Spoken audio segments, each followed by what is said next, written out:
Hello, everybody, and welcome to the second day of the Calling All Heroes Minor 3 playoffs. 4 teams remain in our double elimination bracket. We're gonna find out who will take home that crown today. I'm, of course, Tiny Shiny, joined by Clutch Key for the incredible day of matches that we have coming up with. We've had upsets, we've had reverse sweeps, anything that you could possibly ask for in this bracket, and I guarantee today is gonna deliver. It is going to deliver. I'm excited for it. We already start off with a rematch from our very first game, and you dang well know one of the teams is looking for vengeance, and the other one wants to finish up with their best finish ever. They already have. They just want to extend what is the possibility, right? Exo Azathoth, Queen's Gambit, we'll preview this in a little while, but Exo Azathoth looking like maybe they can crack a top 3 against the team they've already beat, so who knows. I'm upsets, and then yesterday, I still cannot get over yesterday's reverse sweep because that was so much fun to watch. That was so much fun to get into. And now we got 4 games, another 4 games today, 2 best of 4s in our Rising and Challenger series. Molly, I cannot wait for today. It's gonna be a great day. We got a ton of Overwatch to come your way, so make sure that you stay tuned throughout the day, because we got a lot left to go. But speaking of that, there's not a lot left to go within our Calling All Heroes circuit for the 24-25 section here. If you look at our little calendar graphics, we are currently in October, well, I guess technically November. It's November already, if you can believe that. For Minor 3 of our event, only Major 3 remains after this before we know which 6 teams will automatically qualify for those championships, with everyone else having to go through the LCQ. Yeah, and that LCQ, right? Every single point matters. You never want to be in a situation where you're playing for that last chance, right? You never want to be in that situation where you have to play to save your lives inside of the top 8 finals or top 8 championships. So this is going to be good in the last 2. And of course, when we get to the format of the double elimination side for Azathoth and Queen's Gambit, works out well for them because we get to see another matchup, right? Swiss stage, both of these teams lining up with a 3-3 record, 8-6 map record in the Swiss stage. And then when they get to the bracket stage, they meet up twice. So this is going to be some fun. They never met inside of the Swiss stage at all.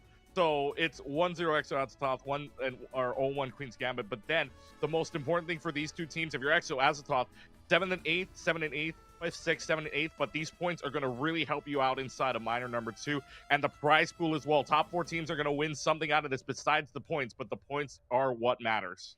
Everyone's already guaranteed themselves at least $500 to take home from a cash prize, but as you said, Keegan, these circuit points are really going to add up, especially for a team like Exo Azathoth, who has been in the lower end of the playoff placement so far.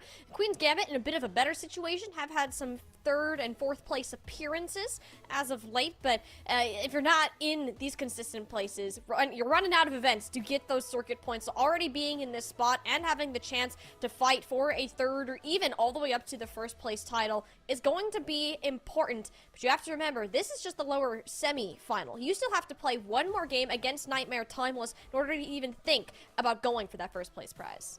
Yeah, but the 225 to the 275, right? That 50-point differential when you climb that ladder as you get along more points. Yes, it may be a little bit smaller compared to that of the major, but again, every single point counts when you want to look for a top 6 appearance.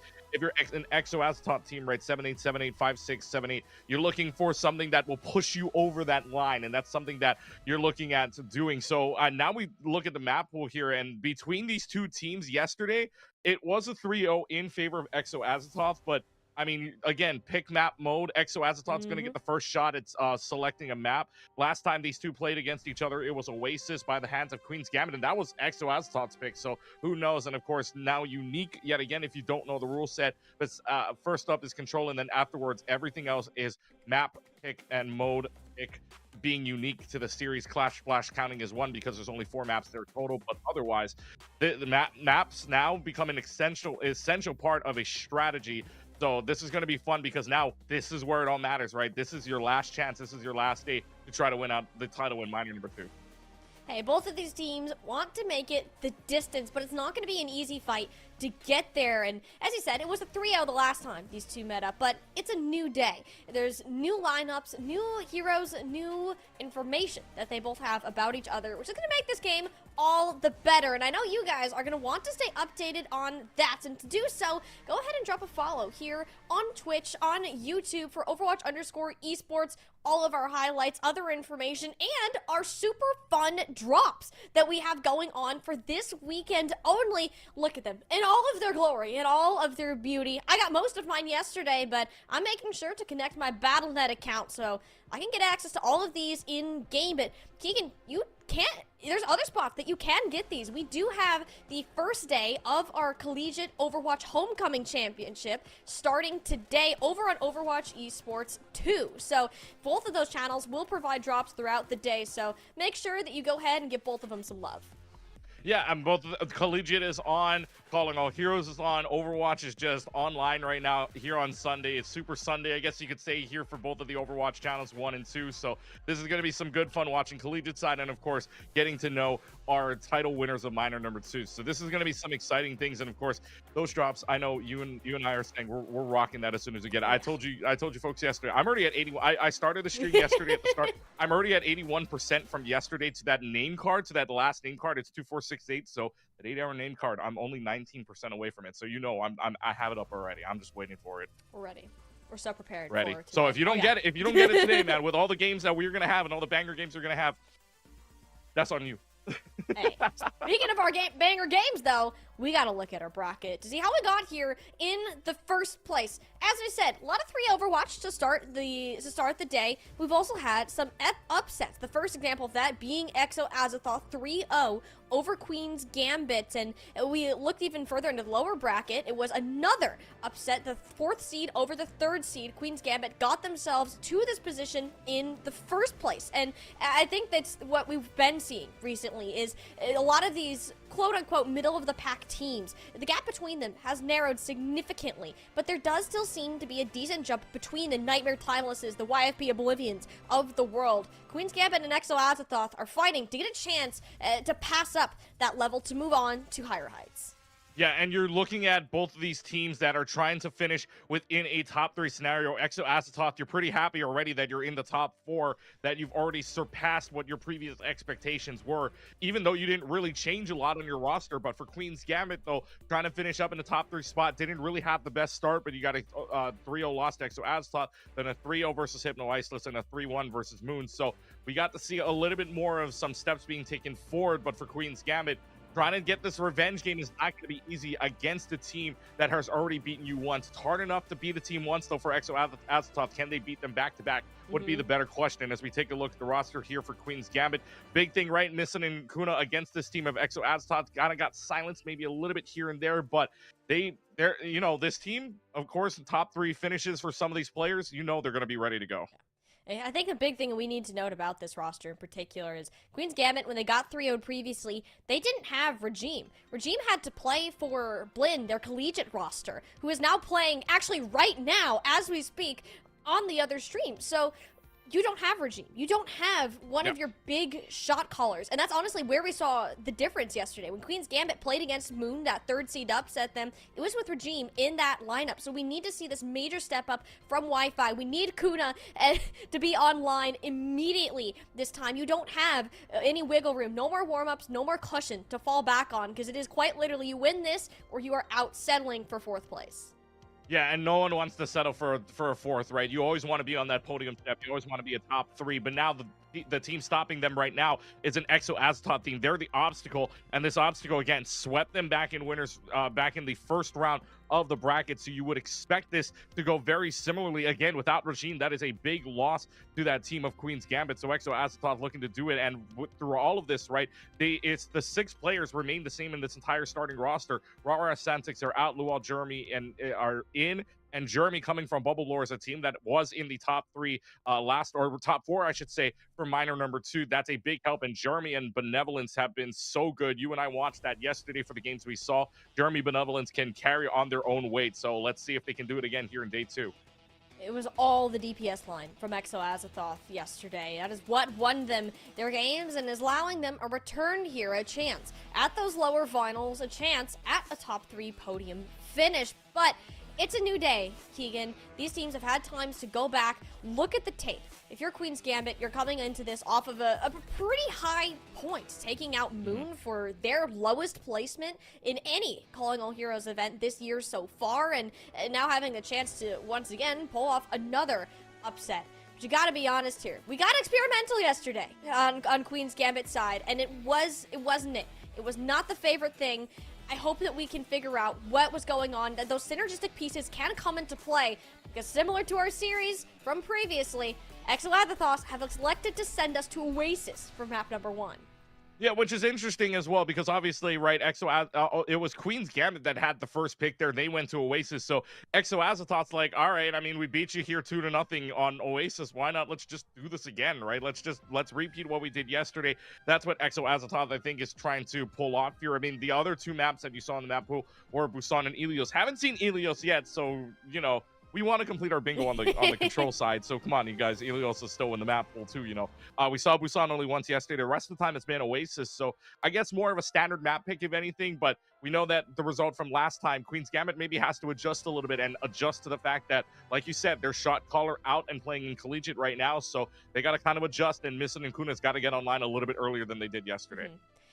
When we saw this, was a lot of wrecking ball compositions, and if you do not have your comms on point, if you're not able to disrupt the enemy team, which Exos have shown that they are not going to get thrown off by a hamster rolling through their backlines, something has to change. And I really hope that even if Santana and Queen's Gambit decide to try a wrecking ball to start, that if it does not work, they can switch. Queen's Gambit's stubbornness really came back to bite them later on. Like, bring out some of this TP brawl with the Reinhardt at some points, the Orisa, the Romancha, whatever is more standard, whatever is more comfortable. We saw things that worked and things that didn't, and I'm hoping that Queen's Gambit can come into this with that understanding, because Exo Azathoth are just on a different point than where a lot of teams have ranked them. They've been underestimated for the longest time, and now seeing them in a spot to at least get a top 4 position is pretty good, all things considered. Benevolence has really stepped into themselves as of late, a much more notable hit scan player that has been impactful, shutting down Kuna and pretty much any other player we've seen them matched up against.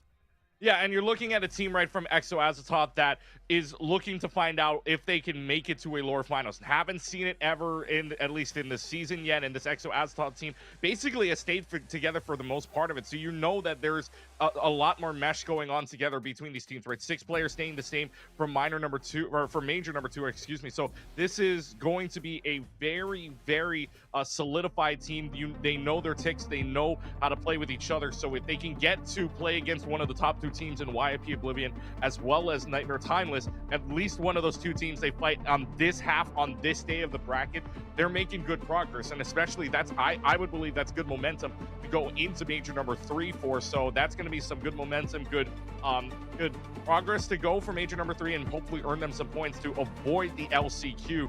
But now we go into our first map here of Oasis. Like we said, pretty standard map pick here based on the teams. Only one other map was picked, which was Busan. That was only once yesterday. We don't know what the other teams have picked throughout their entire map series throughout the bracket. We only saw what we did yesterday on stream. But again, revenge game for Queen's Gambit. Exo Azathoth looking to see if they can make it a 2-0 sweep over this Queen's Gambit team. Maybe a little bit more flexibility, but let's see what they pull out. And Santana's gonna go on the Reinhardt, maybe?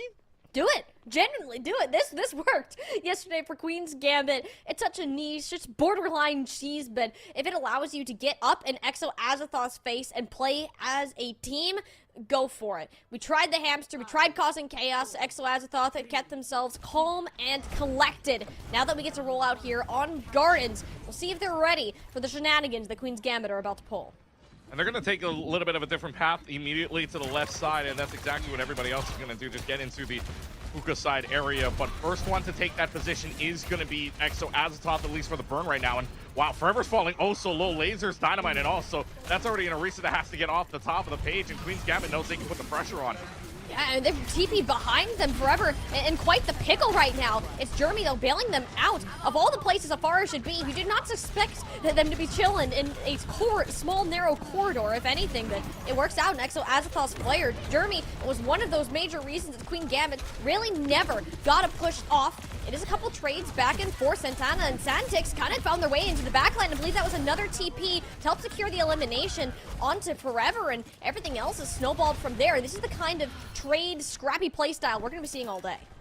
Yeah, and that's a scrappy trade that Exo Azathoth like to see now, right? They can pressure this point. The only one you have to worry about is just Santana on the point unless they decide to rush this in, which Misson can because they have the Symmetra. So right now, just with the positioning, but the scrappiness is the one you're detailing here because they're still just going to go back and forth, but Queen's Gambit does have pressure on the point. And onto Santana. Santana got chunked down so quickly. Benevolence and Jeremy set up on off angles that Santana was unable to put the shield up in front of all three of them. But this is where we wanted to see the DPS get online. Kuna needs to be cooking from the beginning, and so far, that's been the case. Misson teleported into the backline. There's a one-for-one trade, and we keep finding ourselves in these instances where it's never really clear who's going to come out on top until typically one of the tanks are the ones that come up in the kill feed like this. Yeah, and this is still going, Molly. This is pretty much, and this is only Forever still on the point, getting a little bit of healing from the side, but with Misson being allowed to use that teleporter to get them back so quickly, this fight is going scrappy. They already have the orbital ray to play with. Wi-Fi kind of caught in the middle of the point. Their orbital ray keeping them nice and healthy for the time being. The torpedoes do a good amount of chip damage, but Santana really didn't get all the healing that was needed. Immortality field thrown down, but it's destroyed quickly. Not a chance to escape. Benevolence and Forever made sure of it as Bob to come up with 2+. The opposing robot Butler, Exo Azathoth, seem to be on point. They seem to be on point, but watch out. Queen's Gambit can get back quickly. Forever's down by the hands of Santix, so they could go very quickly with this teleporter, just get onto point. But where is Jeremy? This spot is kind of nasty right now. It's just trying to get there. It has a shatter available, but they may be able to just flip this point on their own. They're gonna try. Santana deep into the backline, has the Earth Shatter and puts it down solo to Benevolence. It's Jeremy raining justice from above for their teammate who was laid out flat on their backs. Whenever Exo Azathoth seem to be in trouble, it's Jeremy, who we never really know where they. Oh no! Oh, I'm sorry, Jeremy. I wanted to glaze you a little bit. You can't be doing things like that, though. Well, I mean, Jeremy off the map isn't the worst thing because you know you do get at least 3 final blows out of that. So not too shabby. Exo Azathoth holds onto the point, takes the lead, but now Queen's Gambit opting, and this is the stubbornness we were talking about yesterday, right? They're finally being a little bit more flexible. Santana moves on over to the Zarya. I wonder if it's too little, too late, though, to try to build up a grab search, but otherwise, at least we know Queen's Gambit can be a little bit more flexible now. I have not been a big fan of any of the Zarya play we've seen over the weekend. It's really only because of this photon barrier that will allow you to close that gap between Forever and the rest of Exo Azathoth. Jeremy is still a problem. Jeremy was never taken care of as they were floating into the backline, and Kuna paid the price for it. Queen's Gambit might be in control of the point, but it's not going to last much longer. Santana doesn't have a whole lot of charge to work with, and these two beam players need to be basically holding hands to make sure they can get the value done. Forever under a lot of pressure. The healing from Pauline duplicated. Make sure that the tank can keep on standing and ensure that Santana gets absolutely no value out of that tank pick. Yeah, they're thanking their lucky stars they were able to flip that, though, because otherwise it's Exo Azathoth's map right now, so they have some ultimates to work with, especially Orbital Ray. Dantix having the app matrix, so they'll have both support ults online. Kuna and Misson's got to keep Jeremy on check, because otherwise it's going to be a very, very quick barrage that they're going to have up. So 93% Queen's Gambit has to pull off something here with both the support ults. They swapped to the third tank of the game so far, and both support ults did pop them at the same time, but since this is close to final fight territory, Keegan, if they can manage to clean up Exo Azathoth almost slow enough so that you can get staggers here, it would be the best case scenario. Both the DPS are already down. If you get Forever, I don't believe they would get in that current spawn way, but no, the Orisa shall live, and there's time for Exo to get one more fight. To get one more fight in, but no, that's not good because you're not going to have a support in this fight. So if it's just a go button, it's got to be Jeremy on.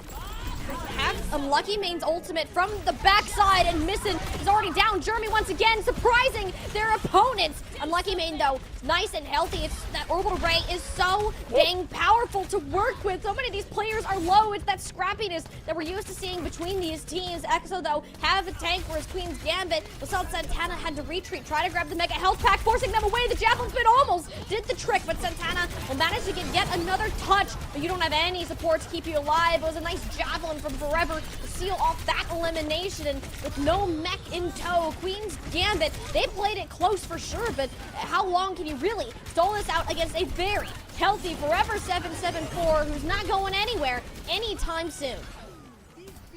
Yeah, and they finally melt away the overtime clock. They get the first point. And Queen's Gambit playing a little bit more scrappy than we saw yesterday, though. They like the longer fights. They can go back and forth on it. But Exo in the end, Queen's Gambit switched up so many things, even if it was for desperation at the end. They switched the tank twice from the Orisa to the Zarya, or to the Zarya to the D.Va. Reinhardt to the Zarya to the D.Va. Nothing to mirror the Orisa, but they could not keep Jeremy in check. They could not keep Forever in check. And it feels like Exo calling their targets a little bit better, calling out what their plays are a little bit better than Queen's Gambit. That's the figure you have with a different shot caller than Regime for Queen's Gambit. You can start to feel it waste away a little bit more. So for Exo good gameplay, way to stay calm, and Queen's Gambit's going to try this again. Just the laser away, but Jeremy, I mean, probably sticking on the far if anything, and nobody's been keeping Jeremy in check. Somebody has to, whether or not it's early on in the fights or not. Jeremy is your key to winning this, and Exo that's been using Jeremy wonderfully so far. Jeremy is the reason that these trades have been happening. Like, Queen's Gambit are doing everything right, like with these TP plays, making sure Pauline has to essentially go back in the spawn. You're down to support, and Wi-Fi stuck around just to finish off the elimination. Like, things like this, Queen's Gambit are doing perfectly, but it's usually about now where we would see somebody like Jeremy cause a little bit of chaos. Missing that chunk's pretty dang low, and eventually ends up falling most of that due to the Pharah player, who hasn't received too much of a glance so far. At least has been healed up enough where Exo can trust that that player lives on. Despite Queen's Gambit starting off this fight right, they yet to get Jeremy out of the way.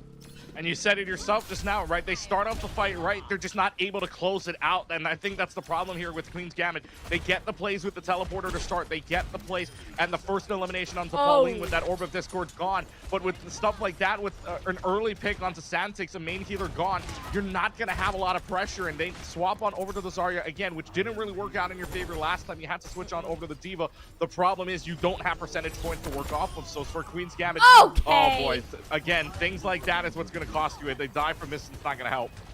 How many times do we need to stand in front of Pauline's orbs until we realize that you're going to die if you make eye contact with Pauline? Like, this is Queen's Gambit need to stop this bleeding now.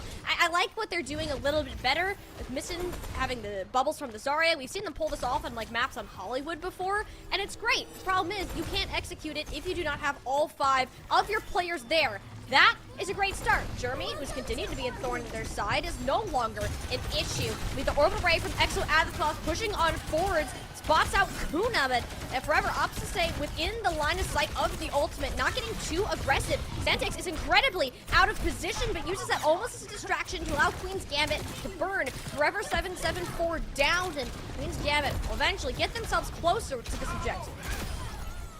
They're going to get themselves closer percentage-wise. Exo going to have 4 on the board. Unlucky Main did have to use the Orbital Ray just to try to stall out and get any pressure on, but Queen's Gambit, a lot of check marks online, and so they can put the pressure on now. Got to be careful of both support ults, which worked out well for them last time. He wasn't able to hold on to the point. I think Bob also makes the biggest difference. Bob's will trade, though, I'm assuming. But again, the bigger question is Jeremy. This barrage has been so good every single time we've seen it. Which is weird to say, because Barrage is such a lackluster ultimate, and really the biggest thing is if you can live, it's a good ult. Jeremy has managed to do that most of the time so far. Exo, deep in the point, more specifically Forever, is way back there. Pauline has to transcend from downtown to keep the tank alive. Both support ults from Queen's Gambit been used in response, but once this kind of settles here, it's really only Missing and Jeremy with their ults that are coming up, but Jeremy gets Santix mid-air. The Graviton Surge completely negated because the problem in the skies is yet to be solved. Jeremy, a menace from this far up. Jeremy didn't even need to use the barrage for that, too. It was just an insane mid-air play. Still has barrage in hand. Missing, we can only hope, breaks the curse of Dragon Blades only getting 1 or even 0. But right now, Exo Azathoth way in the driver's seat. They have every single pressure. That Graviton Surge goes for nothing. Queen's Gambit only has a blade in the bank, but we know Exo Azathoth barrage has always been key. Yeah, the look at that positioning. Jeremy was hovering, waiting for that opportunity. Kuna falling right into their trap. It's now all up to Missing and the Dragon Blade, but that curse lives on. The Genji shut down almost immediately as the ultimate is popped out. And Exo Azathoth, they're starting out this series with the same dominance that they showed us way back in round 1. Starting off exactly the way they wanted it to. Standard map pick of Oasis between the three maps that we have in the pool, 199, 146.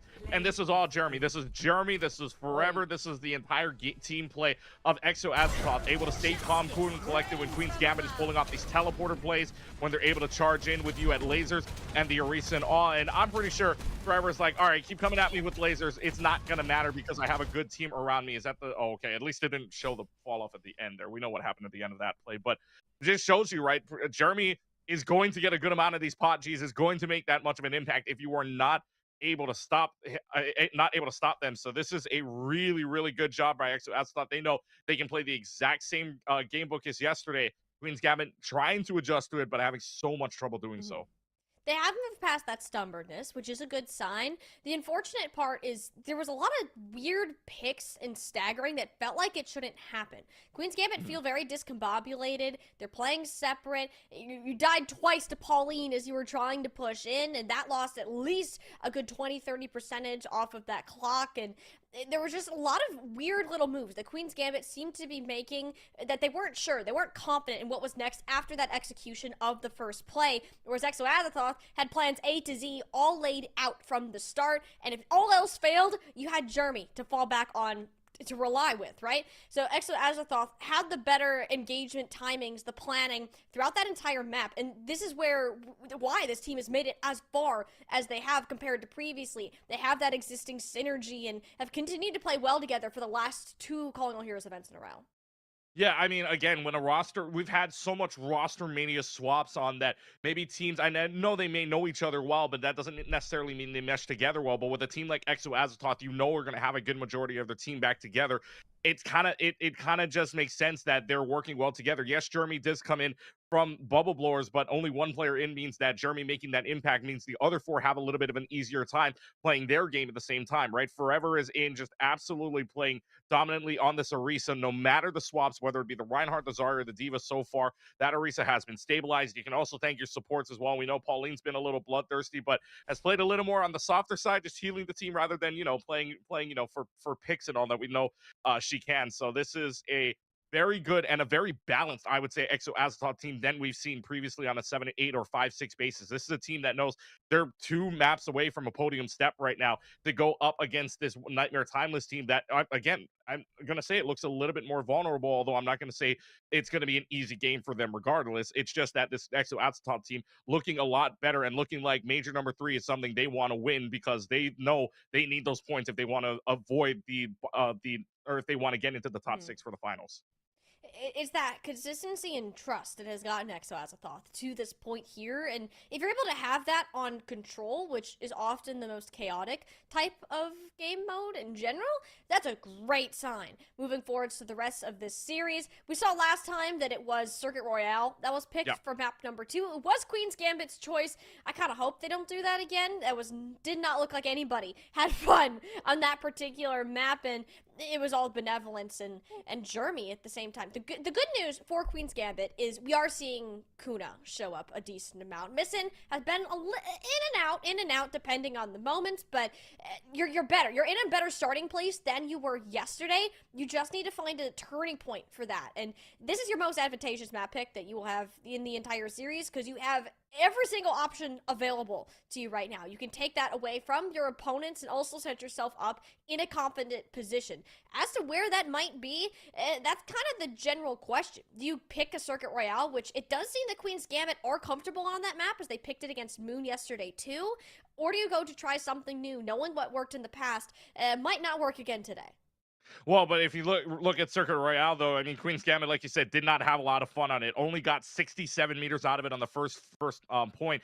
And then Exo Azeroth won that in one fight on one pick, and then the domino started to fall down after that. So if you're looking at a Queen's Gambit perspective, I don't know if Circuit Royale, it might be a comfort pick, but I don't know if it's the right pick, especially against a team like Exo Azeroth right now. You want to try to throw in the wrench somewhere, right? You want to try to throw a wrench in their plans because if you know that they're going to pick Circuit Royale, obviously the storyline is that it's probably going to be in a similar place. You never want to go down in a 1-0 on an escort map, right? So this is a map choice. They played a little bit better on Hollywood. That scoreline landed up being 4-3 in favor of Exo.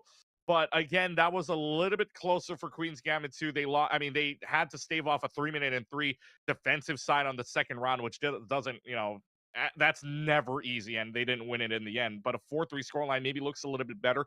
So I'm actually thinking maybe they go to hybrid. Maybe they feel like they're a little bit more better on hybrid, that they can test hybrid a little bit more, or why not flash clash earlier on, right? Maybe the flash points maybe give you a little bit more of a sense of what they want to do, get a little bit more scrappy on a bigger map. So I mean, who knows what they decide to pick? Circuit Royale, though, I feel like would be the comfort pick.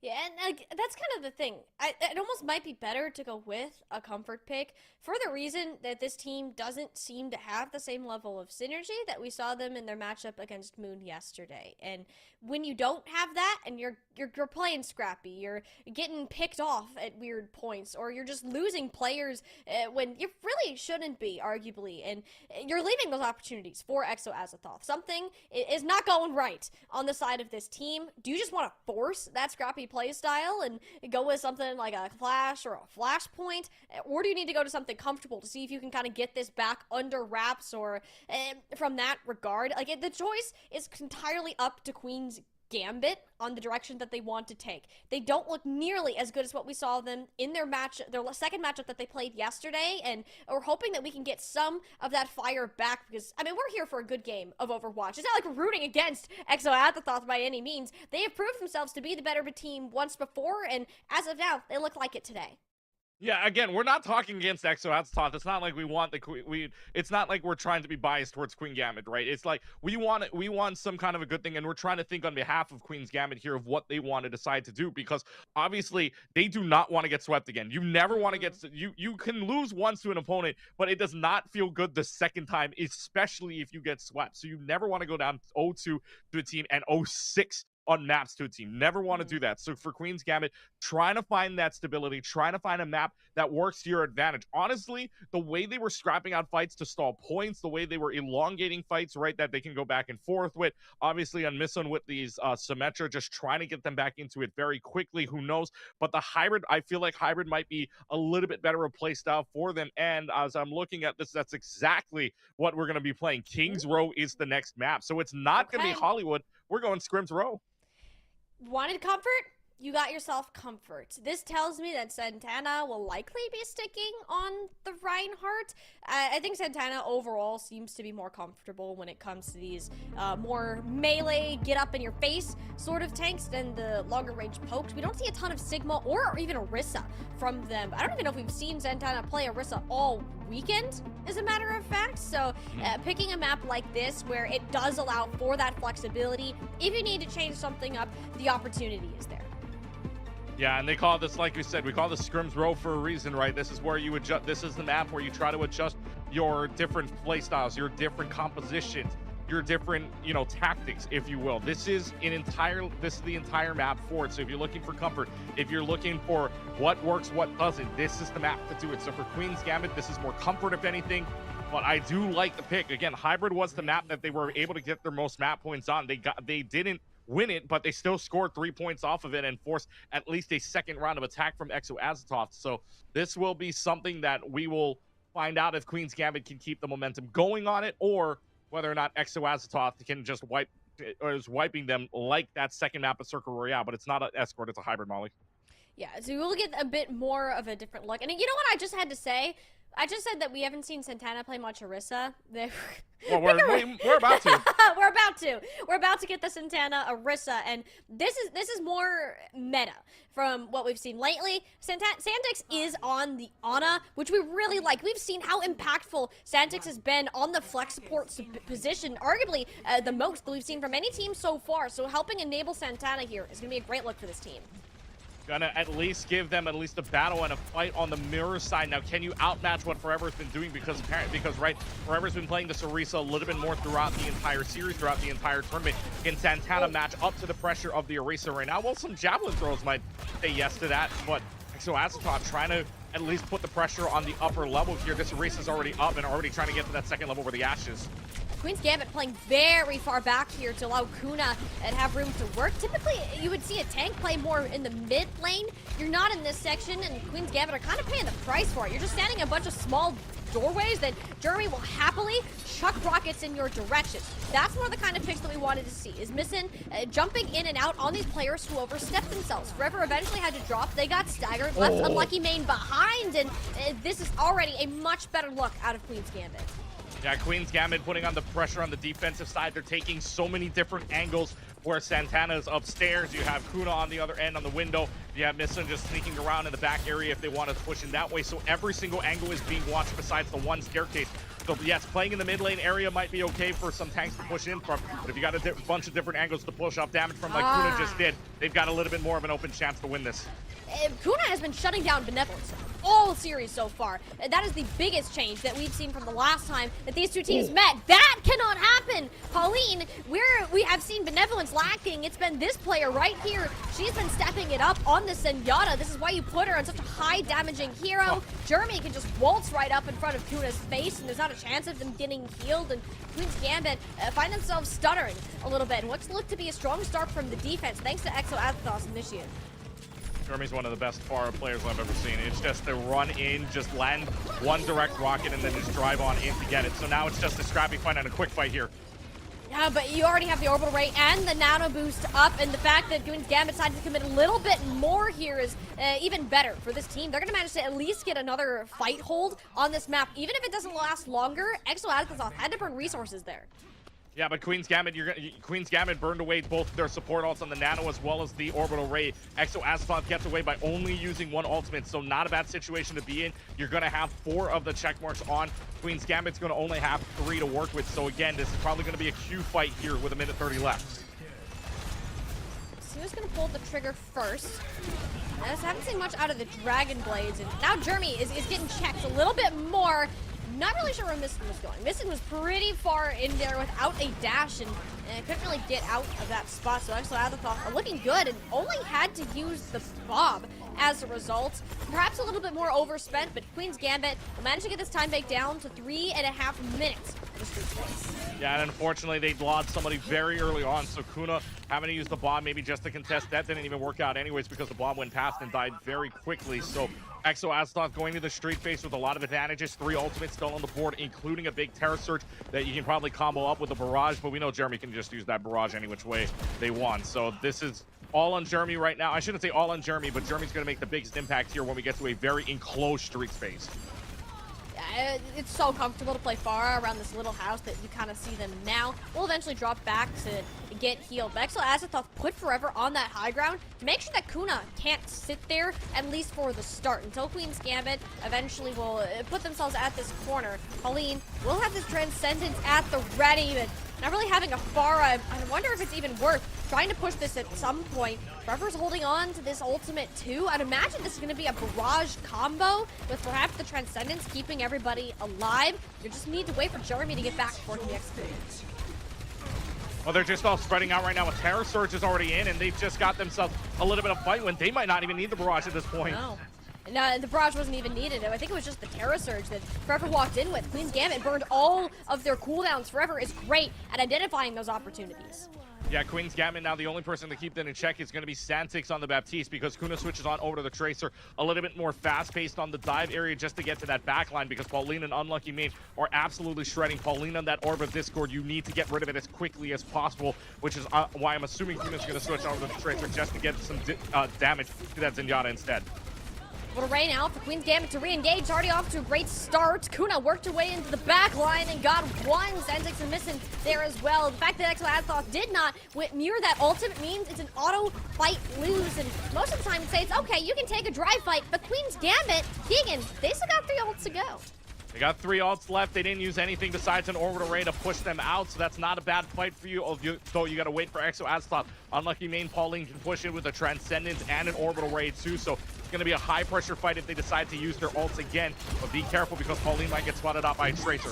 Oh, but it's Kuna who strikes first once again. They've been on fire so far today, night and day, from how they were playing previously. And it's exactly what Queen's Gambit need when they all look scattered. They look to Kuna to bring them that fourth of unification and even grabbing more onto Pauline and Benevolence. The staggers just keep pouring in.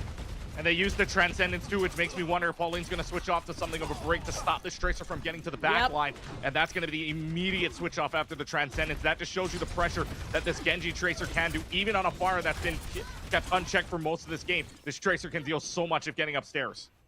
Oh, but Kuna, look at this flank. They're so deep into the backline, and Exo, by the time they push, they're not going to be paying attention to what the supports are doing. You do have an unmatched orbital ray here. And Matrix a little bit too far back to really deny too much. And there's Jeremy with that barrage, blows 2 to bits, and Queen's Gambit are at a disadvantage for the remainder of this battle. Something needs to be traded out quickly. Everyone in Exo is just way too healthy, having both of their supports still up. I feel like they can still contest this though if Wi-Fi can stay alive because you're going to have the orbital ray in play. But they're chasing down Wi-Fi and they're chasing down here Kuna at the same time too. So it might, no, they're not going to contest it unless, well, does Kuna, yeah, they're just wasted away. But at the very least, I mean, this is better than what it was yesterday, right? I mean, 3 minutes and 3 seconds on Hollywood is what Exo Aztec got on their attacking side. Queen's Gambit looking a lot better. They wasted that away until basically the overtime clock. So, hey, for Queen's Gambit, this is a much improved team from yesterday. I don't know how much longer it's going to stick, though, Keegan. Because playing Tracer on this specific portion of the map, you can't get off angles. You're not able to get to the backline as easily, especially with how far up Forever is managing to push right now. Missing decides to pull out the blade as a result, and there you go. Gets at least one for the troubles, disregarding Forever completely, and that's more of the stabilization Queen's Gambit needs to have. Yeah, hard to play Tracer on this. So Kuna's going to switch on over to the Ashe instead, giving them a little bit more check on Jeremy and maybe a Dynamite or a few to build up that ultimate quickly, though. They were able to stave off that pressure from Exo Aztec, meaning we're probably in Final Fight territory if this goes on too long. And there's not too many ults on the table, though. Wi-Fi, ideally, the only thing that Queen's Gambit are going to have to pull out in terms of Q buttons, missing, work their way into the back line, too. And this is great right now. Exo Azathoth will only have one more push and just a rally to do it. Only a rally to pull this off. Will have the orbital ray at the same time, too. No, that's not good, though. You're not going to have the orbital ray. Kuna's taking down Unlucky Main. The best ult that you could possibly have for a final push is no longer an option. Pauline has to make sure Exo Azathoth stays alive long enough for Unlucky Main to return. Might just be too little too late. Santana is in there like swimwear and is not stopping at all. Oh my goodness, they pushed up so far that they've let it staggered out, and you just anchor in the front line. Exo Azathoth have no choice but to walk into the defending tank player and hope for the best. And those hopes, certainly turned into nightmares. Queen's Gambit will manage to stop this Pale at about halfway through the third point. This is looking like a lot better of a team. Queen's Gambit paying off their dividends on their defensive side. They were able to keep this team in check for a good amount of time. You can thank Kuna for that, getting into the back line, making sure Pauline felt pressured, had to switch on over to the Brig instead, meaning that at least you can keep Jeremy a little bit more in check too, because you're not going to have a Transcendence to play off of. You're not going to have that Orb of Discord to play off of. And while, yes, Jeremy is still a menace, at least you got a little bit better of a check on the rest of the team. It felt like Benevolence maybe got silenced a little bit there, but that's none of the fault to them, because the rest of the team of Queen's Gambit feels like they are a lot more meshed together, and you can thank Misson and Kuna for going online, and Tana putting some pressure on the mirror battle as well. Wasn't too sure what to expect from Santana, since we haven't had a decent sample size of their Orisa play so far, especially on that third point. And Queen's Gambit made sure to take the initiative. Exo Azathoth were no longer given this free space to walk all over and force Queen's Gambit to play on the reactionary end, which is a common theme between these two teams so far in terms of the pacing. Queen's Gambit suddenly realized, like, hey, this is not working. We needed to switch something up, and it worked in that sense. But Exo Azathoth is great at applying this early sort of pressure on the defensive side. Forever now on her most comfortable hero in the Diva, and we see Benevolence Jeremy sticking to their signatures, Ashe and Farah. You see what Queen's Gambit is pulling out, though? They're going to pull out the Mercy. Is this going to be a pharmacy combo to start? Please tell me it stays. Please tell me it stays. Nah. Come on, give us the old classic pharmacy. Kuna, though, we know on the sniper side, if that works out any which way, but I wouldn't mind a Tracer here either, though, just to put the pressure on, because they're staying on that same thing. The only problem, though, you're going to run into a Forever Diva that's a little bit more mobile, can help out the rest of the team, and the peel from that tank would be a little bit better. But knowing that Santana's going to switch on over to the Zarya, maybe putting on a little bit more pressure, hasn't really worked out previously, especially on that last map. We'll see if it works out here at King Crow. Kuna is just not allowed to play the game right now. No, not at all. Jeremy has made sure of that. Literally, there's been a rocket anytime Kuna has even poked a pixel out from behind the cover, and that's a problem. The Widowmaker, you always need to keep tabs on, which Jeremy almost found that out the hard way. At least knows the location of the sniper for now. Queen's Gambit have done a little bit of the rotation, missing farther than the rest of the team, safe for the time being, and at least until that dynamite ends up wearing off. Queen's Gambit are buying space, yeah, but they're not coordinated with Misten. Misten almost went off on a solo adventure to dislodge these players from the high ground, leaving everybody else high and dry, waiting for their Genji player to get set up. Yeah, what Queen's Gambit wanted to do there is basically a similar strategy to what they had earlier on, where they're just trying to get the damage from all different angles. Only problem is they weren't quick enough to do it. Misten was in the backline, getting burned away, getting hit by Orb, and that just dissolved the entire situation. So they're going to try this again. Kuna back onto the Tracer to maybe force the issue and get from different angles as well to get to Pauline. At the same time, too, nothing really stopping Far right now. This Jeremy's got to be kept in check. That's not the way to keep Jeremy in check, Santix. They will absolutely hit those mid-air. Both the supports are gone, and it took, what, 4 rocket shots to do so? Exo Azathoth are enabling Jeremy beyond belief, or rather Queen's Gambit aren't turning an eyeball in their general direction, and that cannot keep happening. Okay. Oh, the battle of the melee's lost by Kuna. That's so unfortunate. Oh my goodness. But Jeremy's going to have ultimates. Forever's going to have ultimate. Unlucky Main's going to have the Ray as well. So this is all looking like good defense for Exo Azathoth. This is what you expect from the team that wants to hold them off 1-0 from the last time they played Circuit Royale. So it's looking very similar. Queen's Gambit's got to find an answer. And again, the big thing is they got to get the pressure. They got to go quickly. They'll be missing. They're putting a little bit of pressure onto this high ground. More or less making sure Benevolence can't take these extremely aggressive angles as before. Goes to the bubble plays on the Genji, and Forever's peel is so good. Benevolence, it didn't even fear for their life for a second, and the bubble is not even enough to get one player down because of how on top of it Exo are. They can cover for each other, the grab, the orbital ray, whatever it might be. Exo Azathoth are just one step ahead. They read Queen's Gambit's playbook before they even knew what it was. And it's not a bad thing for Queen's Gambit. You didn't really have to use anything besides self-destruct there, so it's 4 ultimates on the board compared to 3. And the bigger thing, you don't have an orbital ray to be wary of. You just can't lose anybody early on here.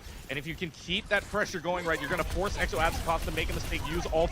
That would be the strategy here. But let's see, 4-3 ultimates. Nope, though, ultimate advantage doesn't seem to be everything in this case. Santana now mirroring the Diva too. You can help Misten on these kind of dives towards the high ground. Unfortunately, wasn't really there for that pulse bomb. Everyone's still on their feet for the time being. Exo Azathoth, they kited away from the orbital ray. The Wi-Fi popped a little bit too early. There wasn't really anything that Exo Azathoth needed to worry about in that specific scenario. Wi-Fi is down too, and like, look at this. Forever is doing a great job pushing up on those players that Jeremy chunks down low and taking advantage of Queen's Gambit being scattered and apart. It's only been Misten and Kuna to bail them out, so they grab one apiece, sure, but 8 seconds remain, Keegan. They have a total of maybe one more fight, and it's going to be flawless from here on out.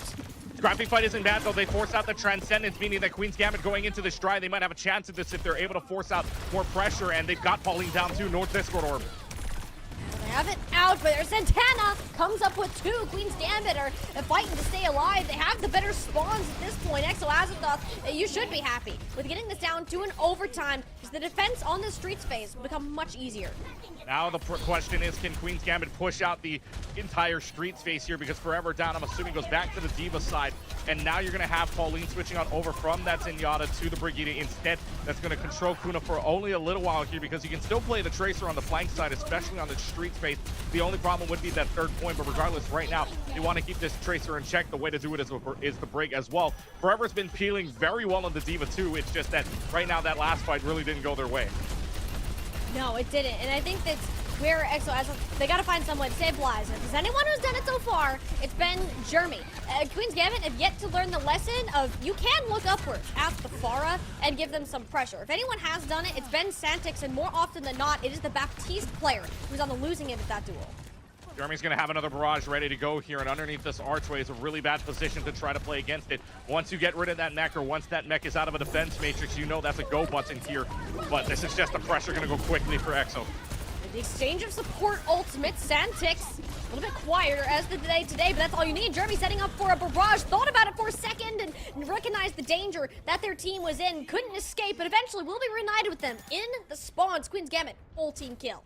Good discipline, though, from EXO, as a thought, from Jeremy at the very least, holding on to that barrage. And real quick, there is a pause in the game, but Santana holding on to self-destruct Santix, winning out and holding on to that application matrix as well, means that Queen's Gambit goes into the next fight here with a little bit of a more advantage. So if Queen's Gambit wants to force the issue, play a little bit more speed, and get those ultimates out quicker than what EXO Azathoth is going to build up on their ultimate line, then you're going to look at another quick fight win. And this is looking better for Queen's Gambit than it did yesterday, right? At least the scoreline now a little bit closer to 1. But you feel like still Jeremy not being kept in check isn't the worst thing in the world for Queen's Gambit. You know you can put that pressure onto the back line, especially when Pauline's on the Zenyatta. Kuna goes straight away onto the Tracer. Make sure that that back line doesn't feel comfortable at all. And that's making EXO Azathoth think twice about what they are. So I like this. They're being a little bit more flexible. We know the Zarya to the Diva switch a little bit more. They're being less stubborn, more flexible. So I kind of like this out of Queen's Gambit right now. But can they keep that pressure going is the question. Two ways that we typically see teams deal with Pharah is either A, you put everything into one basket and making sure that the Pharah can't do anything. Or if you're somebody that's playing like a Pharah, the Pharah of Jeremy, who isn't going to die or be in these crazy positions that will allow you to punish them, you ignore them. You try to go for the rest of the team, understanding that it's a 4v5, and you have to do it fast before that Pharah can get set up and puts pressure on those squishy players. That's where we see Queen's Gambit fall apart, is that they take too long to make a decision. But once Santana has gone over to the Diva Keegan, we've seen a change of pace. They're now starting these fights faster. They're synergizing with Missin when they're dashing in and out. Not to mention, Kuna has really been hitting the shots as well as you've needed it. The Pharah is becoming less and less of an issue once they've changed the pacing. Yeah, and you said it yourself right just now that the Pharah will not die, and that's based off of Wi-Fi and Sandix doing an excellent job of keeping this Pharah up whenever they want, whenever this Pharah is in a lot more trouble. So you notice that a lot more of these fights when Queen's Gambit wants to dive with the Steve, with the Tracer, and the Genji, they're aiming for that back line first, and they're going to put the pressure onto that back line very much so that they're not able to keep this Pharah up. You go around the damaging Pharah that you know there's only one target left for Santana to fly into, and that is Jeremy. So keep the pressure going. They already used the Amp Matrix just to force them around the corner. We have a ton of resources to push through this last point here. Really only that Dragon Blade in tow, and it's a very difficult ultimate to get value out of. As soon as you pop it, you got 5 pairs of eyeballs all placed on your back. Missin already gets down to less than half HP. It was not even swinging the blade so far. The D-Mech onto Forever comes through the self-destruct, not allowing this tank to get back in remech, and Queen's Gambit are moving forward. Zeus Missin is almost a fear factor for EXO Azathoth. Split their attention and will get a swing at this third objective. Yeah, now Santana forcing off Jeremy from the Pharah, so one of the few times that Jeremy's going to go off the Pharah into the Tracer instead. I like this switch from EXO Azathoth, but it might be too little too late here, because now Queen's Gambit, they can just put the pressure on Hypering and all if they want to dive into that backline. Pauline and Unlucky Name can be left wide open with the Pharah, not keeping him in check. Not quite. As I said before, this point is not easy to play Tracer on at all, and especially for an attacking side for Kuna. Jeremy swapping over to mirror that. EXO Azathoth realized that this pacing was getting too fast for them, and they needed to swap to keep up. Yeah, they just needed the swap to keep up with that same pace. So now Queen's Gambit gonna go. Santana's gonna go to the Reinhardt. We're getting a complete swap here. It's gonna be Missin now on the Symmetra rather. This is the Ryan Symmetra we saw on the first point of Oasis. They're gonna try it this time around a little bit more in close space with the Diva. I'm liking it. I like what Queen's Gambit has got cooking. You don't have a shield, though. Santana just stood there for about 5 seconds. You don't have that needed resource for Queen's Gambit to push. Wi-Fi pops the orbital ray instead. EXO Azathoth do have the later one, which typically ends up being the better, and that's just not the case. They don't have the same level of frontline presence that Santana and Missin do. Once they're linked up and synergized, squishing Forever 774 against the wall, and we one final elimination. EXO Azathoth, that golden box of victory is right around this corner, mere meters away for Queen's Gambit. Santana pushing forwards, trying to deny a touch altogether. It's only Jeremy lurking around this payload, and it's gets one swing of the hammer to eventually take care of them, and Queen's Gambit have broken the streak and will manage to take at least one map out of Exo-Azathoth.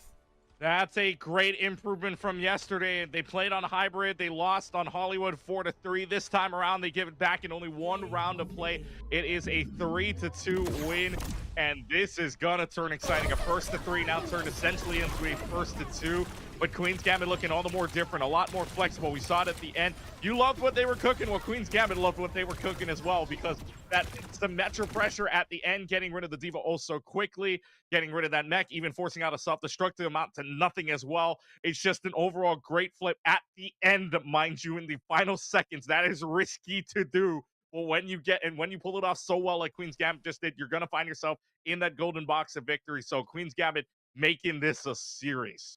And this is really good for this team because they looked much more coordinated, number one. It was a mess. I saw 5 individual players running around for this squad. Outside of one coordinated teleport play, it's like they turned off their brains and just split up. And it wasn't pretty. Queen's Gambit are better than that. They knew it and showed us that here on King's Row. In particular, it was Kuna, it was Missin who have been stepping it up. Benevolence isn't dominating this hit scan that we saw yesterday, and it's almost now, do we have to look at EXO? Like, where is the same firepower that they gave us back in the first upper round?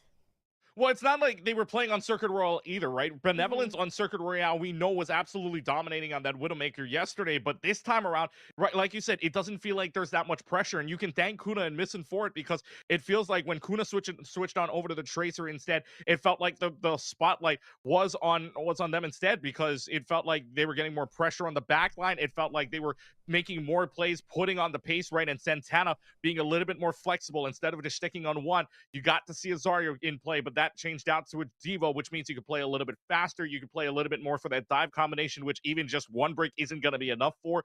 So right now for Queen's Gambit, they look like their composition is a lot better. Their teamwork is looking a lot better, because it looks like they're calling out their targets a little bit better and trying to force the issue a lot more than Exo-Azathoth is. It felt like Exo-Azathoth was on their back heels a little bit more than we saw them back in their second map of Circuit Royale. Even the third map of Hollywood, it felt like just they were kind of unsure as to what was going on with Queen's Gambit, and that's the thing you'd love to see from this team that got swept yesterday. They know they want the vengeance, and they know that something like this map right here can very well turn that into a good game for them.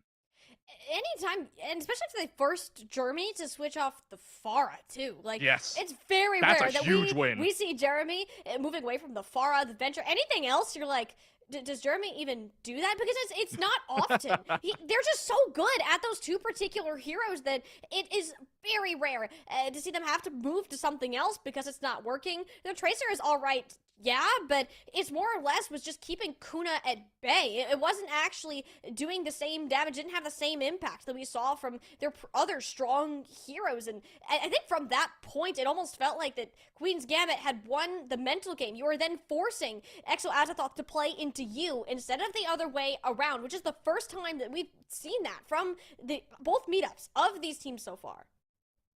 And so now what we're going to see is a little bit of a swap here for this next map of Escort. We're going to go to Escort, and we're going to go to the map that they won Ode on. So Benevolence has a chance to get online. Circuit Royale is the next map coming up.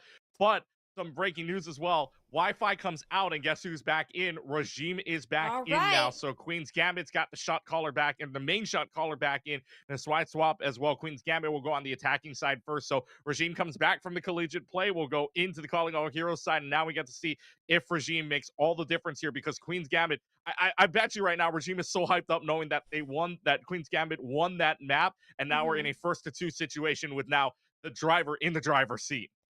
You even have more flexibility, too, with Regime being in. Regime is the break player for this team. If you don't have them in, then you don't have that option. Santex is also very known for the Baptiste than anything, so maybe we stick on the Bap Juno, dependent on the type of compositions. From what we saw yesterday, we saw some Symmetra, we saw some Reinhardt, and I guarantee you, even though we're seeing Exo-Azathoth pick this map, it's not going to be that typical Circuit Royale, you got your Sigmas, your Snipers matchup that they're expecting at all. Prepare yourself to get smacked in the face with a hammer.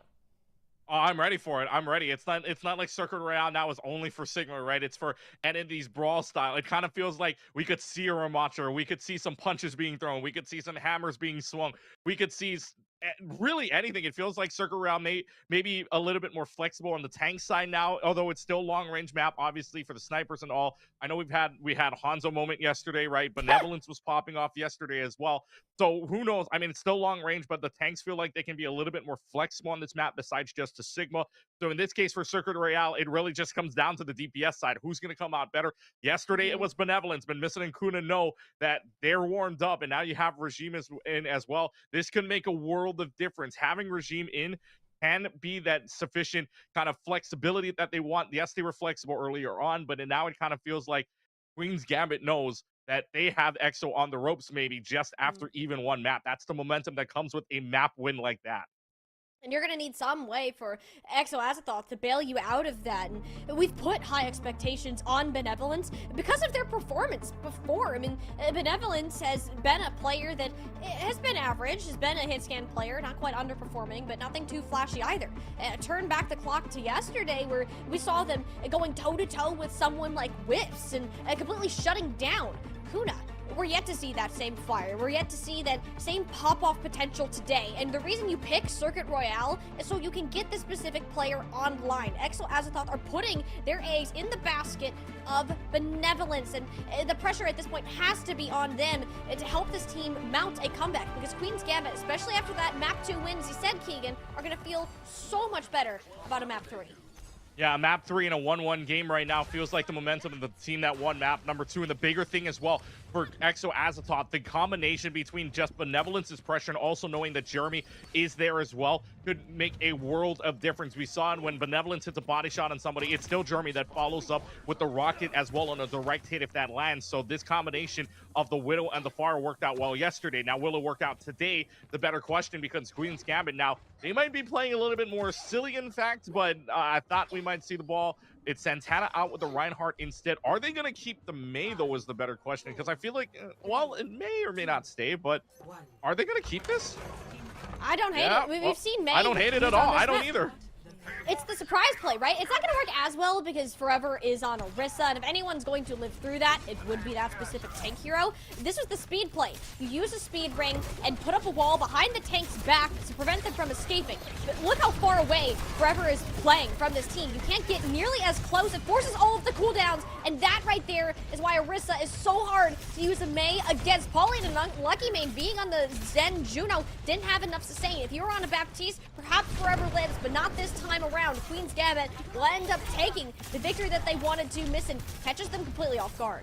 They were playing, they wanted to see if Exo Azathoth was going to expect the same thing that they did yesterday with the Widowmaker battle. No, this time around they go speed. They decide to melt away Forever. You saw how quickly Forever melted away, had to force the staircase and died eventually. So now, speed and quick is the name of the game here. Another Hyper Ring out. The Hyper Ring is there. Look, I mean, skates with a sliver of HP, but that's Jeremy on down. Benevolence slowly starting to come online. Couple more shots hit here and there. Toss the Juno out in their crosshairs, and it's kind of this long-range poke damage. That's the biggest weakness for Queen's Gambit, is they can't take these long-range battles. They have to find a way to close that gap, and as close as it might have been, the swaps are just a little bit too late, but maybe not. Jeremy's back on the Bastion of all heroes. You cannot be dropping a shield in front of this hero. You just have to sustain through that form, and eventually, Bastion will get shoved away from the carts. While it was the good play from Exo Azathoth, Queen's Gambit and way too far ahead for a comeback. And again, you know, if you force Jeremy off the far, it's a big win for you momentum-wise. Jeremy onto the Bastion instead. That means Queen's Gambit doesn't have to worry about anything in the skies, just worrying about long sight lines. Benevolence almost up the info site to get that information. But what's information to you when the whole team is running right at your face? You gotta find someone to shut it down. Pauline and Benevolence, these are the two poke heroes that we were talking about. Benevolence is really starting to set it up, and Pauline is on fire. That's her third now with the Zenyatta. Might even get a fourth. It was a sneaky play from Kuna, but Pauline has got a boot to the face for that. Very surprised at that play. Regime used that orbital ray after somebody went down on their side of the field. So Queen's Gambit now, without that ultimate, Exo Azathoth's going to come up with at least 3 check marks, probably even 5 for this next fight here. So The Exo Azathoth wants to go quickly, but they're going to run into a barrage of ultimates if Exo Azathoth decides to use it that way. Yeah, Exo Azathoth, they want to take the advantage. You'll start out with this strike. It's not a very good ultimate. It really gets somebody, but the fact you get Regime and Sandix for the cost of just that is insane sort of value. Forever, it kind of took advantage of that panic Queen's Gambit had with those giant missiles raining from above. Yeah, your consolation, though, is that Unlucky Main goes down, but that's still going to be quickly deterred by 2 picks of Exo Azathoth's own. And again, the only thing they needed to use was the damage from that ultimate of Jeremy. So basically, Exo Azathoth, 1 ult to win a fight, melting away a few more seconds off the clock is really good. Kuna now onto the Widowmaker instead. Maybe not going quickly because the Deadeye was more for zoning, but can't zone anything that's above you, really. No, not quite. This is not going to be a good fight for Queen's Gambit. Your Shatter's laid down, though. There's not really any counter for it. Pauline, a little bit too late on their own ultimate, and that's a big issue. Use both Transcendence and Orbital Ray. You no longer have a tank. Queen's Gambit can get some serious payload progress. Yeah, that's some good progress as well. You force out both of the support ult, and now Benevolence using the infra site just to get any information. It was too little too late, though, because Queen's Gambit came running into your face, Shatter and all. Santix is going to have the Transcendence to try to counter out the Terror Surge and get them out, but otherwise, right now, Queen's Gambit trying to go quickly. And that wall just forced Forever to use all their cooldowns, attempting a bait, though. The Terror Surge antenna, like, ooh, horse free for the taking, but no. It was them who needed the help instead, and Queen's Gambit will have to reattempt getting through this deadly hairpin choke. Well, if you're Queen's Gambit now, at least if you're alt tracking, nobody else on Exo Azathoth has an ult on the board. You could either lead with Transcendence or Safe, depending on the amount of pressure that they have. But Missing now is going to move on over to the Symmetra instead, maybe to get them to TP up onto that side very quickly, use that Hyper Ring to get them on in. But no, it's a flank play instead. Pauline has no idea. No, it's the first time that we see Pauline go down first. Usually it's her on the other end of that kill feed. Exo Azathoth sent reeling backwards with the loss of their supports and no Bastion wheels form either. Queen's Gambit can take advantage of this space, at least for now. Pauline will return eventually, and that's where it starts to get a lot scarier, but not if Benevolence is beaten out in the mirror. Kuna swapped to Mirror the Widow not long ago, and for the first time we're seeing that sniper on sniper combat. No help left in the tank, and Queen's Gambit push this one to 3rd point. Santix still holding on to the Transcendence is huge, though, because they can win another fight with it if they need to. So now they're just going to push them all the way up, and that's where the spawn room was before. I'm even surprised that Santana wanted to take that risk by themselves. But now you're looking at a very, very good stabilization from Queen's Gambit. They've got information from Kuna's infra sites to really know where everybody is. And now no swaps either from Exo Azathoth. They want to keep this damage going, but the way that they're working quickly with Missing is going to be a big problem. Look at this aggressive off angle. Santix is completely by themselves. Don't do that. That's a 2v1 for Zen, and Jeremy will make sure that you are sent back home in a body bag. Queen's Gambit now wanted to take advantage of not having that. You lose a tank. That's a bit more of a problem, and Exo Azathoth don't really have a way to stabilize this. Like, they have the high ground here, Keegan, but this payload's still moving. Yeah, because they have nothing to peek off of. They don't have a shield to work off of right now. They don't have a tank at the moment. So either way, they're letting this go for right now just to stabilize, just to regroup. But at the same time, too, now Photon Barrier might work out well in Missin's favor because that could stave off any damage from the front side, and there it is. You'd be more concerned about the damage from this Orbital Ray, and Lucky Main's held that for quite some time, and it's gonna matter a little bit more now. Wait for the 180 Shatter. Santana over-rotated just a tad bit. It could have been a sick play, but you don't have any more supports. Queen's Gambit needs to reset as quickly as possible to ensure that they can get one more full push on this point. Yeah, they're going to stagger out the Reinhardt as well, making sure that Reinhardt is not in play for a couple of more seconds. So they melt down the clock to 90 seconds now before everybody else comes into play. Santix will have, still holding on to a Transcendence, mind you, has not used it in maybe 3 or 4 fights now. So Santix holding on to this is still going to be key for Queen's Gambit to either lead on in or win for. But the Reinhardt from Santana pushing it in makes his final fight territory. Problem is, minute 10, if they're going to win, if they're going to lose a fight, you cannot lose it in a long fight. You got to go quickly. That's exactly what Queen's Gambit wants to do. It appears that they're rotating through the high ground, but this time it's not just Santix, it is everybody. Santana leading the charge quite literally. Benevolence doesn't have that insane angle that a lot of Widowmakers will post up on, and kind of the big job done. You can now drop down to the low ground when the value has been mitigated.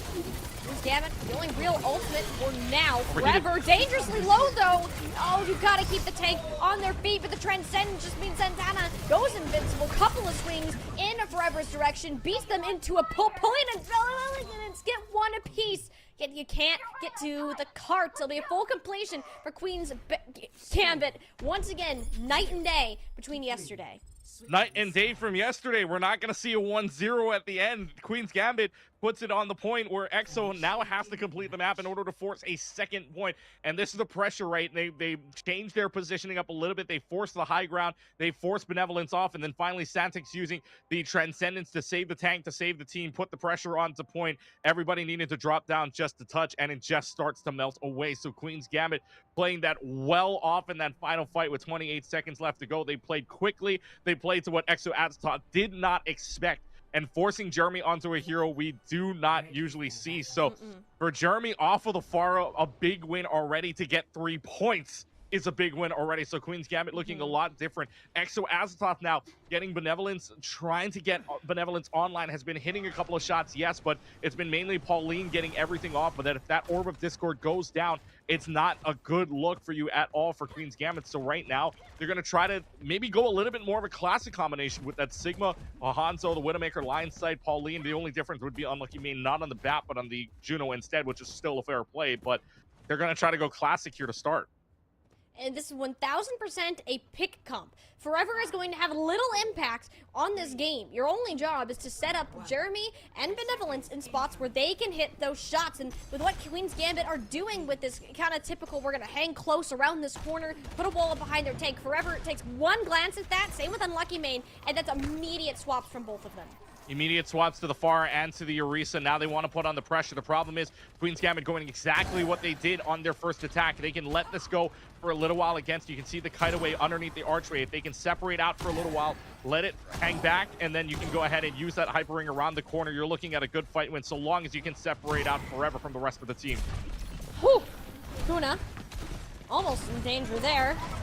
It does actually roll back to the safety of their team. Queen's Gambit, they don't get that fight on that first corner that they want. This position isn't bad either. You want to pull up with this Mei wall. The problem, once again, is Jeremy. Kuna doesn't have the HP to withstand this, and it's getting close. The Discord Orb also timed out, so it's just less and less. Jeremy can be pressured. It's just a fire strike eventually to burn them down to a crisp. Queen's Gambit, the tank of all people, to deal with the flying character. I was about to say the fire strike is the one that deals with the person in the air. Yeah, that's interesting. But Forever already coming up in an ultimate, already at 80% to a Terror Search. So they're just poking out for these drive fights just to build up a Terror Search, and the pressure is on. Queen's Gambit doesn't realize that Forever might already be there. And not quite, but again, this is a pick comp. You want your DPS to pop off, and Benevolence has done just that. Queen's Gambit attempting to compensate for the loss of their DPS with their own support ultimates, forcing Forever backwards, but Santana instead was getting bullied into their corner. Forever yoinked their lunch money, and EXO Azatoth are gonna still stabilize around their Mei. You don't have spawns here though, Keegan. I'm pretty sure Queen's Gambit are still going to have the payload progress that they would like, especially after Santix falls. Oh, I would feel like if Santix pops that Transcendence, the rest of the team is right behind. You could have stalled that point because Forever was out already, but they are going to stall this out. Careful of Jeremy's barrage, though. It's got to be Kunitz. It's got to keep this in check right now, although missing a few shots left and right. Deadeye available with Queen's Gambit holding that out. Forever going down was big for them. They can stall one more time. They got one more attempt on this point, but it's Benevolence once more. You want to get this DPS online? There you go. Another shot to the dome of Missing. Earth Shadow from Santana laid down, and no one is in danger. Pauline doesn't even feel the need to pop the Transcendence. That is worst case scenario of an ultimate that simply cannot be countered. EXO Azatoth 100% in the driver's seat, and it's Baraji to start it off with those fireworks. Deadeye zones them out for the time being, and Queen's Gambit are gonna have to get a full reset going. I don't think the DPS can make enough of a comeback. You don't have a tank to pressure the payload, and Forever 774 is a rock that shall not be moved. Not a bad play. I know the idea. I know the vision that Missin had forced out the Transcendence, put out the Blizzard afterwards, thinking you had it. Unfortunately, when you have a metal horse through ice, that horse usually doesn't go anywhere. So it's not a frozen. And so Forever gets out of it and is able to play alongside the rest of the team because everybody else got out. So the vision was there for Missin, just not executed good enough. And now, again, forever, 80% to another ultimate, already building up this Terror Surges so quickly because of the force and the pressure that this Oasis provides you. And look, again, earlier on, Exo Azathoth put the pressure onto Queen's Gambit on the lower side. This time around, Exo Azathoth gets upstairs without any fight. This is the one-fight territory place. Oh my goodness. What in the world was that out of Santix? Every single orb hit from the volley onto Jeremy. That's a projectile, mind you. Queen's Gambit will take what they are given and only invest one tool that they need. To pull off the defense of this caliber, you have to siphon off your resources properly, and it's already off to a nice start. Well, Kuna's like, anything you can do, I can do just as well. Benevolence gets caught out. Kuna as well, getting some headshots on, and now they're going to play the Widowmaker v Widowmaker battle and trying to keep Jeremy in check too. Exo Azathoth does have the Terror Surge online, but they got to go quickly if they ever want to get close to what this Widowmaker is providing right now. Not only get close, but get close to Queen's Gambit without getting walled off, with baiting out this Discord. Just notice how Forever just has to wait until that ability is gone, but you only have 6 seconds of window. It's thrown right back on there. You're still worried about missing, and not to mention Kuna, who just popped the sights in the back line. Your main source of healing is done and gone with. Exo Azathoth really shouldn't try to commit too much more into this unless they can take care of another support ASAP. Queen's Gambit aren't even going to allow them the opportunity. I believe it was the Blizzard thrown out, but it doesn't hit anybody. Forever, that's that barrage combo we thought we'd see, but no, it's Santix shuts down the big burst of damage, but it's only 3 players remaining. A 3v3 as a matter of fact. Pauline, though, later Transcendence, they can make use of this window of opportunity. Zanatsu Kuna has returned from the grave. Unlucky Maid is down once more, and Queen's Gambit are stabilizing pick after pick. Santix and Kuna, the perfect deadly duo from the back that Exo Azathoth can't seem to figure out. I don't even know how Santix is alive. Santix was forced down into the lower area, and Santix somehow racing back up the staircase and all to find 3. I don't understand. Santix somehow is a god. It's just staying alive, getting all of those picks, and now the headshot from Kuda. This is looking less and less good for Exo Azathoth. They have nothing on the board and no shields to provide any chance against this shatter. Queen's Gambit looking to melt away more clock. This is not the Exo Azathoth that we saw last time. This is not the Exo Azathoth who is mechanically and team dipping today. It is Queen's Gambit, it is Kuna, it is Santix who have the upper hand right now, and with only 40 seconds remaining, they may as well be putting themselves at a match point. You have one more push to do it, but with an uncounterable Earth Shatter that can't match that Orbital Ray 2. It all just looks to be in the defending team. Someone's got to come up with a pick. Benevolence has to find their mojo here. There couldn't be a more important time to do it. Santana, Earth Shatter laid down, gets sub 50 HP if the supports are working overtime to keep them in the fight and get these trade outs blow for blow. No tank on the table for Exo. They can't take space. They can't take space, and they don't have time to try to take space. They've only got 10 seconds left. Forever's forced to go onto the D.Va instead. Not a bad idea here if you want to go quickly, but with the way this is working right now, Queen's Gambit going to have the Orbital Ray. They can play quickly into their faces as they do touch the point for overtime. Oh, a jump shot, but it's just to the side. Queen's Gambit, they're looking good. They're feeling good. As a matter of fact, they can taste this victory. The Orbital Ray unmatched. Exo Azathoth outmatched here on their own map pick of Circuit Royale. It is instead Queen's Gambit who will now be moving to a match point. What a turnaround here from Queen's Gambit, looking a lot better on the map pick they had yesterday. Remember, Queen's Gambit was the one that picked Circuit Royale. Exo Azathoth was the one to win it in one fight and hold them full hold. This time around, Queen's Gambit's like, let's change the story a little bit. Let's change that script. And Benevolence getting played the game doesn't tell you the whole story here because, yes, it was, great jump shot there that we didn't get to see. And another shot right in front of the Zenyatta. But regardless, though, the rest of the team from Queen's Gambit looks so good right now, right? You have Regime and Santix that are doing oh so well. And Santix, again, drop down into the staircase. That should have been a 10 Zenyatta from the very get-go on that second to last fight. And somehow Santix gets up with 3 final blows somehow, some way. So Santix, you are my support god right now because I would never be able to pull that off. And then at the same time too, Benevolence and Jeremy just never came online. And I hate to say it that way, but the way that it worked out, yes, you got a few fight wins here and there on the defensive side, but on the attacking side, you got one good highlight, and that felt like it was pretty much it.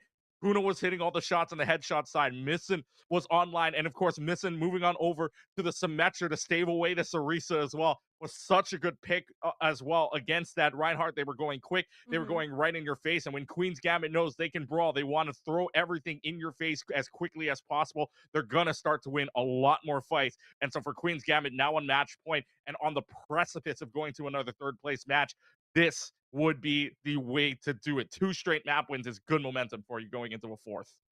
Is it unconventional? Absolutely, but you have every base covered right now. Queen's Gambit, they win the front line because Misson simply exists on the Symmetra. Kuna is on fire in comparison to any other performance that we've seen. Inconsistent player, but when they're on a peak, oh, Keegan, they do great things like this, and this is the kind of Kuna you needed to show up for playoffs day number 2. Sandix continues to be the most impactful support player that we have seen all weekend long, and everything is going right for Queen's Gambit. Starting back on King's Row and Circuit Royale was just another addition of that. Exo Azathoth, the team that was confident in their own playstyle, that dominated in terms of control, the pacing, the tempo, everything. It was Queen's Gambit playing into their hands, but now we're starting to see that script flip. Jeremy is moving away from their comfortable heroes. Benevolence is yet to fully counteract somebody like Kuna, who's just playing out of their minds today, and Forever can't even take space because Misson exists simply to make sure the tank cannot. Yeah, and it's just that pressure, right? Every which way you want to look at it, Queen's Gambit has finally found that they can be a little bit more flexible, that they can swap off of different things, right? Put the pressure on to whether it be the tank or if it's Misson and Kuna, put pressure on that back line with that dive earlier on in King's Row with that Genji and Tracer, make sure that that Pauline doesn't feel comfortable at all, right? You're looking at a plethora of things right now that Queen's Gambit has absolutely flipped the script on, and now we are forced into what we didn't say yesterday between these two teams, a 4th map, and especially now, again, we didn't say this yesterday at all. Match point for Queen's Gambit here. The next map we are going to is Push, and this is going to be Suravaso. So this is again another. Feels like a little bit more of a brawl style map. It feels like they want to go quickly in their face. But Exo Azathoth pulling out Suravaso up next.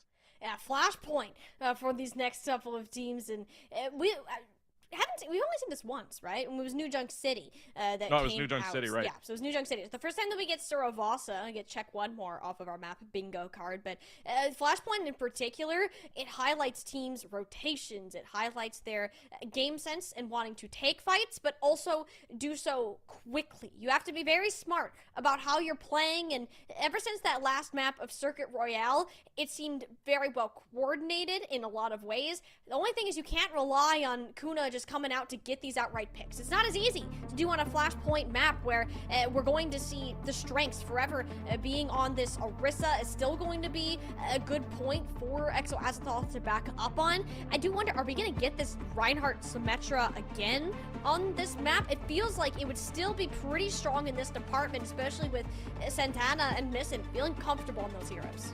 I still feel like it's a strong comp regardless too, because you're looking at a very quick composition, right? If Misson stays onto that Symmetra as well, gets you to the point quicker along with the Hyper Ring of Juno, you're going to be able to establish at least the base side and feel like you're defending first before that point even unlocks. So you're having a composition right now. If they decide to play with that, the team that can still go right in your face, I honestly still believe in that first point May could even work here. I've seen a couple of teams maybe run May just to make sure that pressure is off on one side or keep one tank in at the same time. They've been running that May pretty well at the same time too, so who knows what Queen's Gambit is going to pull off here. But instead, this may swap off here in a little while, but if they stick on the Zarya, the Zarya hasn't really worked out in the ways that they wanted it to.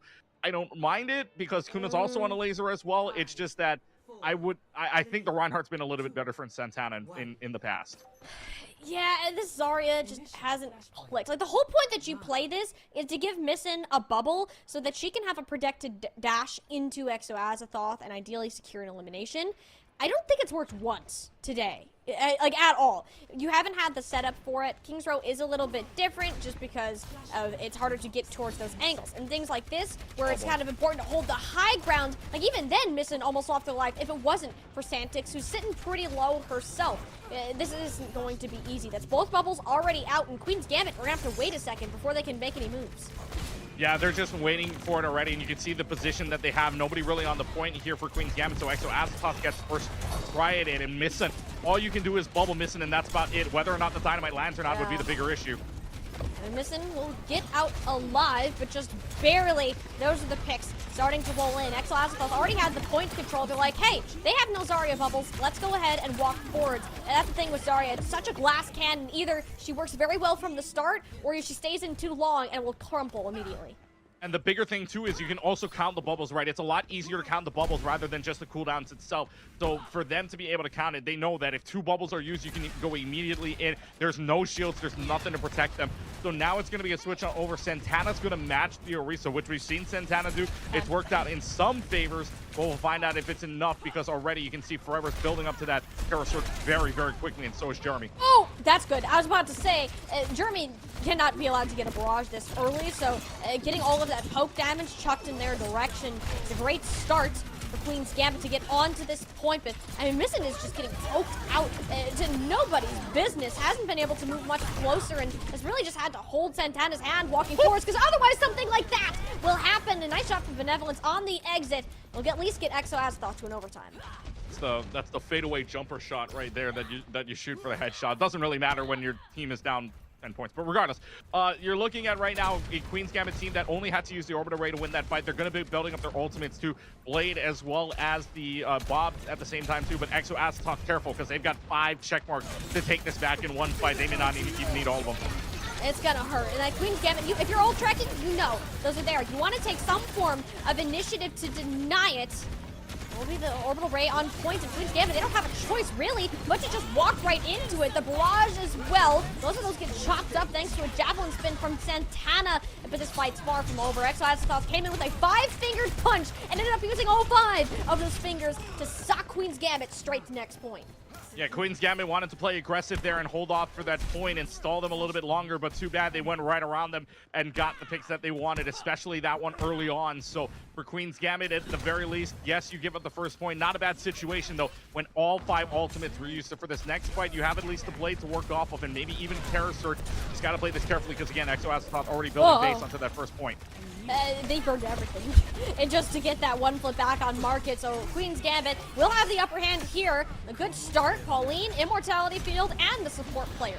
And to go down simultaneously. But they're not going to take any risk. Miskin knows how much that she's been focused out anytime she tries to take an angle here. So it's very smart for Queen's Gambit to play safe with their advantage. Remember how many, what's our average right now on Blade kills? At least it was 1. And at least it's one that keeps you the point. Benevolence now feels like a little bit more online, getting the headshot on Takuna. That could be the opening that Exo Azathoth once they recover and once they regroup. We're going to try to, but again, I mean, Missin's just not having a good time on this Genji. She pokes her head out, and Benevolence will make sure she topples over shortly after. It is Jeremy, though, kind of working back, and that's where that far-up player really starts to get scary. Then off the map. Bye-bye. Forever says goodbye, and we keep playing. Exo Azathoth, though, keeping this Genji in check, and like you've been saying, Missin feels like they really haven't been able to be playing in this game. So right now for Missin, she's maybe getting a little bit caught out because Pauline's not on that Zenyatta. You have an Immortality Field to play off of. You have the rest of the team to peel off once that Immortality Field even comes up just to save space. So for Queen's Gambit, 3 ultimates online. Exo Azathoth, though, coming up with a lot of their own. You do not want to let Exo Azathoth have these ultimates, and yet it's too little too late right now. If they want to try to push this point, they got to be quick. That's a great start, though. Pauline kind of ego-checked Kuna there and ended up losing out on that 1v1. Now it's all the ultimates being pulled out on point. Jeremy holding on to theirs until catches Santana sleeping. A great trade, if you say so, taking out the tank, if anything. But finally Missin to make an impact. It's been quiet too long. She's not happy with all the attention she's been receiving. Pulls out the good old Ninja News and sneaks her way to another fight win. Missin's like, finally, nobody's looking at me. I can be myself. I can play the Genji. Finally, just gets the picks in the back line, is able to pull that off. And even with Exo Azathoth using the Terror Surge, the barrage and all, they were able to win that out. Santana holds on to this Terror Surge, a big ultimate if they want to hold on to this point, especially now. Oh, Kuna's ego checking everybody here.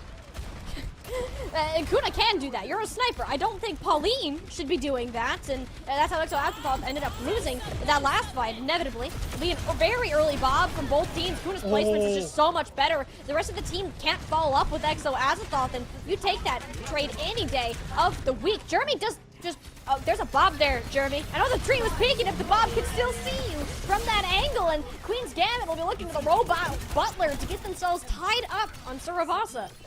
Oh, if I'm Forever, I have my hands in my face right now because that Bob got bumped out of the way, but it got bumped into a place where it saw both that tree line corner area and the main point, so that Bob was in a worse position than what it would have been if Forever had just taken that hit on the Bob initially. So, oh my goodness, that's just so unlucky. So Exo Azathoth now Queen's Gambit now tying it up. Misson will have the blade available. No ultimates online here for Exo Azathoth. Bigger thing though, Jeremy switches on over from the Pharah to the Tracer instead. They're going to play the ground game the rest of the time here.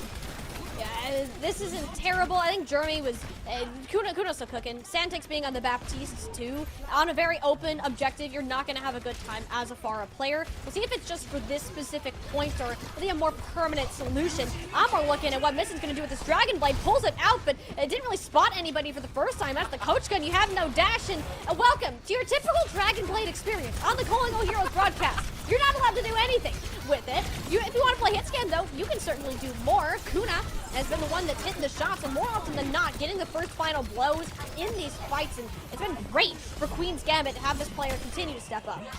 I feel like we've had more Blades only get 1 or 0 more than we've seen 3-0s this tournament. I feel like that might be the case at this point. But now we've got at least Queen's Gambit moving on here with at least an orbital ray with the application matrix as well.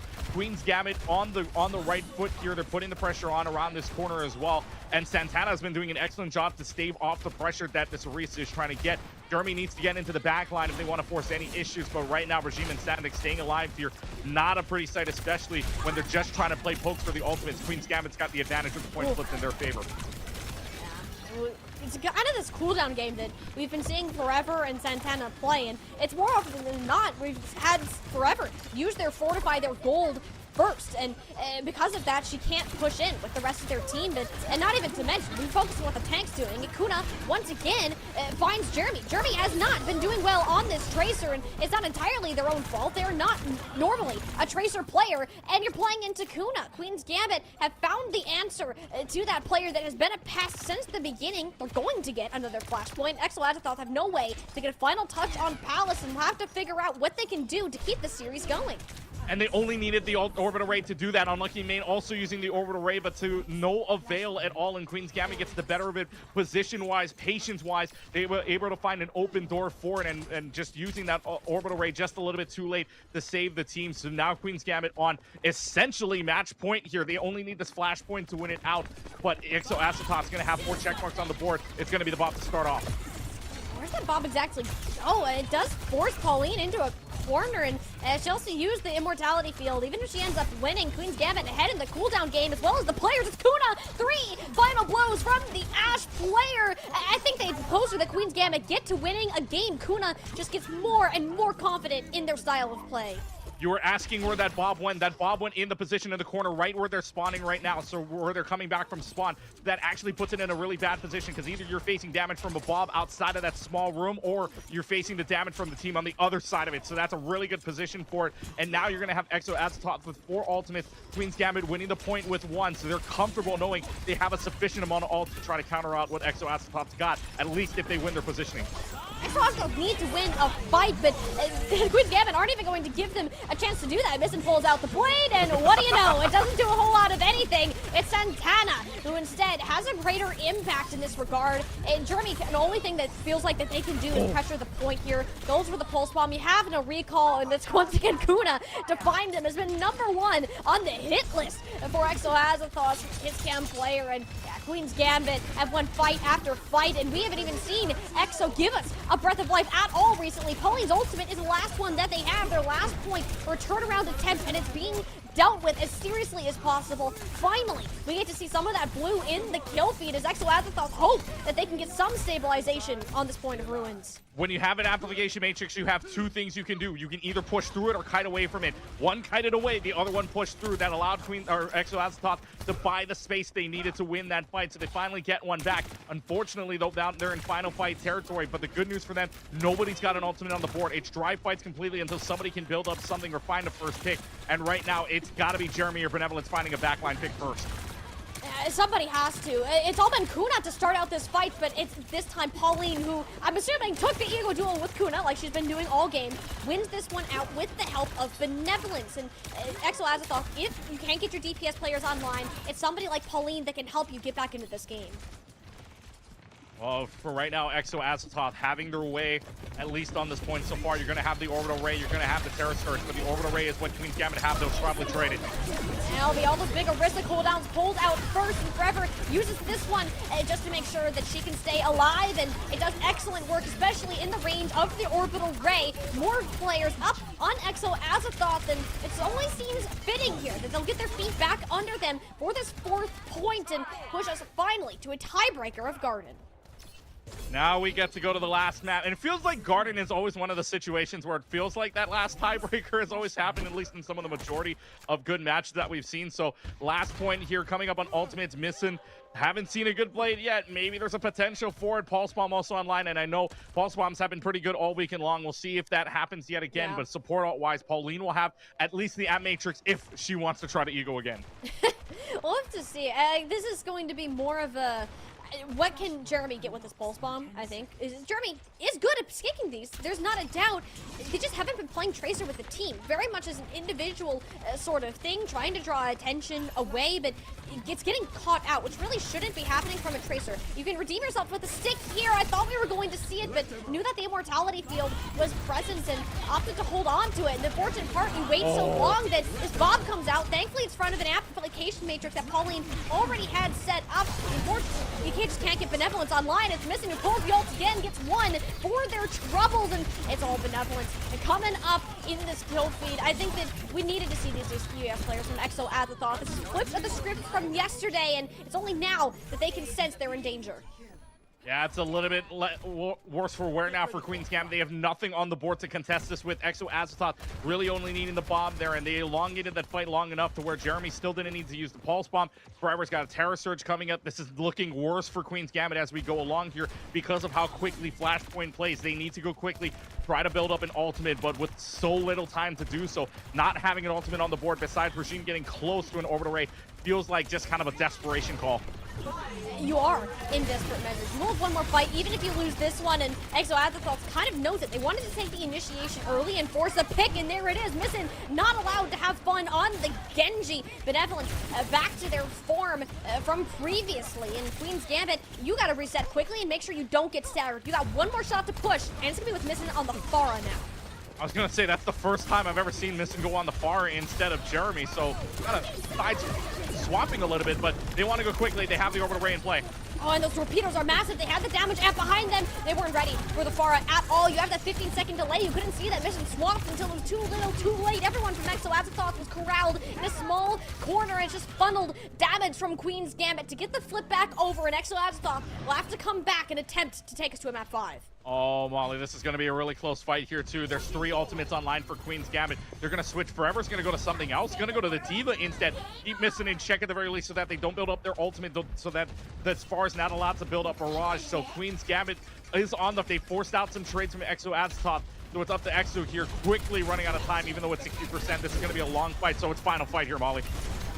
It's going to be the last stand. Queen's Gambit, can they get themselves to a 3rd place, or will Exo Azathoth take us to a map 5? Amplification Matrix from either side, but it's Kuna who finds the head of Benevolence, has the Bob, and it's only a matter of time till they decide to pump it up. Made it, the shots are simply too clean. Queen's Gambit are up 4v3. Exo Azathoth still have some players around. Forever, full mech health on board. Jeremy goes in the back. The Pulse Bomb is good. Queen's Gambit are going to have to fight blood, sweat, and tears to take this map, to take this series away. There's another one from Santic, but it's stuck in the Immortality field. No health remaining. It's Kuna that once again lands the final 2 shots. Queen's Gambit upset Exo Azathoth and will book themselves a ticket to those lower finals. The lower finals are booked, and the Queen's Gambit... The Gambit pays off in the end, gets themselves to a top 3 podium finish at the very least, but a strong team, a strong last 3 maps. We felt like Exo Azathoth may have gotten to play with that Oasis start, but then this script just entirely flipped. It was still a good map overall from Exo Azathoth winning on the Ruins and Market, but man, oh man, Duravasa, Circuit Royale, Kings Row, Queen's Gambit putting on the pressure, and Exo Azathoth could not answer. Well done by this team. And Exo Azathoth, yes, finishes up in their highest so far in 4th place, but you felt like they had a chance after yesterday to beat this team again in a 3-0. But you know what they say, vengeance is sweet if you're Queen's Gambit right now. Queen's Gambit, they came into this weekend with the mentality of, we're going to play off meta. We're going to be a little bit silly, catch these teams off guard. And then you come to realize, wait a minute, these teams are ready for the cheese. What in the world is this? We need to swap it up. And as soon as we saw them switch to a more conventional pick of meta, Orisa from Santana was consistent as needed. Kuna back on the Ashe just looked more comfortable because it's with an organized form of composition, not to mention Santix. The impact that they continue to have on the game is incredible. Everything is looking to click for Queen's Gambit, and you could have asked for a better time for it to happen. Exo Azathoth were certainly the dark horse of the weekend, and you gotta think that after 3-0ing this team yesterday, they thought that they could handle it in the same fashion, but Queen's Gambit came back with a new game plan, and it really threw Exo Azathoth off their game, and they're going to have to go home in 4th place. Yeah, and this is not a bad look for Exo Azathoth either. Yes, they did lose out this map 3-1, or this series for 3-1 rather, but this is their highest standing overall after all of the tournaments we've said, right? 7-8, 7-8 in Majors 1 and Minor 1. Major 2, they landed up with what was previously their highest in 5th and 6th, and Minor number 2 with just 7-8. They've been consistently within the top 8. Your problem is trying to break into the top 6 without having to go through the LCQ is your bigger problem. So a 4th place finish is going to help your points a little bit. I'm excited to see what they could pull off in Major number 3, because that's going to be the difference maker and the telltale sign of if they can break that top 6. But otherwise, good showing by Exo Azathoth, but Queen's Gambit gets the vengeance. They're going to get the matchup against Nightmare Timeless, and I'm super excited to see this because Queen's Gambit, now that we know they've got the flexibility, now that we know they've got Regime back, Kuna and Nissan are online, and Santana's been playing well as well. Every part of this piece of the puzzle has been doing well so far. They got to click it together, though, against the top 2 team right now. Yeah. We'll finally get to answer the question is, how far ahead really is Nightmare Timeless from the rest of the competition? We're going to go ahead, get our lower finals set up, sending one more team to those grands in just a little bit. This will be a matchup you won't want to miss. We'll be back with it in a couple of minutes.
have just witnessed the first upset of the day, Keegan. Queen's Gambit fell down to the lower bracket after losing 3-0 to Exo Azathoth in the very first round of our games yesterday. But they have just done what we didn't think would have happened at all. 3-1 win, sending Exo Azathoth home in 4th place, and now have a shot at getting to these grand finals. Do they have another upset in them today? Well, they're against Nightmare Timeless, and they are yet to miss out on a grand finals yet. Yeah, they are yet to miss it out, and I'm pretty sure they don't want to miss out on another one. They want to go 5 for 5 appearances to play for at least 2nd place or 1st place even. But this Queen's Gambit team, I would say, has got some momentum going underneath their sails. And let's look at the bracket real quick, because for what we saw yesterday as in terms of what Nightmare Timeless had, we'll start with the lower bracket side, because Queen's Gambit had to make their kind of run into this. It's kind of an insane run, because they started off on the lower side thanks to an 0-3 loss to Exo Azathoth on that side, but then they beat Hypnos Iceless 3-0. An upset, if you're talking about seeding, the 4 beats the 3.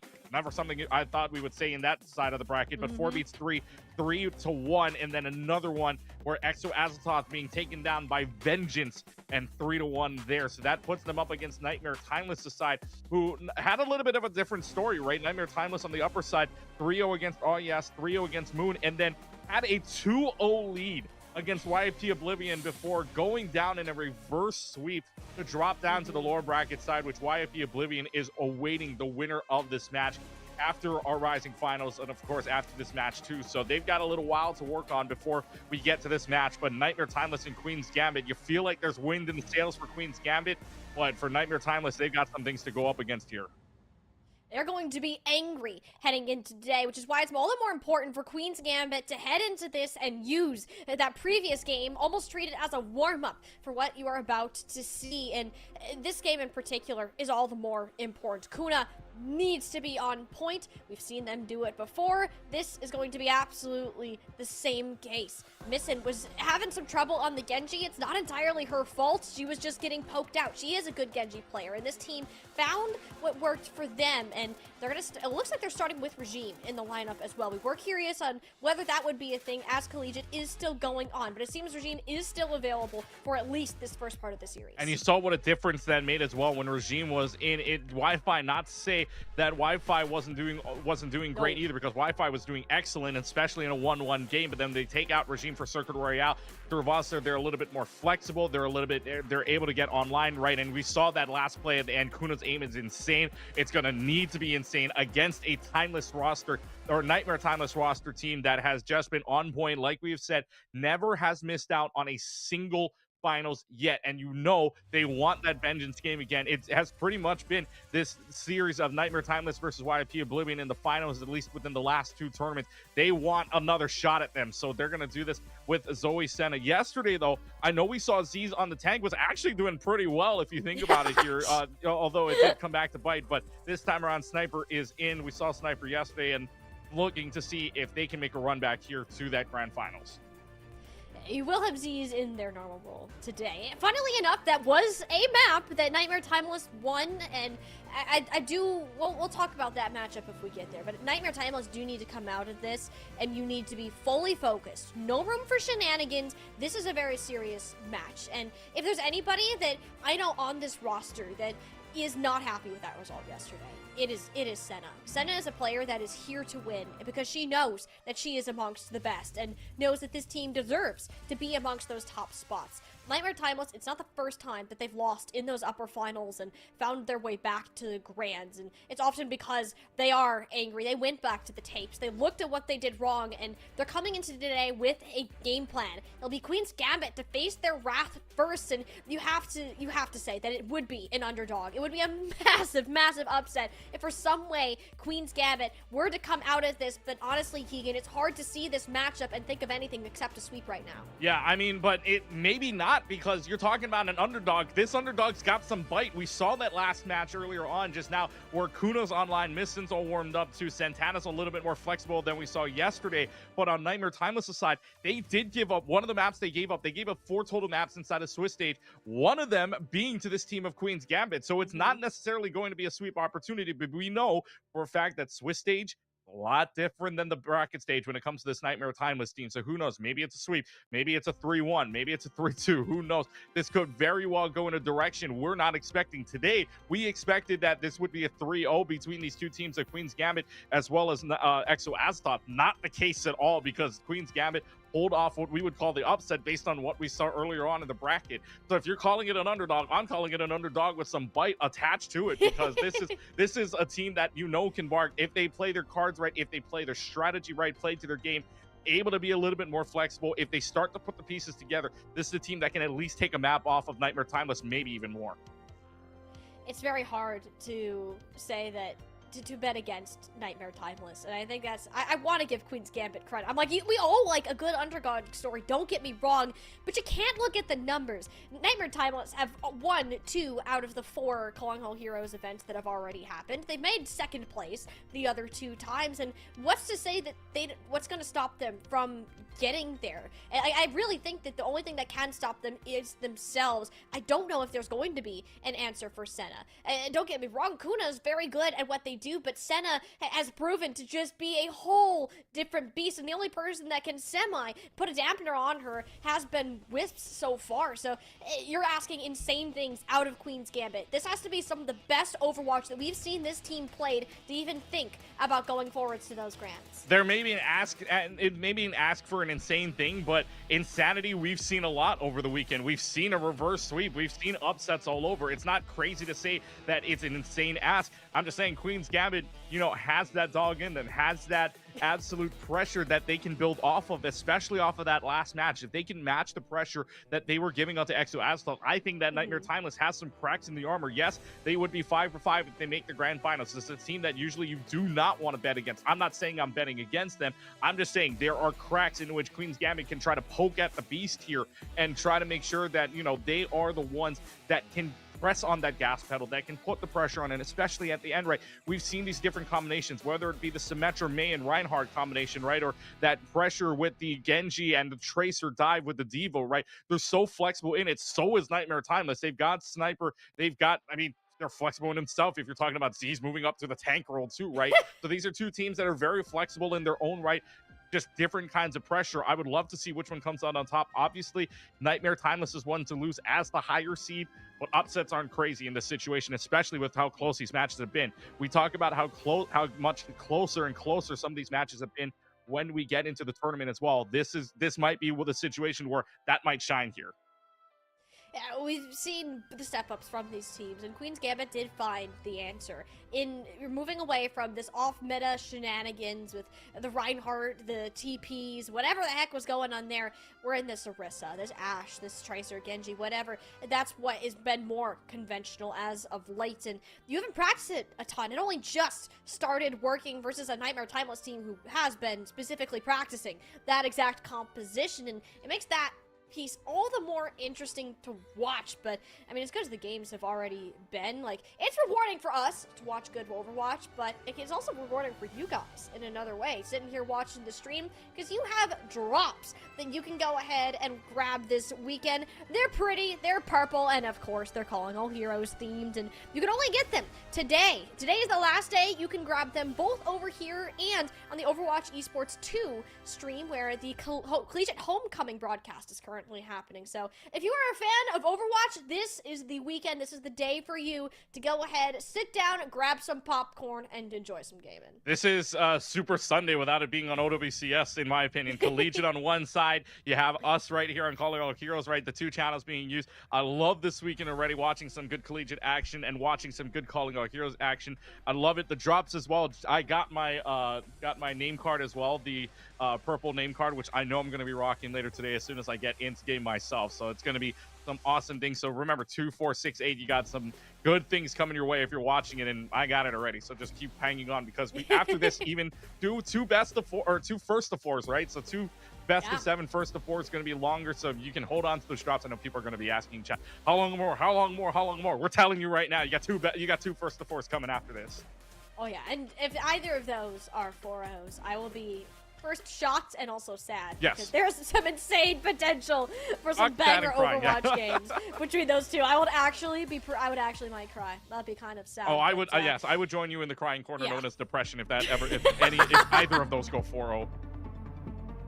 But hey, we don't know until we get there because we don't know any of the teams that will be participating in those. Well, we know one of them. YFP Oblivion waits for either the victor of this match will be Queen's Gambit or Nightmare Timeless will be Busan to start off the story for our lower finals. One can go on and the other is going to have to be happy, sent home in third place. I mean, if you're already Queen's Gambit, not too bad of a situation to be in. You know, you've had a few players already up on this podium by themselves, so the fact that they're going to get a third place and good points in the standings overall in the circuit is already good, and trying to get to that, or to avoid the LCQ rather, going into the finals, these points are going to help. But getting to that second place makes a bigger difference as well.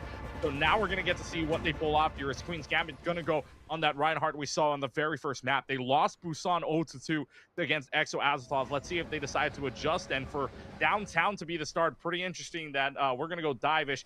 Pretty much almost mirror. Oh, I thought we saw the Venture for a second. That would have been fun. I'm a massive rock muncher enthusiast, and we don't get it. Not quite yet.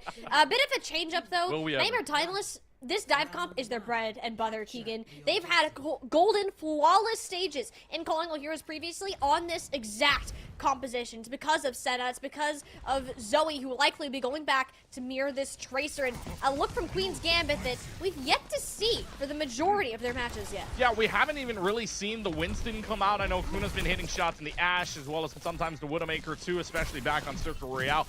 Missing on the Tracer, trying to provide that backline pressure. It's mirror battles on either side. This is what you're going to see in downtown. Nightmare Timeless, though, we know is usually better at this one.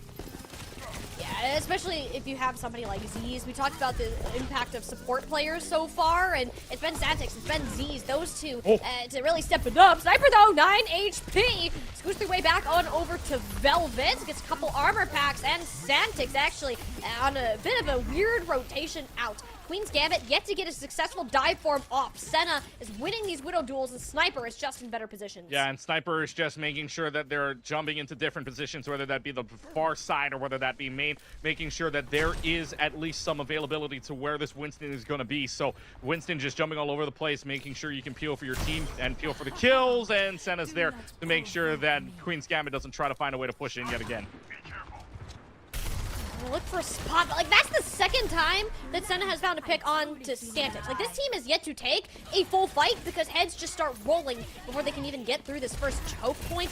Sniper is down, so Queen's Gambit can start to rotate towards this point. Regine is the only support though, and Santana taking these peppering shots out of Zoe is not a great start. You have very limited healing resources. Something needs to go the way of Queen's Gambit. In fact, two things do. Kuna wins the Widow duel, and the point is now colored in red. Yeah, they get the flip as well. Santana gets it. Forced out Primal Rage, though.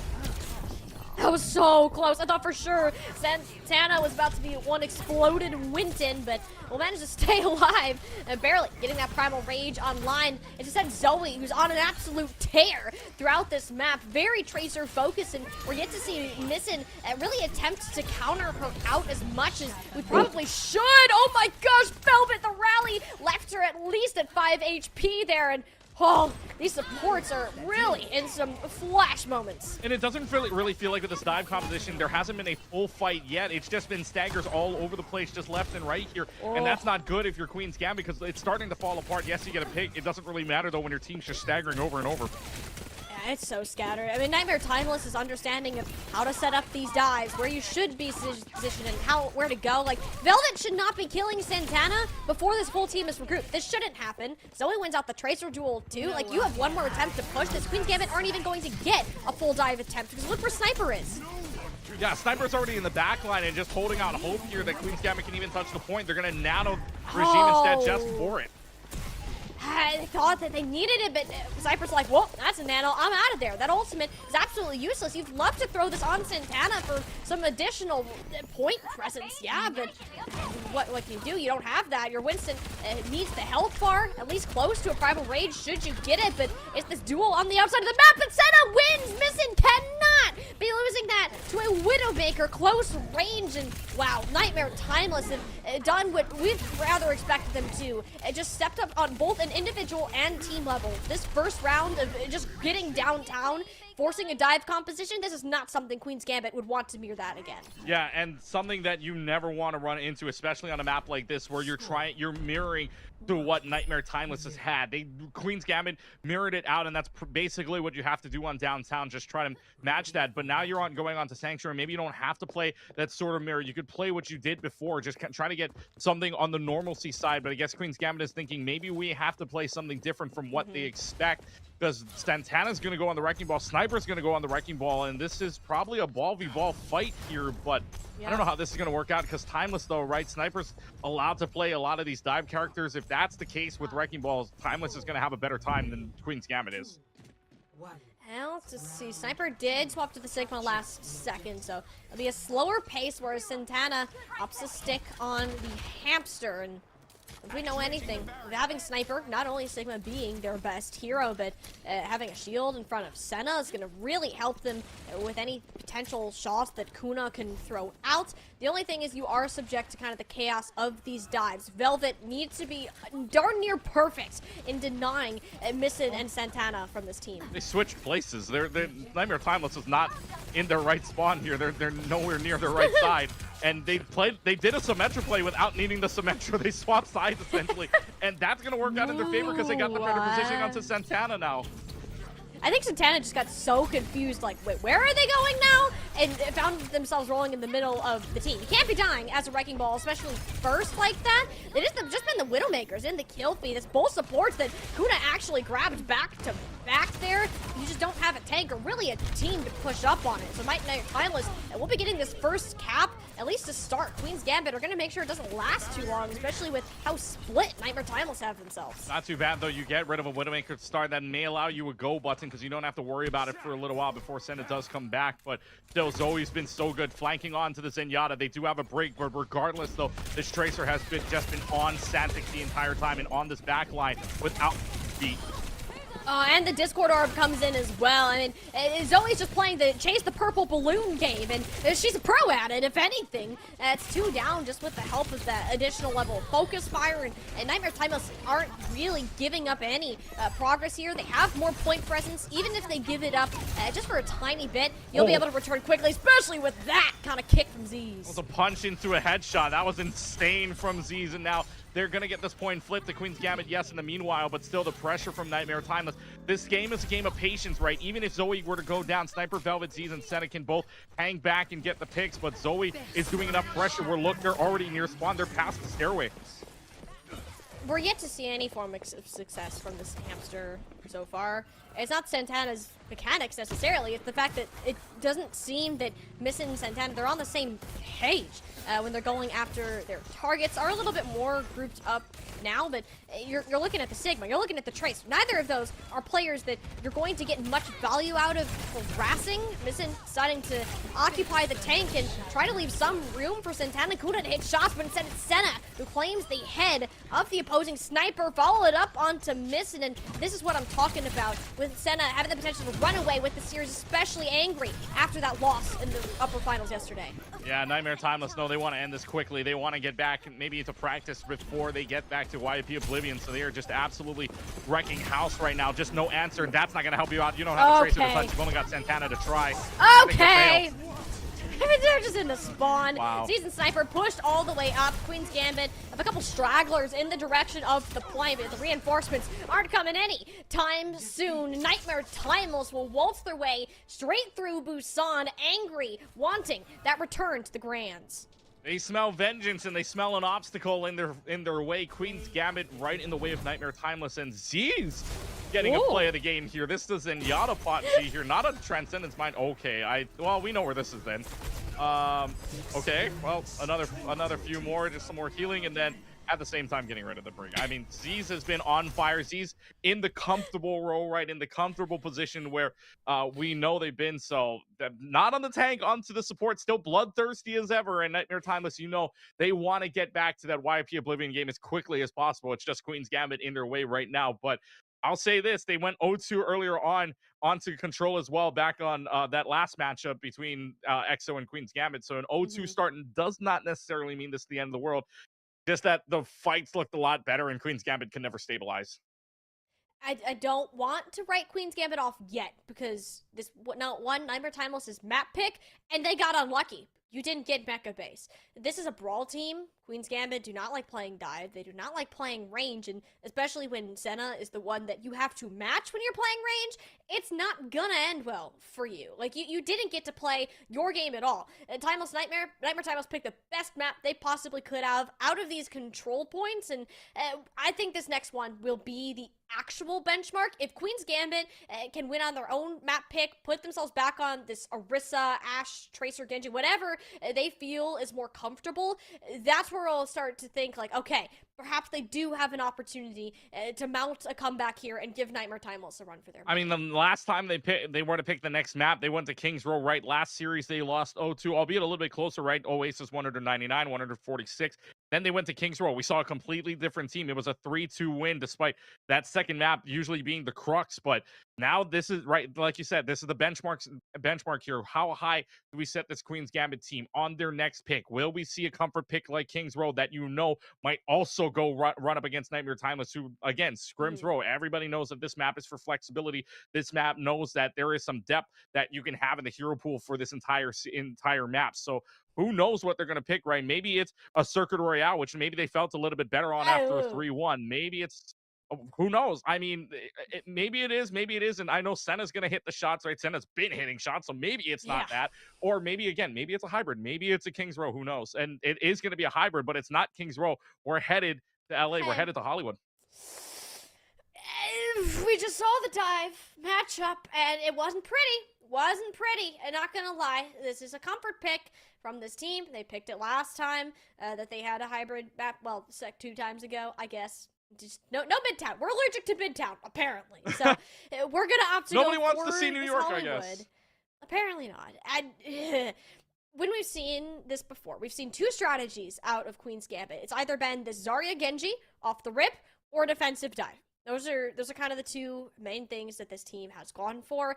And with the exception of a solid defense, the one time they held off Moon on that point, I don't want to see this team play the mirror in the dive, because they're going to lose to Senna hitting those shots. Zoe and Sniper seem to be much more synergized than Missin and Santana right now.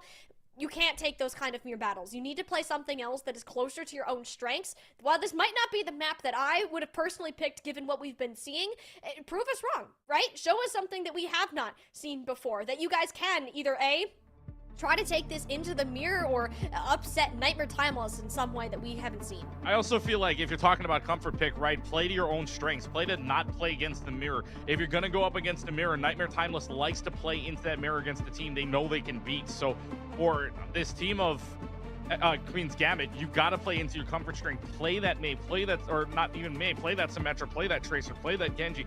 Play into something you know Nightmare Timeless is going to try to maybe struggle against, or play something that you know you're stronger against, instead of just the mirror in itself. I know we're probably going to see Ashe here, if anything, as well. If Kuna can hit some shots, maybe that's the bigger thing. Who knows as we go into the map of Hollywood. But again, you cannot play a mirror game against Nightmare Timeless. They're just going to throw that right back at you. And that's going to be a problem here if Queen's Gambit wants to tie this up. Santana maybe on the Zarya. I mean, they're still in spawn. Maybe that changes, though. Nightmare Timeless, though, is going to play a Ramacho defense to start. What? They're not playing dive. They're playing Ramacho defense. They want to throw hands. What the? I'm honestly surprised we haven't seen more Ramatra this weekend. I thought he would be back, just considering that he got the shield change reverted. You can now go back through those, and Orisa was slightly weaker, so having this out for not the first time, but kind of close to it is shocking, especially since Sniper doesn't typically play these heroes. I do wonder if it is in preparation for that Zarya. Queen's Gambit always walked out on the Zarya Genji, or tried it at some point, but instead, they're just gonna go back to this Winston. You couldn't make it work on Busan downtown. You gotta hope this will be a different situation. You gotta hope, and I'm assuming, I thought they might have pulled out, like, say, a Diva or an Orisa, but instead, they're going straight up to the Winston, thinking they can run quickly into the backline. They're gonna try to see if they can just dive right on in with Missin and Santana, but that's not the case. They've already been staved off. No, and now you have the punchy punch form on the front line. Sniper can walk into this team. Santana hasn't been able to get healed up fully. It just slows down the tempo in which these dives can be taken in the first place. Senna is a constant fear in the back of your minds. Kuna can literally do nothing about this Widowmaker player. It is on the tank to dislodge, and hopefully another shot to come in. You just save the grapples. The support is there. Nightmare Timeless know what Queen's Gambit win condition is and counter it out accordingly. Santana and Missin have been so incredibly low this whole time that they've never gotten healed up, and they won't be able to after that pick onto Santix. That was ambitious from Zoe, though. Very punishable offense, and Nightmare Timeless are going to have to make this one a little bit faster by taking both supports out. Yeah, but they got at least something out of it if you're Queen's Gambit, though. You got the regime is out, so you got to reset, and Missin stuck, so that's going to waste away more clock. I was about to say, too, on that backline, Missin was all the way in the back at very low health, so that lost a lot of your dive potential. So yet again, Queen's Gambit is stuck in a position where they cannot just find an answer for anything. Kuna only at 44%, by the way, and both Nightmare Timeless DPS are going to have their ults very soon. So this is just showing you the defense of Nightmare Timeless hard to get through unless you're able to put the pressure on. You're playing this for a nano, right? You want to give Santana that boost. You can jump into the back line, whether it's a Senna that you're pressuring or somebody like Velvet, but Velvet's been living on the brink. The support has been there for that specific hero, but I don't think that she's missed a whip shot either. Santana gets next to no value off of this. Velvet pops the rally, waltzes into the back line, and there's a second for that. It's Regime now who wants to get in on the action. Saw their opposing Briggs slapping people around and wants to do the same here. The Annihilation popped, rendered useless because of the enlarged shield. Queen's Gambit will get themselves at least on this objective. There's plenty of room for Nightmare Timeless to engage, especially if they can keep Senna alive. Oh, this is ambitious from Santana, but does have a primal range. I was going to say, too, with that nano boost Winston, yes, it doesn't get any picks. It doesn't get a lot of huge damage, but it scatters them around. So with that rally out of the way, right, Regime's able to take down Velvet on that rally, and this is now the pressure on from Queen's Gambit. You're down quite a few players here. I'd much rather have Regime than Senna in this particular matchup. Nightmare Timeless, though, they have to work with what they have. The only tool the Queen's Gambit have is a pulse bomb. Missin chucked in, goes wide, and just like that, you have to find a way to reset. Santana has basically no health, and the bubble makes sure that they can't re-engage anytime soon. Zoe identifying that these supports are kind of off on their lonesome. Queen's Gambit is so split and is very punishable. Nightmare Timeless see it and tried to go after it. The problem is they split so much themselves that it's kind of just these pure raw aim shots that we know set up for that is eventually going to get some picks going. Yeah, and they finally find a way to break through this entire pressure side. 45 seconds left, and they realize that they're better as a group than split up. So if they can just combine together and stay together, Nightmare Timeless are going to win a lot more fights than Queen's Gambit. Queen's Gambit's goal was to try to spread them out, which they did successfully to start. They just didn't have the ticks to work off of, and that's an even bigger stagger now that you've got Z's taking out Santix. Yes, nano boost online, no ultimates online for Queen's Gambit. Otherwise, Nightmare Timeless has a lot to work on in final fight territory. And that's bad news. Okay. I told you, Senna, you're not going to beat her in this Widow 1v1 matchup. I mean, Kuna's been doing a decent job of kind of denying sightlines, but with both DPS getting shut down, and we haven't even had an engage yet. This nano's got to be something else. At least you get it out before Senna rips Santix's head right off of her neck. It's just too little, too late. Nightmare Timeless are on one today. Senna, in particular, it's going to be the full hold on first point. Oh my goodness, that was an insane hold from Nightmare Timeless. I mean, just over and over again, they just kept rolling. Regardless of if they were split up, they were able to find their way back into fights. Queen's Gambit wasn't able to touch the point. I think, honestly, they took a little bit too long to wait out for that Widowmaker in that one fight that they had 3 people down. They weren't able to touch the point, and it was just a little bit too ambitious from Santana to go for the backline rather than just holding on to the point and guaranteeing yourselves at least a fight win. But for Queen's Gambit, 84.7%, not bad. You know there's not going to be a tie. You know you didn't get full health. That's your only consolation besides this. And Nightmare Timeless rotating out very well, knowing that they're better as a group than being split up, and rotating their ults very well as well. And of course, Senna being online makes a world of difference. Yeah, and it helps a lot for Nightmare Timeless. And I'm just going to go back to the question. Why did Queen's Gambit pick this map?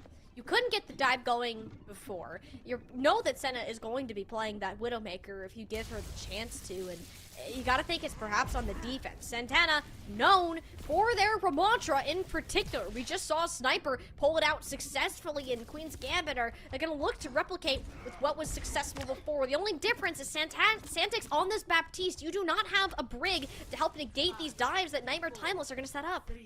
Yeah, for Santana to try to pull this off would need to take a lot here, especially against a team that wants to go quickly. Already the Symmetra goes in just to get them very quick over the edge. And now it's just a matter of, can they find a first pick? Nightmare Timeless playing off this first pick scenario. They get one, it's pretty much over. It's as simple as that. And when you have Senna on your team, it's always a scary sight to behold. No, it doesn't get that shot, but who's to say there's plenty more to come from it. Oh. Nightmare Timeless, rotating Sniper in position, pressure onto Santix, but Ziz is in the main, ready to heal their tank back to full health, and there it is. It's one pick. The floodgates have now opened, and you can start to get aggressive. Santana already used the Nemesis form too. You can't help the rest of your team that got dove by the Sniper in the backline, and this is just all that it takes. Nightmare Timeless are allowed to play their best composition, and this is what they can do when you're on their peak form. Missin and Kuna are going to attempt to keep this alive. It's two picks, but who's touching the payload? It's not going to be Kuna. Wait! The shot out of Zoe! It denies that completely. There's actually a moment of recontention here, but it's not going to be pretty. You have So Split. It's all Kuna. That's their fourth final blow at this fight. There's absolutely no reason Queen's Gambit should still be in this, if not for this player. If it wasn't for Kuna, we are talking about a map finish. Instead, we're talking about a map still in the hands of Queen's Gambit. Yes, they gave up 2 ticks, though, so that they got to be very careful. Again, a first pick would be disaster already, but if Kuna can get online here for the rest of the 2.5 minutes, we're looking at an upset, and there's the online kill. There we go! Time. Oh my goodness, Kuna, we talked about this player time and time again. The most consistent, not exactly, but when they are on their peak form like this, there is nothing that can stop them. Even Senna in this regard. Queen's Gambit are relying on their Sniper to keep them in this fight, and it's a beautiful pulse from Missin to follow it up, and you're gonna have to. That hot streak player has been taken care of by Sniper, and Nightmare Timeless are still gonna use this as an opportunity. Nano boost onto the tank, and Senna doesn't have a Widowmaker to match her shots. This tick narrowly about to complete it. Someone from Queen's Gambit has to get on the point, and it's gonna be Santana to do so. Has the Annihilation, can continue to sustain this, but the Primal Rage is going to keep them from doing any significant damage to these squishy players. You have to stick on the point. You're the last hope for this team. Sniper bounces them off, and it denies the touch completely. The juggling skills out of Nightmare Timeless are going to get them to a match point. Wow. I mean, that's as crazy as you want it, right? It was just one play of the game from Kuna. I want to rewatch this. This is some insane aim here. Oh my goodness. One more. Get next. The Tracer, maybe? I think it was the Tracer? Oh my god, that was around the corner too. That's such a sneak up play. Kuna gets both headshots there. It just wasn't enough. That needed to come earlier. That needed to come on the first half. If we had saw that on the first attack, we're talking a different game here from Queen's Gambit. We're talking about an attack that actually pressures on and pushes on to the next stage, to the next point. But it was not to be, because Senna was online during that half. Senna got online, especially on that last point as well, that last fight. And the juggling skills and all is just Nightmare Timeless is one to lose. They didn't. They're up 2-0, and now a crucial map pick here, because Queen's Gambit, I think this has been comfort picks, but comfort picks aren't going to break it. It's not breaking it. They're going to something that they know that Nightmare Timeless knows they can play against. It's not working. You cannot play dive. Please stop playing the dive. Like, I get it that this team, like, you've probably been practicing it a good amount, but this is against Nightmare Timeless. Like, these are the monarchs of dive themselves. Like, you're not going to beat them at their own game. And I think that where the Queen's Gambit hopefully now can realize that it's not fair to put everything onto Kuna to just have those pop-off performances. You need to have your Winston in place with your Tracer. Your supports should be cleared enough to be allowed to rotate, so you're not standing in front of Senna's crosshairs. Like, there's a lot of things fundamentally that didn't go right because how prepared Nightmare Timeless were for that, but also just a little bit of sloppiness on that setup. I think they practiced it and thought that they were a little bit more confident on it. It's not working, and this team wants wants to continue forwards, this dive, this Winston is not the answer. We need to bring back this Orisa, this Ramatra, these things that Queen's Gambit really made a name for themselves in originally. Because if you try to beat Nightmare Timeless when they're firing in all cylinders and you're allowing them to play their composition, it's not going to end well. No, not at all. It's never going to be in a good situation where if you're playing into Nightmare Timeless's hands, they're obviously going to take advantage of it. And this is a team that one small mistake, right? This is such a high-level game where one small mistake is going to cost you. So every single point matters here. And the next thing they are going to, which we did not see, I don't think at all as the last one, although we did see a Flashpoint map. It is not Saravasa, though. It is going to be New Junk City we're headed to next. Okay, so this is I like this pick. No dive. We're off to No a good dive. start there. So we can bring back that Orisa. I'm assuming the Orisa at least, and maybe some Ramatra JQ if that's what these teams want to go with. This is where Queen's Gambit has found success in the past. They're going back to good old faithful. You're not giving Timeless the advantage for some reason. I'm still confused by that Hollywood map pick, and you gotta hope that you can turn it around starting here, because it is a massive uphill battle from this point on. You are down 0-2. And it has to be a reverse sweep. Nightmare Timeless have yet to miss out on a grand finals, Keegan, and if they keep playing like they have been, they're about to get themselves right back up to that stage. They only need one more map win to get themselves a 5-for-5 record, a thing that no other team is even close to doing. So this is a Nightmare Timeless team that knows they win this. I would honestly say points wise, they're pretty much I would think they're pretty much locked into the top 6, if not already. So this team here just unstoppable at the moment, and right now looking to see if they can get that vengeance game against YFP Oblivion, and they know they want to end this quickly. They know they want to go to more practice matches and watch what happens between these two teams. So for Nightmare Timeless, this is just a bump in the road. For Queen's Gambit, this is their final place in the road unless they can keep the tires rolling here on New Junk City. But this is going to be tough for them. I know there's no dive scenario here. Maybe you can play more of that Brawl style, right, with the Reinhardt maybe, or the Risa in play. We know Santana can be a little bit more flexible. We just haven't seen that yet. They're being a little stubborn on it, and I don't know why that is. But now for Queen's Gambit, last chance here, gamble onto New Junk City. We'll find out if they can break this 0-2 streak here with a map of their own. This is the last map pick that you will have in this series, and that's a scary thought, especially when you know that there are maps such as like a Gibraltar or a Circuit Royale still in play, but you gotta start somewhere, and this is the map to do it. I gotta say though, Keegan, Mauga was certainly not on the list. Santana is also very good at this hero. Put Missin and Kuna on 2 of their comfort picks. Perhaps it can work. Sniper being on the Orisa though, these timings need to be perfect in order for this execution to happen. Kuna, a venture again, something we did not expect. I know you like seeing the Rock Muncher, but that is something we did not expect at all to see. Queen's Gambit, this is a composition that wants to go fast, run right in their face, especially with the speed boost and all. Trying to separate out the team, trying to find that big play here. Can they find it, though, is the better question, because Nightmare Timeless is cutting back on their own. With both this Juno and the Lucio, you are going to be zooming around this map, and it's a game of ring around the rosy that Queen's Gambit should be able to win and chase him down. Kuna does catch Senna, giving shades of Wisp from yesterday, if you remember them, popping off on the Widow, and Kuna remembered that too, making sure that won't be a problem.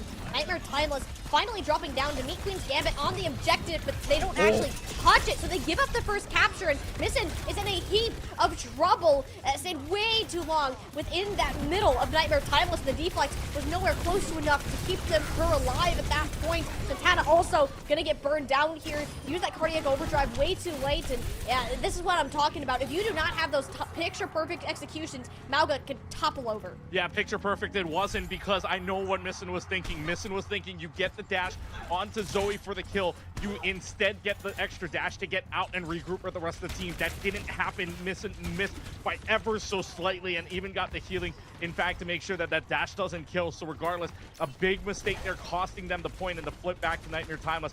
Gonna try to go right back at it, but a few ultimates. Look at Sniper already up to a Terror Search. Santana nowhere close.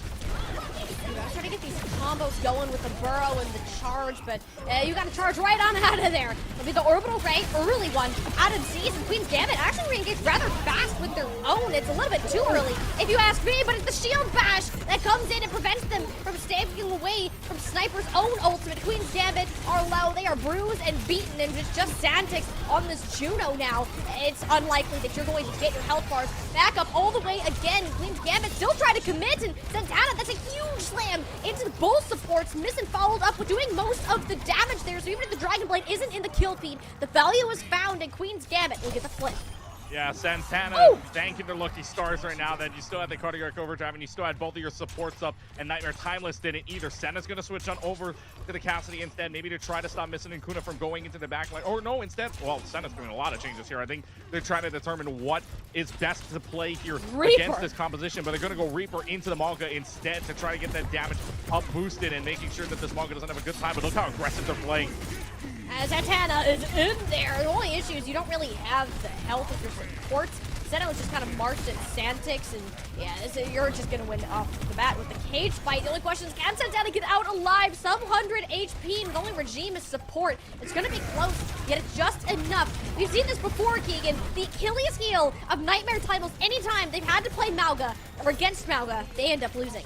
Yeah, and against Malga, they find out that it is tough to play against right now, so they're not going to make any adjustments besides Senna going on to the Reaper, but they do listen to Santana early on. Good thing it's after the point was flipped anyways, or after the point was captured, so Queen's Gambit will have Santana back into play, but they will have a soundbar to work off of, and, well, Orbital Ray and a Blade, we know how bad Blades have been, but if it's anybody to counter that out, it's going to be Zoe.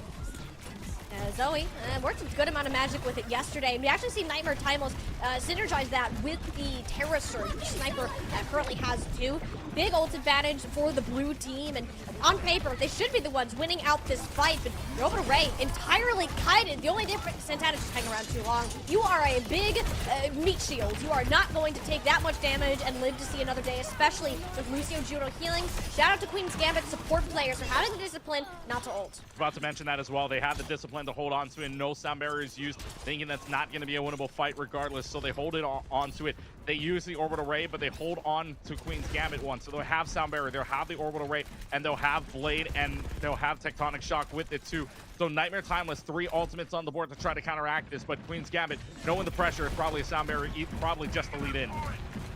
The support ultimate, having both a sound barrier and an orbital ray, those are just two massive resources that you like to have, not to mention the amount of speed that you get with this comp. Sniper is completely poked out, separated from their supports, has to walk into the Malga just to get back within their LOS, and Queen's Gambit have already gotten to that point. The only difference is you don't have any of the damage remaining, and it's missing to get shut down. Sniper, wonderful countering play, denying the Dragon Blade entirely, and that was Queen's Gambit's big deny. I think they canceled sound barrier throughout that too. Yes, Velvet, give them your flowers. Velvet canceled out because of the rally from the shield bash. So give Velvet the flowers there for stunning out Regime. Not necessarily, I guess, Ajax-ish, but you still got the shield bash, canceling the sound barrier, stunning them out inside of the Terror Surge at the same time too. Nightmare Timeless on a tear. Okay, and there you go. And Zoe that will go ahead, little cherry on top with the Dragon Blade, and just like that, Keegan, this point is all evened up. Nightmare Timeless got the most open objective out of the way. It's these close quarters ones that I'm a little bit more worried about. Yeah, but they're going to go to bomb flats, which gives them a little bit more of an advantage here. It's still open area, but that just means the last two, if we get there, is going to be Refinery as well as the Ducks, more enclosed if anything. So that's the one you got to worry about. Nightmare Timeless just want to win this one if they want to keep advantage, and a good start for them. Yeah, main support is taking care of Kuna's ultimate, and it doesn't get a whole lot done. Tectonic Shock, hard to get value out of, especially when the teams are grouped up. You'd love to see it comboed with Santana's ult, but I'd have to imagine that switch. It's not normal to ult when you are already down your main source of healing there, so Queen's Gambit might be going to try something new moving forwards.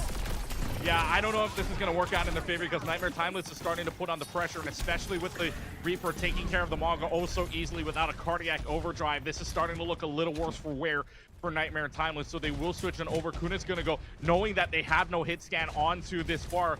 Kuna's going to try to play the role of Jeremy from the other game and play on the far, put on the pressure. Problem is, can Nightmare Timeless stave this off? We know they have before. They're going to be able to do it again if they hold on and play patiently.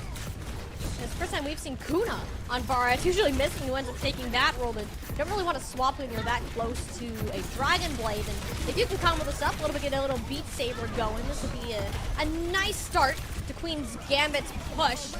You have to get this beat off, though, but now it's denied again! Javelin from downtown! Sniper shutting down Queen's Gambit's host of a beat. Missing still gets her one, and Queen's Gambit will get the pick off to it, but what a wonderful shutdown out of Nightmare Timeless. It's a wonderful shutdown. Unfortunately, it doesn't work out their way. If you're a Nightmare Timeless fan, you are waiting at the fact that it didn't work out, but they used the Terror Surge. Regime went in too deep.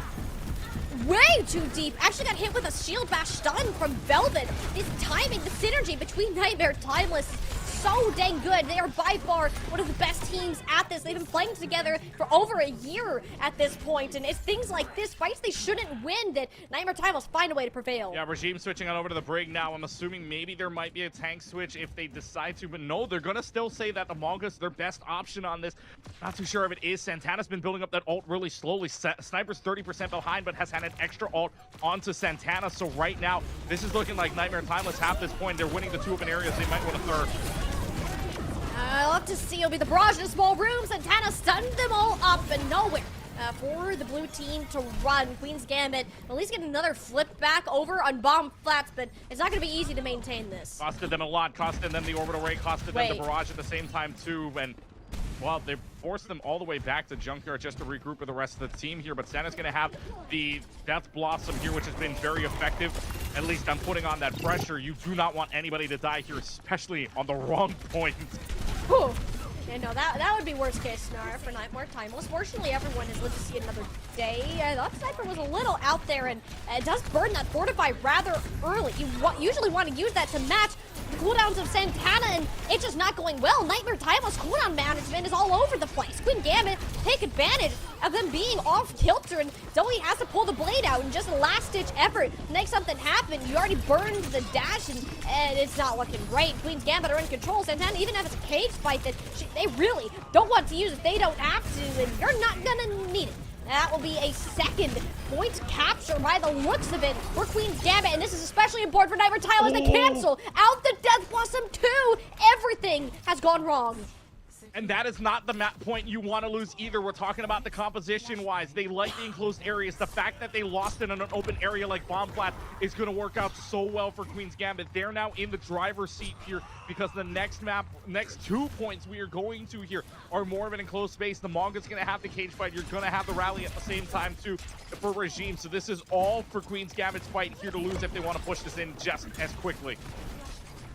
You're gonna have to make it quick. These are the points that Queen's Gambit wanted to fight. That Amalga is gonna do so dang good on. It'll be the cage fight out, and I believe it's a couple players captured in the corner. Velvet's rally is not gonna do anything against a big old sword that Missing is swinging at them. Queen's Gambit had the win con set for that first fight, sending Nightmare Titles packing. Yeah, they are sending them packing. They're sending them away. They have to kite away. Velvet using the rally for nothing. Regime held onto the rally. Look how deep they're going. They want them all.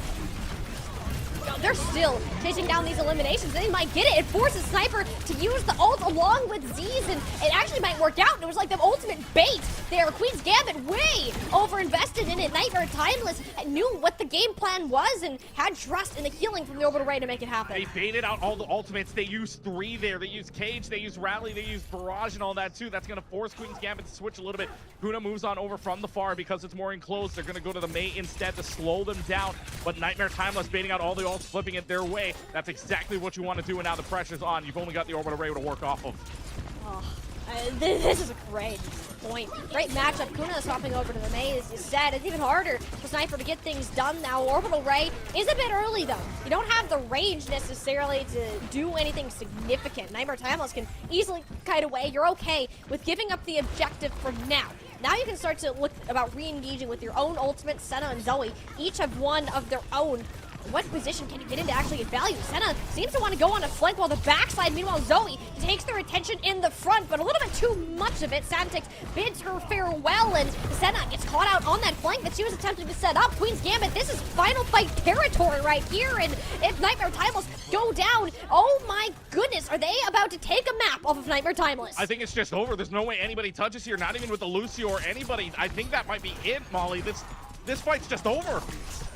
Oh, it's done. It's just done. Queen's Gambit, they went to their comfort comps. They picked the one thing that Nightmare Timeless have never been able to find an answer to, the Mauga composition, and it will get them their very first map within the lower finals. I told you this is an underdog with some fight. I told you this is a team that beat them, that did take a map off of Nightmare Timeless. 2-1, same series score that they had back in Twist Stage number 3, but this is some bite coming off of Queen's Gambit. They knew they were uncomfortable and could not play against the Mulga. The big thing for me, though, is they lost that map on bomb, or they lost the point on Bomb Flats. That was the big one. If they lost that one, I felt like it was just a bridge underwater for the rest of Ducks, too, because Ducks and Refinery so enclosed. You never want to go up against the Mulga in those two situations with the composition they had, and yet losing Bomb Flats was, I think, the dagger right there. So Queen's Gambit gets a point off. Your only consolation, though, for Nightmare Timeless, the rest of the series, you're picking maps here. You can play maps that are not going to go against that Mulga. You can play a little bit more open area. So Nightmare Timeless gets advantage, but man, Queen's Gambit comes back with a little bit of a bite here. I love it. I love it. We've been saying this all series. This Queen's Gambit. Stop mirroring the dive, and look what happens. It's great. You play your composition, and Nightmare Timeless have no clue how to counter it. I know Senna does not enjoy playing Reapers. So the fact that she ended up on that hero in the first place, one, she's not happy about it, and two, Nightmare Timeless, it shows that they were lost. They didn't know how to necessarily counter out that hero with the charge, do enough damage. Zatanna, a very strong point for them. The concern, Keegan, you can't replicate that composition on really any of the maps left in the pool. This is kind of a one and done, and Queen's Gambit will need to find a more permanent solution. Yeah, the only two maps left here in this series are going to be either Escort or Push, neither of which can tie, so we know we're going to see only 5 at most here, but Escort and Push at the very least. You know, you have that attack defending side, which obviously, if Nightmare Timeless likes that kind of pressure, right, they could be the ones that put on that pressure on the attacking side and Escort, but we know Push more of the neutral side, right, and they can go right at each other. We saw the 136 yesterday that they were able to pull off, so who knows what the heck could happen here in this next pick. I'm assuming Escort's going to be next, just for comfort, if anything, because between the two, I would rather take the Escort than the Push, but that's just me. So who knows what Nightmare Timeless is going to cook up. Just know you're never going to see Mulga again. You're not going to see Mulga the rest of the time is most likely the case scenario. So Nightmare Timeless, I'm pretty sure they're okay with letting this one go so long as they never have to see that Mulga person again.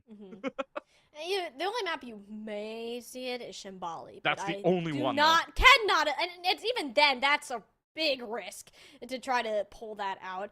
I think you just pick Gibraltar or Circuit here and you just say GG's. Like, Nightmare Timeless have proven that they will win out when it's a ranged duel, and they will win out when it is on the dive, and both of those maps offer that selection, and thankfully they do agree with that too. So we are going to go to Circuit for our 4th map of the day, and not a strong point for Queen's Gambit. It looks a little bit better with the Reinhardt Symmetra. The big thing, Senna. If you cannot get the reins down on Senna, this series might as well be over. The only problem that I have with this, right, that for Queen's Gambit at the very least, is that, you know, for Nightmare Timeless, they got to see the game before this, right? You can't exactly pull up the same playbook without them realizing it, right? If you pull out the same play, it's going to be Nightmare Timeless recognizing that immediately and knowing what to play against and knowing how to switch against it. So I do like the pick of Nightmare Timeless going on a map that Queen's Gambit won 3-1 earlier on, right, in her last series, but you can't really play the same playbook against this. Now, Nightmare Timeless knows what they're going to be able to do, and the sides are going to stay the same. So that means I'm assuming Queen's Gambit is going to attack first here, knowing that Nightmare Timeless, well, at the very least, they're going to have to play. They play in the defensive end, and they know what Queen's Gambit's going to pull out first. It's not a mystery anymore. Queen's Gambit have had the almost unfortunate luck of the draw of being on stream multiple times on this very map. It is no secret what they want to do, what their goal is, and what their weaknesses can be. Circuit Royale is a pick that Nightmare Timeless feel very well prepared for, not only because it matches well with their own strengths, but you know what your opponent's playbook is. Yeah, when you know that playbook immediately, you know how to adjust to it. So if I'm Queen's Gambit, I'm trying to cook up something. Honestly, this is where you throw the curveball, right? Backs against the wall, needing a reverse sweep here. This is where any other composition that you know maybe Nightmare Timeless hasn't seen yet, this is where you start to pull it out. But on a map like Circuit Royale, how many of those do you have? You had that Maze, that May kind of combination with the Symmetra and the Reinhardt, but against a player like Senna who's that long range, you can't really do that if Senna's just going to keep hitting shots uncontested, so you can't do that either. We know Kuna can be the person to try to go against it, and Kuna's hit some good shots. It's just that Senna's been better on these long range maps, been better on the long range sightlines, so we'll get to find out what Nightmare Timeless pulls out to start, what Queen's Gambit will pull out to see on their attacking side what will happen. But it's going to be a question mark here because Circuit Royale, very well-known map, I guess, to a lot of the teams here in this tournament so far here in Minor number 3. Queen's Gambit looking a little bit more of a classic style. Yeah, the Queen's Gambits are closer to normalcy, and I think it's because they expect Sniper to be doing the same. Little did they know, Sniper is not on their signature Sigma, but it's instead on the Ramatra. This has since been scouted out, and this is the Queen's Gambit that we know and love on this map. Yeah, Kuda already getting a shot off to 15%. That was a headshot, I think, maybe on the tank or something like that. But either way, this is going to go quickly here, right? They're going to pull out the May. They're going to pull out the Widowmaker. They're going to try to separate out the tank. So it's a good thing right now that Nightmare Timeless recognize that. They're kiting back, and Sniper's going to hold back for right now to regroup with the rest of the team. Yeah, it's less of a death sentence to be caught up by a May wall with the Ramatra than it would be like a Reinhardt, a Sigma, because you have your good old Nemesis form, throw up your hands, block 60% of the damage. Like, that's the entire goal of the competition. You unfortunately do have to just opt to fight at this corner and hope that Zoe, they can pressure out these high ground angles, denying Kuna entirely. It's more in this front line that you're scared.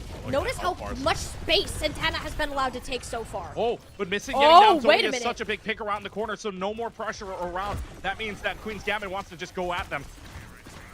They're gonna just walk at him, and as you should. There's no Pharah in the sky. The Widowmaker is a little bit of a worry in the back of your mind. It seems that Kuna has kept a relatively good check on it so far, and even grabs Velvet. All the meanwhile, during Senna's rotation, this payload is moving its way through this far, and I think that's what we've seen. We needed Kuna to be cooking, to keep Senna at bay, and so far, they're doing just that. That's the best first fight that they've had so far besides that last series, so Santana getting Senna as well all the way upstairs means that there's less pressure coming up this hill, so we might even want to turn this into one-fight territory, just holding this corner here. This is so well done from Queen's Gambit. They got the pressure early on. They were able to force Nightmare Timeless to kite away, and that early pick with the May is the big difference here for that first point.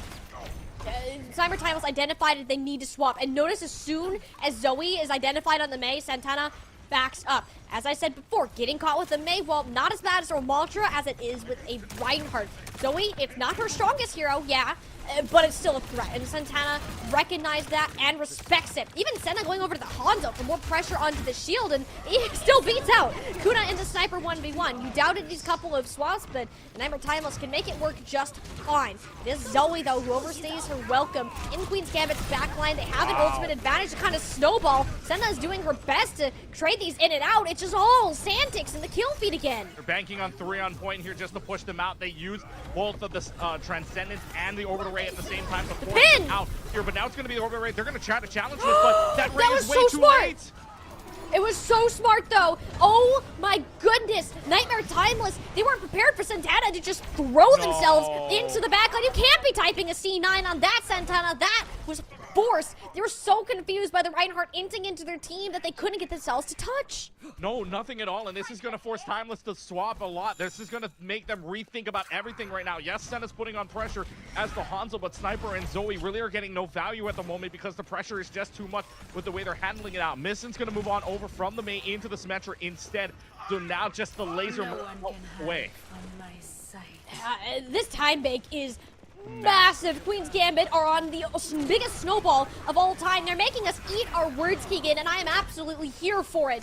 You have this Earth Shatter laid down, and it's going to be very hard for Sniper to reaction time this shield off the back of it. It's only one click of a button that Queen's Gambit needs to round this corner. They're so close to completing this map as of now. Nightmare Timeless has some of the best defensive positioning in the game, though, and you want to make it count. It's obvious that Santana is hunting for the Shatter, burns all of the cooldowns from Sniper as a result, and even the loss of Senna, the floodgates, they've opened. Sniper laid flat out on their back. Velvet keeping her nice and healthy, and it's Nightmare Timeless. They'll get some form of stability. You'll see Senna return in a moment, and we're just back to square one. You take that any day, though. You take the Shatter for the Transcendence any day of the week, and now Regime having the Orbital Ray is going to let them allow more pressure to go right on in.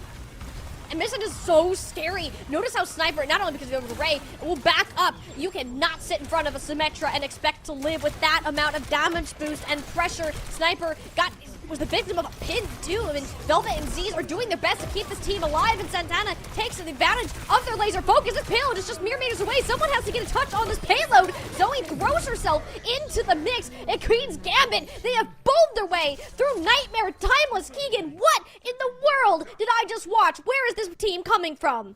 This team's coming from the underdog scenario. They're down 0-2. They win the last one very convincingly 3-1, and now they capture all 3 points. This dog's got some bite. Let me tell you what, Queen's Gambit is putting on a show right now. Missing and Kuna putting on the help, and then Santana obviously making so much space, and they're getting their picks. They're making sure Senna, yes, hits shots, but Zoe, Sniper are not available. They're not online. Sniper's being pressured out so much. The playbook changed a little bit, and that slight change right from the mate of the Widowmaker, Kuna's keeping them in check right now, and Nightmare Timeless had no answers at all. Ever since that first fight, the snowball of a lifetime here against the number 2 seeded team, Nightmare Timeless are scratching their heads.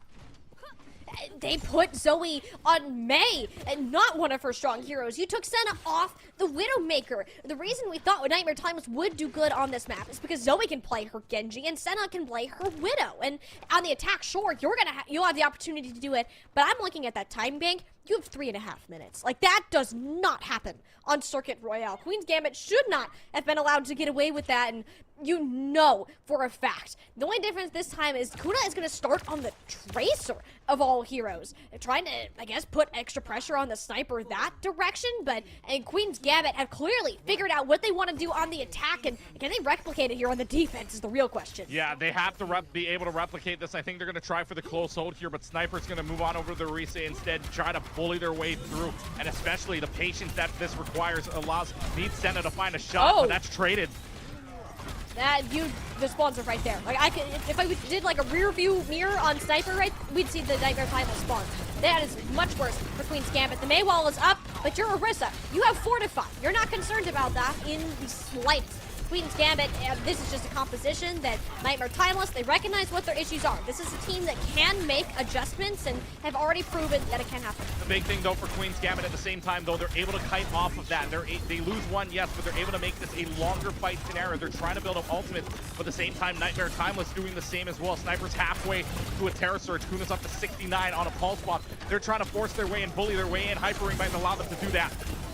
Yeah, they do. Sniper recognizes it and backs up the stairs, using all their cooldowns to get there, but they lose out on Kuna and Santix. This is more the Nightmare Timeless that we're used to seeing. Queen's Gambit, their pushes, their attempts to go forward with these speed rings are completely kited. It's that genius level of macro play. Yeah, they get the better macros in that situation as well, able to kite off when they need to, able to push in when they need to. This is the Nightmare Timeless. We know they're finally getting their bearings together here. Kuna's going to move on over to the far, though. Let's see if it's the amount of pressure we saw earlier on. They will get another fight off here if somebody touches in the meanwhile, but it's going to have to be the Reinhardt that goes in first. Santana's got a 1600 HP shield. You are A-okay to keep fighting this out. Stand in front of it. The amplification matrix will make it a lot harder to do. Senna now a one-shot body shot situation, and Santana couldn't find any cover from that additional damage. Nightmare Timeless had their ult built on up for this exact moment, and it seems that Queen's Gambit have struggled to make this composition work on the defense. Yeah, now that Sniper's onto the Orisa, there's a lot more pressure, and Senna's been hitting shots. We know we haven't seen Senna a lot on the Hanzo, but the Hanzo's making a big difference here, right? Keeping them aware that there still is that one-shot possibility. So now Queen's Gambit has to regroup together. They have that opportunity to use a Blizzard. There's no Transcendence to go off of it, only an Orbital Ray to cancel it out. So right now for Queen's Gambit, this is a big fight for them. If they can't stop them here, this is going to start to snowball worse. Well, that's a great start. Santix on her signatures and Yada, and finding these volleys on the DPS players who decide to peek her. There'll be a Blizzard in the backline too from Missid, and as we've seen before, this is where Queen's Gambit held Exo Athasov for about 4 minutes last time. Nightmare Timeless will have a massive challenge ahead of them. Oh, you can't be chasing like that unless you can find it. Yep, so you finally get the kill there. You only lose one, thankfully, and it's luckily just Kuna who held on to that, but that just means now pressure's on, and that's a huge stagger as well. Zoe got regime as well. I mean, if Nightmare Timeless can come back quickly enough, Queen's Gambit might be having to cut back. That's not good. Queen's Gambit, if you're going to hold this, you got to make sure you have all 5 of your players, and that's already not happened. So Nightmare Timeless, they're going to get all the way up this hill. You're fighting on, well, even ground for the most part, and you have a plethora of ultimates to work with. The Dragon Strike to cut them all off, but the barrage from this Kuna is at least good onto Z's. The healing is pretty low for Nightmare Timeless compared to usual, and it's up to Zoe to decide if the Dragon Blade's worth the risk. Yeah, the Dragon Arrow also got used as well, so that's something that you lose out on. Kuna's going to go onto the capacity instead right after that barrage, but you would take the support over the DPS any day when you're trading out ultimates like that. So 254, they got to fight when can they melt more clock. Santana sitting on an Earth Shatter 2 will be the ultimate on multiple sides, but the reaction is good. They all kind of cancel each other out. At the end of the day, it's only Sniper and Velvet who have those big deals, and without a big old shield in their faces to stop their Nightmare Timeless, they go ahead and push on forward. It's all set up. My goodness, we've seen this from Hanzo players in the past, but Senna being the next one to write her name on the archers. Senna finds 4 on the final blows side, and that's going to allow Queen's Gambit to melt away. Nightmare Timeless pushes on it, trying to put more pressure on. The Reinhardt hasn't really been working out. The Shatter does hit at least one, but it was just canceled out immediately. So now, Terra Surge available. You're going to have the App Matrix available. More pressure that you got to watch out for. Senna stands behind it. It's going to be really, really bad news if anything lands. So right now, good start at least to get the Genji down. And this is another point of the map that it's hard to push into. Missing swapped back over onto that Symmetra, those turrets, and not to mention, you can just kind of burn them down. Kuna matching the Hanzo, which Senna has found great success on, because the amount of chip damage, it just chunks in these tanks. Look how quickly Santana's health bar goes down. Yeah, it's just so quickly that the health bar melts away if that's hit, but Senna's in a whole lot of trouble up here. How is she alive? Yeah, how is she alive? I'm not too, well, there you go. Oh, okay. Kuna's just gonna, Kuna's hearing us apparently. Like yesterday we saw that Kuna needs to get online, got online. Yeah, so how is she alive? Yeah, there you go. We just got to say something to Kuna. They're like, oh yeah, my bad, I forgot. And, they'll do something great. You know, hey, keep it up for Queen's Gambit. They've at least guaranteed themselves a larger time bank. You do want to hold this at the choke though. Senna has a lot of range to kind of poke down. No damage fall off on a Hanzo, but you do not have an orbital ray to necessarily match that one. Anyway, so the Dragon Strike, all the meanwhile, Queen's Gambit, go ahead, take it. Yeah, Dragon Strike goes down, but it doesn't really matter when you've got a lot of picks to work off of. Queen's Gambit melting away the clock. Now it's a minute differential no matter what happens here in the next few fights, and there's still another fight territory that you're working off of. So Queen's Gambit, Photon Barrier is going to be really, really big here too, especially against what could be an application matrix if they decide to pop this early on. So Miss is going to be able to deal a lot of damage offline. Teleporter though into a roof with a Farah? What? That was a choice. At least everyone's alive on Queen's Gambit. They have the Photon Barrier here. That's kind of your win con. You don't really want to use it though until Nightmare Time was pushed. You can kite away from that. You're not going to use it at all. Santana just walked into, again, small room with a Farah. You took too much spam damage from multiple angles. And that's kind of Nightmare Timeless' strat, is make sure that Queen's Gambit can't hold these close corners and make them suffer like we just did. Missin's just kind of playing like, can't catch me, the whack-a-mole just back and forth. But that was funny. Missin still has Photon Barrier though. Santana, Santix having their Shatter, having the Transcendence, forcing out a few ultimates, but the big thing, like you said, don't go into a small room. It's still enclosed. The Far is making some space though. They're holding on and contesting this, but they want the upper ground. And this positioning from Nightmare Timeless is perfect. Like, you don't have a choice. If you're Queen's Gambit, you have to fight this on this last little stretch. And you can't peek the high ground, nor does Queen's Gambit necessarily want to go up there in the first place. Sniper decides to wrap around the back, spots Kuna. There's no tank. They just chase him down. Santana's like, all right, you're going to leave your support alone? I'll go ahead and smack Z's a couple of times. This is a nice arrow from Senna, though. It's so scrappy from these teams. They're playing like this game of 5D chess, and Senna's just winning it with a bunch of good shots. Senna's just winning it just by throwing arrows in the middle of it. I was going to say, too, Missin made a great play after that Photon Barrier, leading the team up to take down Z's, but there's a lot of ultimates on the board. Oh, the teleporter! Oh my gosh, Santana should not be alive. Missin bails their tank out of danger and gives a chance for Santix to return with the Transcendence. Santana, that does not earth shatter the tank at all. Oh no, the ultimate completely wasted. Zoe sees the opportunity, lays down the barrage, and Nightmare Timeless should be seeing themselves a full completion. This Circuit Royale game, woohoo, we're just getting started. That was so unfortunate. Santana, I think Santana shattered at the same time that Sniper was using that terror search, so you were thinking the shatter was gonna beat the timing of it. That's so unfortunate. But regardless, though, not a bad hold. Queen's Gambit basically has 15 seconds over the standard time bank of a regular attack to push this up. 4:15 on the clock, where Nightmare Timeless has 1 minute, and we saw what happened in that earlier fight for Queen's Gambit, that they're able to hold out and stall as long as possible. So if you're Queen's Gambit right now, you're kind of smiling at this. If you're Nightmare Timeless, you want that same momentum you had at the end of the map, at the end, where some just misplay, some miscues from Queen's Gambit can be taken advantage of. But right now, that 315 differential feels like a mountain to try to get over. Yeah, like we've seen the Hanzo from Senna, like that. I think that's the whole reason Nightmare Timeless really got that space to begin with. Fun fact, it actually is Hanzo's birthday today. I did find that out when I was checking social media this morning. So maybe that's fitting, you know, you got to play more Hanzo for that.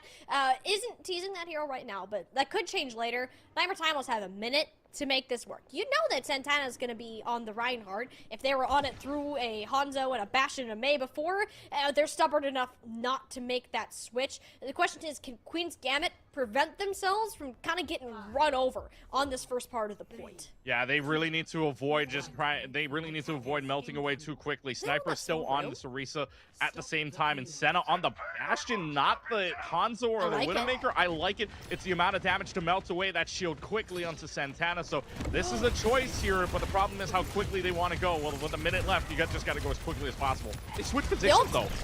Yeah, they all teleported into that small room before the round started, but it wasn't everyone. Regime and Kuna stayed behind, and this is what Nightmare Timeless are so good at. They'll take fights if they know that they're favored. You see it in Brawl Comp switch, you look at the 2 instead of the 3. So the pickoffs aren't going to matter, even if it's flashy for Santix. Queen's Gambit have to full reset. I thought Santix might have made the hero play. I mean, Santix survived earlier on in Circuit Royale. I mean, why not? Try another one. But again, the amount of pressure and the amount of damage that's out here. Senna on the Bastion. Kuna's going to move on over to the Bastion as well. This is just to melt away the team. Whichever Bastion gets the better turret form and the better nades are going to win this one out, especially now that you know Nightmare Timeless want to play fast. Again, minute left. They're going to go into overtime. You got to stay on the card the entire time.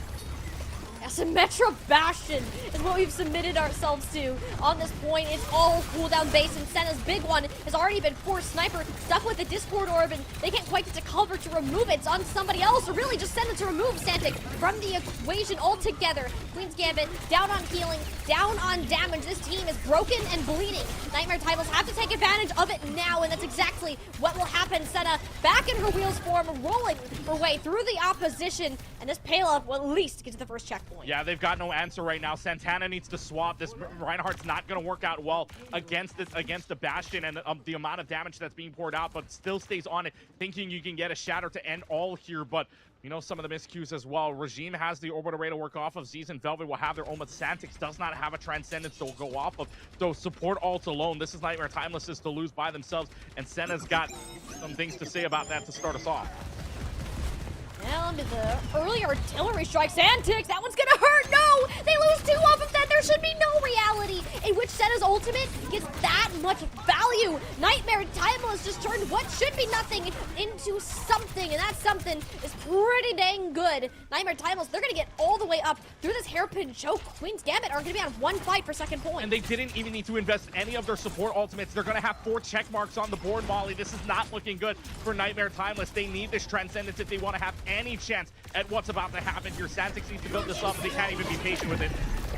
And no, Nightmare Timeless know that they have to act first. Zoe goes in with the Dragon Blade just before Santix builds up to an ultimate. A second one, now a third for Zoe. She's cut most of Queen's Gambit down to size. It's only Sniper remaining. The tanks battling it out, the duel of all time. But Sniper has more health and most of the backup. Nightmare Timeless have already gotten way more than they should have for just a minute of push. For a minute of push, they got way more than they bargained for here. They absolutely on the better end of a deal here that only should have been 1 point or 1 fight of anything, but instead, so much damage being poured out. Nightmare Timeless will now swap Senna from the Bastion to the Ashe instead. Queen's Gambit, I don't think this is the play for the Reinhardt. The Reinhardt's just getting too much pressured on, and there's just way too much going on here, but Queen's Gambit has a Transcendence, has an Artillery Strike waiting as well, so Kuna's got to be big with it, but they're using it super early on.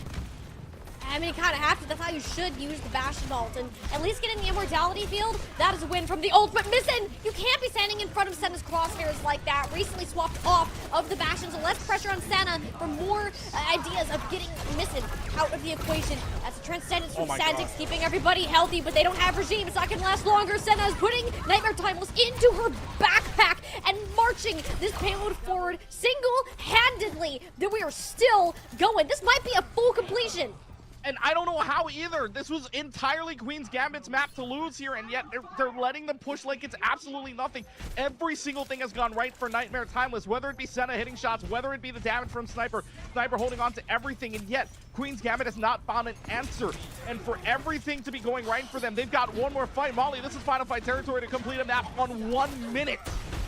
And Mission's on the Torbjorn right now. This team is confused. They are lost. They don't know what to do against Nightmare Timeless. Senna's playing out of her mind and only now getting Sniper down. And hopefully the bleeding can be removed and this payload will be stopped here with another pick coming out of Mission. But Keegan, it should not have gotten this far. Nightmare Timeless have done something that rarely ever happens. That 4-minute, 15-second time blank is almost starting to look small.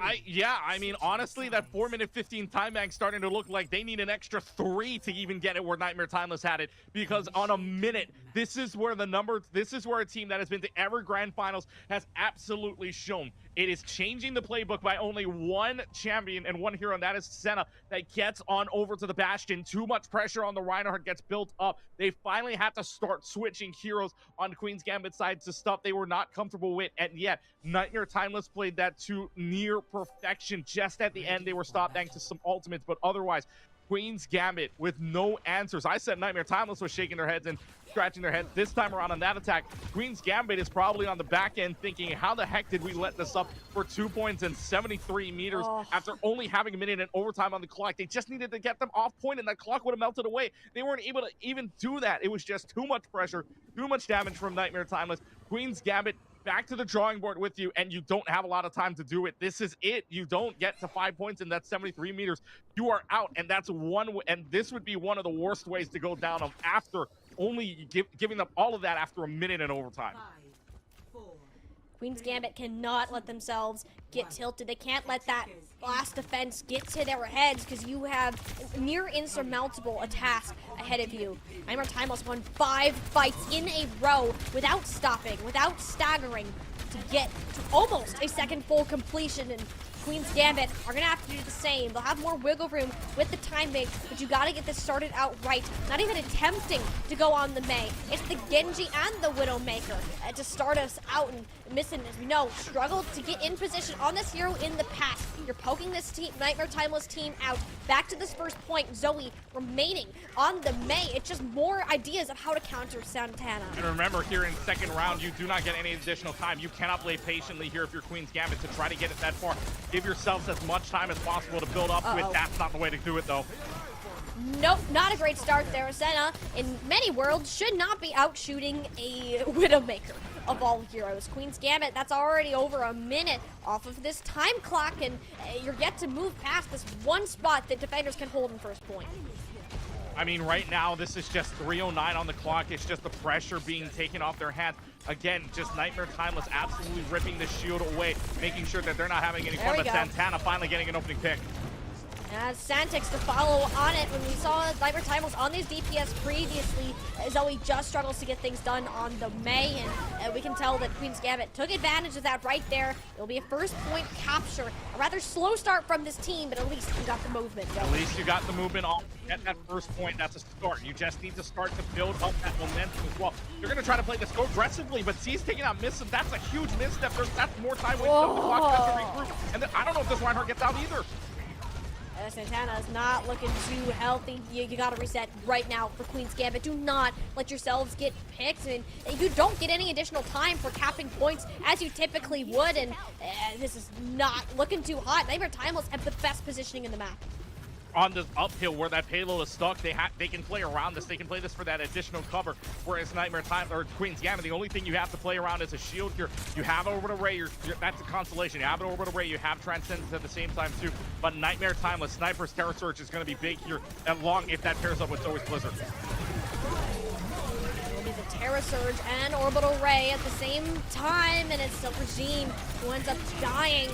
Nightmare Timeless are trying to push ahead, but Anna and Sandix work their way into the back line, and that's actually both supports down. Missing pulled the blade. I mean, it did nothing because it's just a Dragon Blade, but it did enough for Queen's Gambit. The damage was there, and somehow Nightmare Timeless lost that early fight. But that blade got pulled out after two players were already dead. I don't think that blade was necessary at all. You could have saved it for this next fight. Instead, you've only got 3 to go into it to match up with the 3. You're lucky enough, though, that Santana has the Earth Shatter available. They're going to only push this with 1 player on board, but the barrage stopped immediately. Kuna. Oh, and I saw the vision. You wanted to get that early pickoff, and that would have won you the fight, but now it's going to end up losing it for you. Nightmare Timeless had their senses turned up, their spider sense tingled. They shut down that play, and Queen's Gambit only have another minute, and they got to start all over again. Honestly, this is another fight. This is just one last fight because they still have to make it uphill. They still have to get to where the payload is as well, and the way these fights have been going, it may be a little bit quicker, yes, but not quick enough to where 40 seconds is a lot of time. So right now, with 2 ultimates on the board, this Blizzard has to be big, or rather, a Shatter has to be big for Queen's Gambit. Otherwise, it's looking all for worse for wear. And Santana has not found great value out of that ultimate in any of the recent times that it's been used. It's put down onto Zoe. That's the Blizzard canceled. All right, Santana, you did it. Queen's Gambit now has the win con in sights. Nightmare Timeless commit 2 of their ults as well. This is best case scenario for Queen's Gambit. Granted, you do have to use most of everything. There's not much that Nightmare Timeless can do to come back and stop you. That is one of the best cases you could have had. Queen's Gambit smiling right now. Problem, though, Zoe still held on to the Blizzard. Yes, the Blizzard got canceled earlier, but that just means that Zoe will still have the Blizzard to try to contest this. They're even going to charge in for this. They try to get the touch, and Santana, I don't think that they get out of that. Santix as well. Nightmare Timeless, they caught Queen's Gambit. They were too confident. They pushed too far forwards, and it's going to cost them the series, the comeback, the underdog story. They bit, and they made it hard for Nightmare Timeless, but at the end of the day, this team is not about to miss out on their 5th Grand Finals. They will go back to that Grand Finals in a hard-fought 3-1 series. But man, oh man, Queen's Gambit had it in their hands and they let it slip away. And it was just because of the second push right here, or rather in this entire map. If that second push does not happen like that, if they're able to stop them in one fight, we are talking a different story. We're talking to head into map 5. We're talking a push map, but instead, Queen's Gambit, that Bastion, I'm just going to say it, Bastion melted away. Santana not swapping it all, maybe to Norisa, maybe to something that cancels out the Bastion, does not help them in any which way. Queen's Gambit able to push in, and that Blizzard seals the deal, and we will see Nightmare Timeless advancing on yet again. Yeah, it's the result that we might have expected, but you gotta hand it for Queen's Gambit to putting up one heck of a fight. It might have been that stubbornness that got them at the end of the day. You made the series interesting. You made it close, and you definitely made Nightmare Timeless sweat. They are going to be warmed up and well prepared for the rematch against YFP Oblivion for the 3rd time in the Grand Finals. Yeah, I cannot wait for this 1 versus 2 advancing on. And now that Nightmare Timeless knows the adrenaline, right? You got that adrenaline running after you get a 2-map, or at least squeak out that last map, and something of a nearly impossible task of pushing it uphill in Circuit Royale to that 2 points there. That's got to be some kind of momentum, but you do get a little bit of a break, right? You get some time to talk it over, get a chance to kind of practice it out, maybe go into late, maybe a little bit of a mini scrim, if you will. Figure out what you need to do when you go up against a team that beat you 3-2 yesterday in a reverse sweep. So for Nightmare Timeless, this break is going to be key to figuring out what they want to do against the #1 seed. Especially in this series where it borderline looked like Nightmare Timeless could have gotten reverse swept again.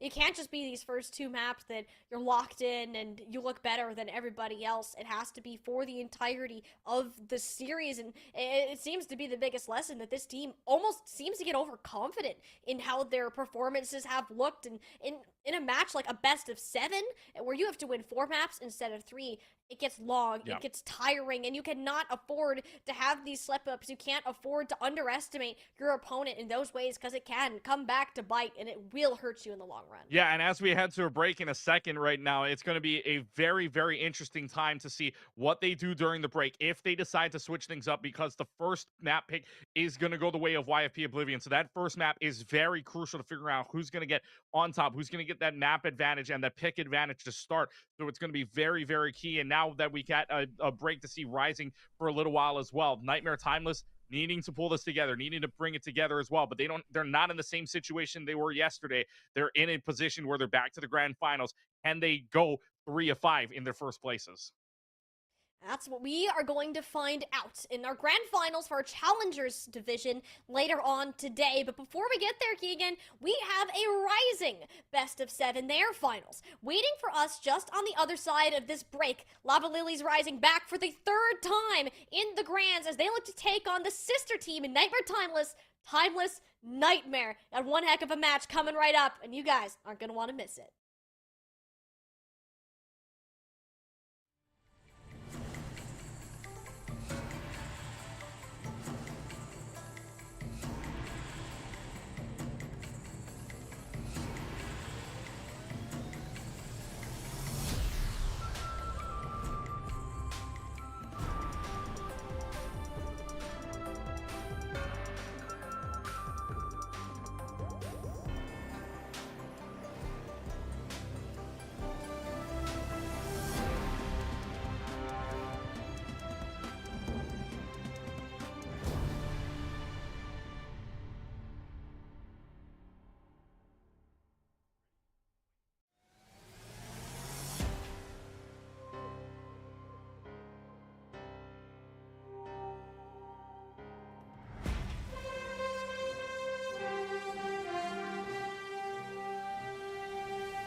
have our first Grand Finals matchup. The stage has been set, and we have our two teams ready to hit it off for a best-of-7 series. Our Rising division always delivers on the entertainment, and today is going to be no different from that.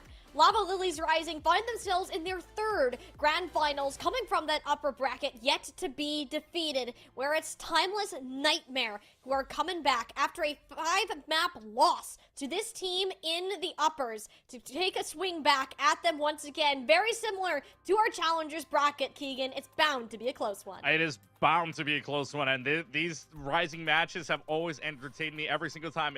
I've seen in Minor 1, Minor 2. Every single one of these matches I've seen have been so entertaining. I cannot wait to see this a third time.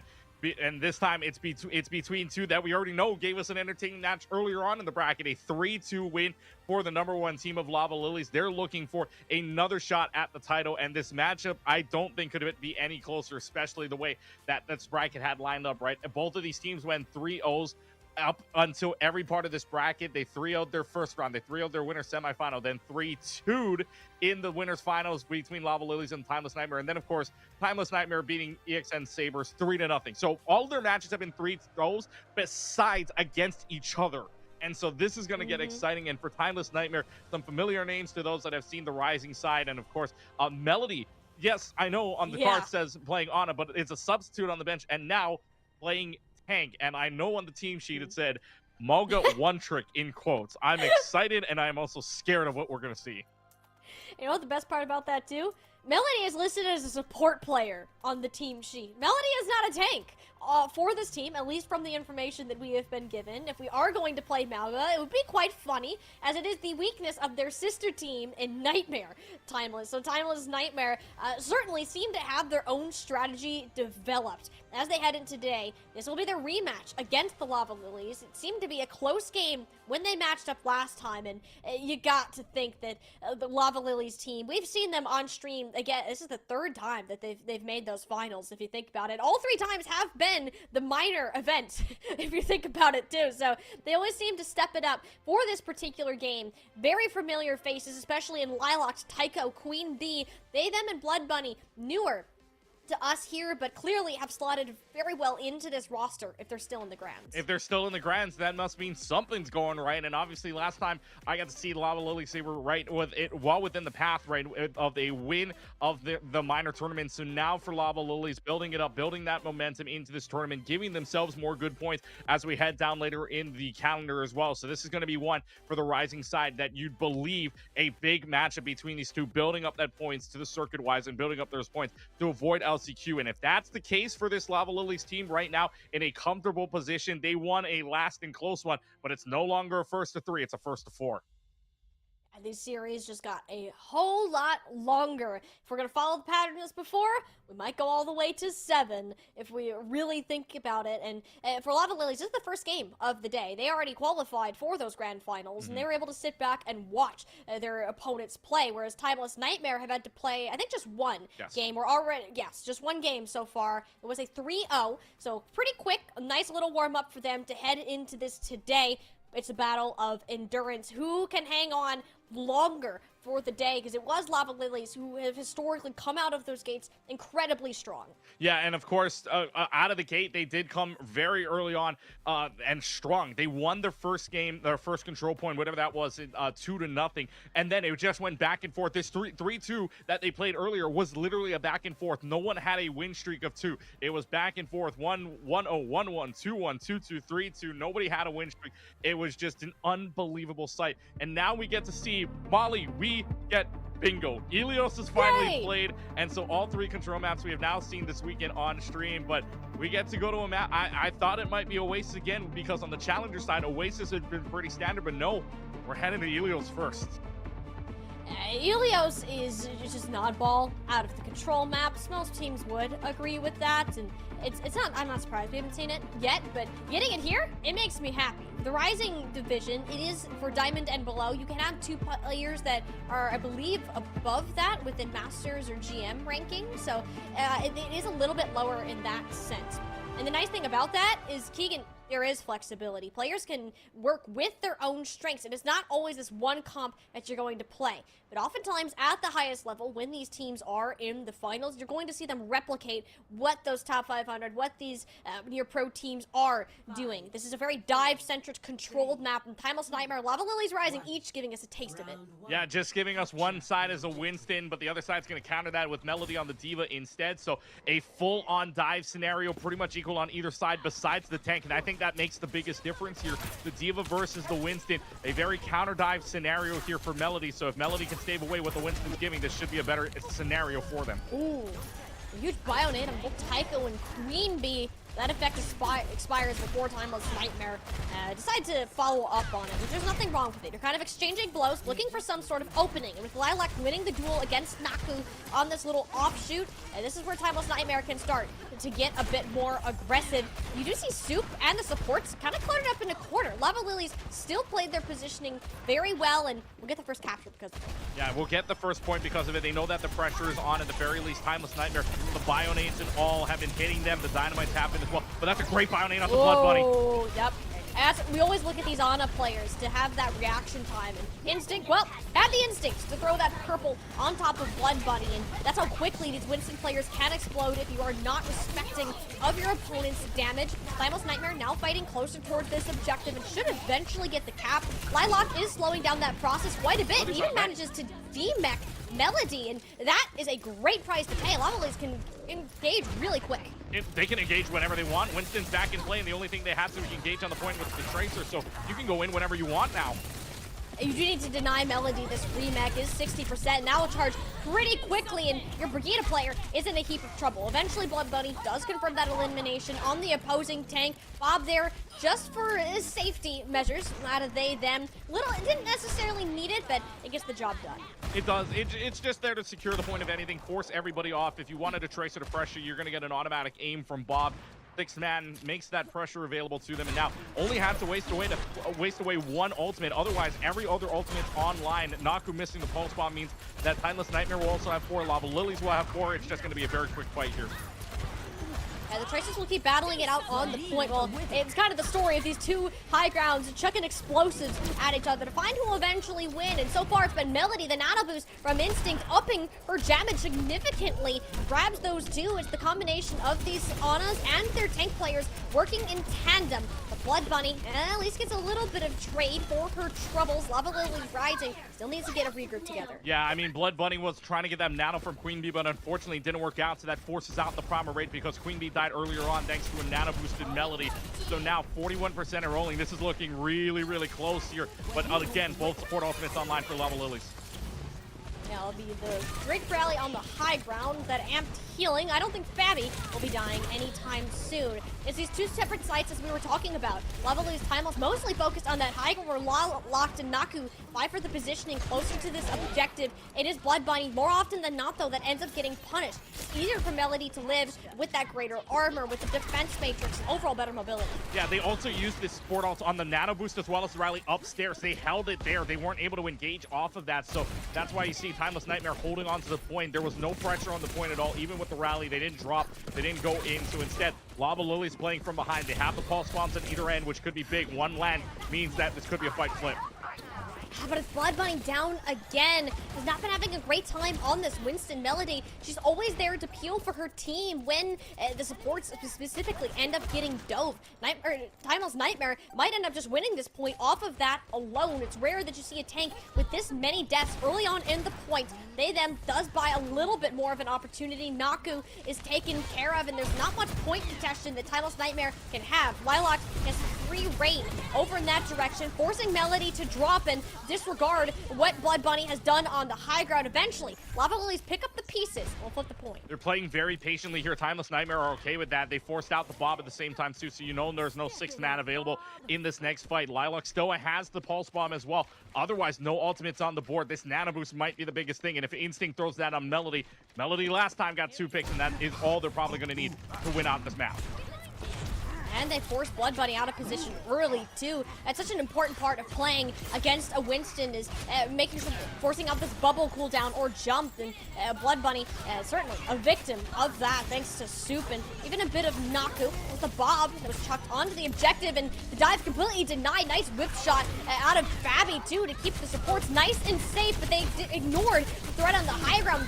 Them have been hitting the shots with his Ash like nobody's business, and Lava Lilies ended up losing the point. That nano boost onto Melody once again finds insurmountable value, and she's just cleaning up house. Lava Lilies Rising nowhere to be seen on this objective. The rally denied the touch, and it's Timeless Nightmare to start with the first round. Yeah, good first round for Timeless Nightmare. They're not going to get blanked this time around on control. Instead, Lava Lilies playing on the back foot, and it felt like they played way too patiently for what it was, but that's what you get when you're running a Winston into a Diva. You get counter dove immediately. That Diva can always peel for the team wherever the Winston is, and it's just going to melt away for you, and especially with Instinct throwing that nano boost onto Melody. And guess what? Melody, the quote-unquote Mauga one trick will come out here, and it's on the wrong side, you would think, right? Because Timeless Nightmare couldn't play, or Nightmare Timeless, I should say, on the challenge side, don't like the Mauga, but apparently the sister team in Timeless Nightmare has the one trick on their side. Well, clearly not a one trick. I mean, she did great on the Diva. I don't know why she called herself a one trick. Maybe you're a two trick. We'll have to see. This Mauga, it's been hyped up, and now you got to deliver on it. Blood Bunny will be off the Winston. I don't think that worked very well for Lava Lilies, and having this change of paint should be at least something new for them to work off of. Them, Soup, mirroring the Widows. The only real difference is being in that support line. Instinct and Fabi on Kiri and Lucio, a support composition that it's been a minute since we've seen that one in particular, and you can already tell that Lava Lilies are going to struggle a little bit just with the Mauga. You have to kind of ignore what that tank does and focus on players like Naku, who can overextend and are easier to burn down. And that's a good Widow shot as well. That's going to allow them to push onto the point here and absolutely ignore what the Monga's doing. Get around it, because that Monga's just going to use that charge to get away. But even then, nowhere near. You're running into a wall there, Mr. Manga. It's not going to turn out well for you. And so Lava Lilies get first crack on point, and it's been so much pressure. It's been, like you said, a long time since we've seen Kiri Lucio. That's just because the Juno break and the Juno combinations have been so much stronger. But Timeless Nightmare want to go quickly. Unfortunately, quickly paid the price for them in this case.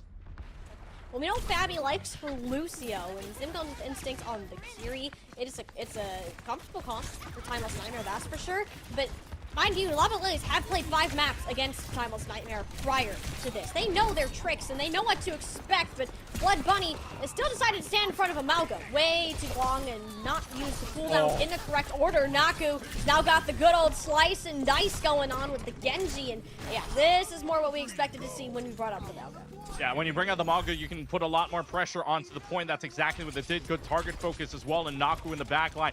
Getting rid of the Tracer earlier on, your backline pressure is gone. You only got to worry about what's in front of you now, and that's exactly what happened there. And now Lilac on the Genji here has got to make some kind of difference, and that's going to be a good start with a headshot.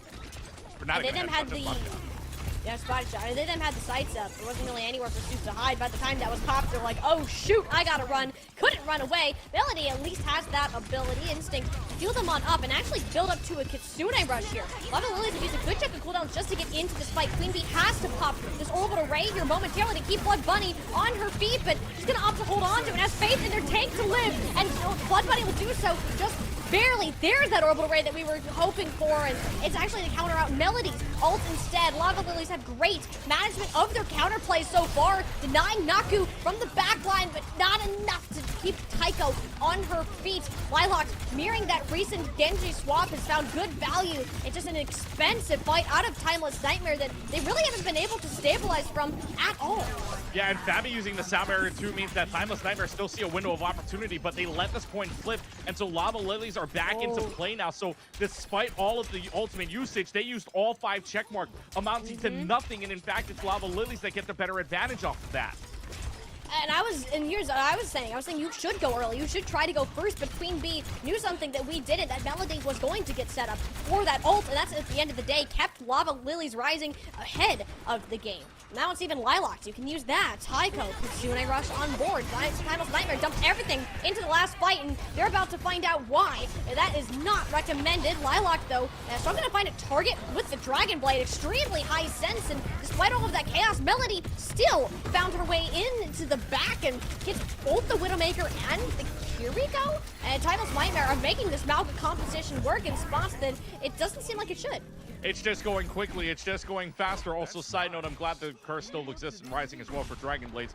But regardless, though, for Timeless Nightmare, again, this composition wants to go quickly. Yes, Comfort picks onto the Kiriko and Lucio, but that just means that if you can charge into that team, if you can make some pressure and make some space with that Malga, you're going to win a lot more fights as long as you're burning away the tank, and the tank keeps burning. They switch on over to cleanse anything that's there. Tycho on trying to make sure that there's a cleanse, but if that Suzu gets too used to early, well, not going to be good news. Ooh, yeah, but the sights were already out. They then couldn't hide from Naku's crosshairs any longer, and Timeless Nightmare should just be able to run up with this advantage. This is final fight, mind you. Lava Lilies are beaten and broken, and it's Naku doing all of the breaking with their Dragon Blade. Timeless Nightmare, that's final fight. Lava Lilies do not have another touch to come on in, and we're already seeing the pattern go its way with Timeless Nightmare dealing the first blow. Yeah, but it wasn't Timeless Nightmare that won the first map last time. It was Lava Lilies that won the first control map, so Lava Lilies 0-2 is a little that this happened, but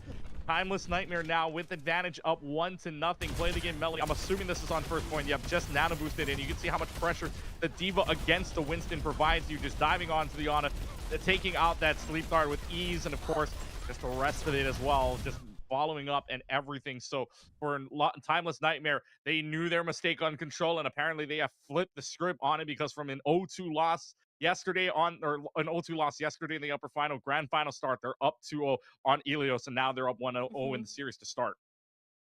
Yeah, and here I was thinking that we'd just be watching Malga all day long, and the Diva looked really good from Melody, and it doesn't seem that there was much of an answer on the side of Lava Lilies. Blood Bunny really struggled to get a grasp on what Melody was doing, and it was kind of this pull of like, wait, should I go help my team? Do I need to peel for them, or do I need to dive the enemy backline? And there was these moments of hesitation that it seemed to put Lava Lilies Rising back a step.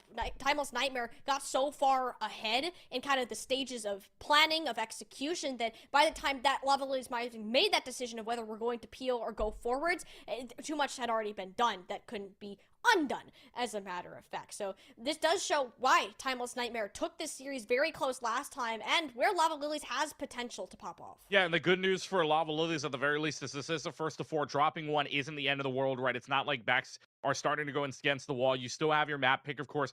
Map pick and mode are all unique to the series here, so control is out of the picture. You still have Escort, Hybrid, Push, and Flasher Clash, dependent on if we go to 5, depending on if we go 5 or not, but we will see. And especially on the Rising side, this could go any which way. And speaking of any which way, we are going to our next map. It is a hybrid map, and Lava Lilies has decided to take us to Hollywood. I said this in our last series where we saw a team stick on the dive and it wasn't exactly working out in their favor. And I'm not a little hesitant to see what this pick holds for this team, whether it is the Malga or the Diva. They can work on different points, and I'm pretty sure Timeless Nightmare aren't going to have any grievances with this map selection. It just shows that Lava Lilies Rising, perhaps the Winston, didn't play the way that they wanted it to. You want to try the Orisa again, maybe?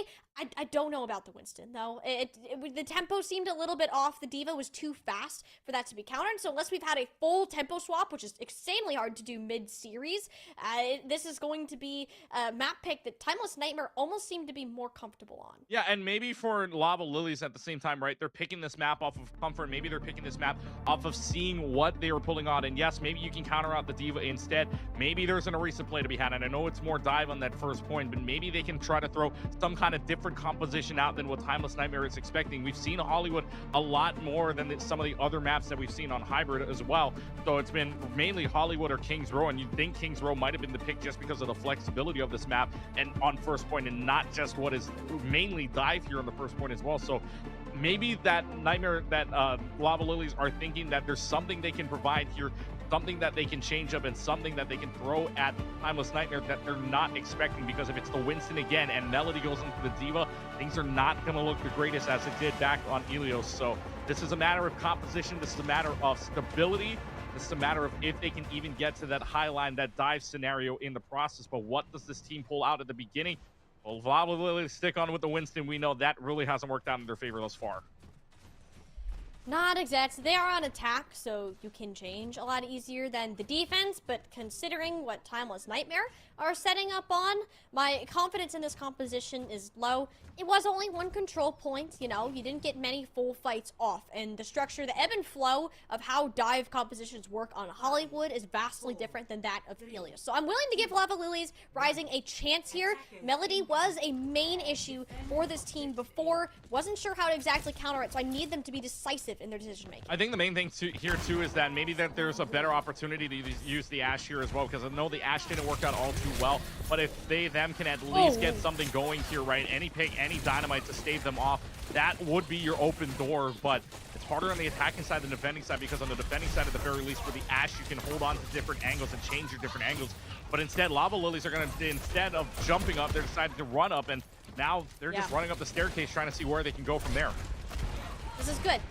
Step number one of any dive composition is get your supports to a safe spot. And at this point, you have great LOS on Blood Bunny when she jumps in towards this high ground. I believe it was another whip shot out of Fabi to deny that positioning completely, which isn't exactly uncommon. The supports are in a nice, safe spot. Lilac just trying to make sure it stays that way. Naku can't exactly jump on them. Melody gets to use cooldowns to get up there, and you just have them sitting next to it. Denies the Tracer entry completely, and Lava Lilies are now ready to set up another attack on these three backliners. The extra healing from that Bionade and Instinct already has another nano boost off of it in just over a minute here. Timeless Nightmare putting that onto Melody. That's yet to fail so far. Does have to play a bit more defensive, chip down faster than she thought she originally would be. A very slow start to this point. Neither team wants to overstep their bounds. It's finally now where Melody finds her window to go ahead and push in right as Lava Lilies were trying to regroup. The window of opportunity was there.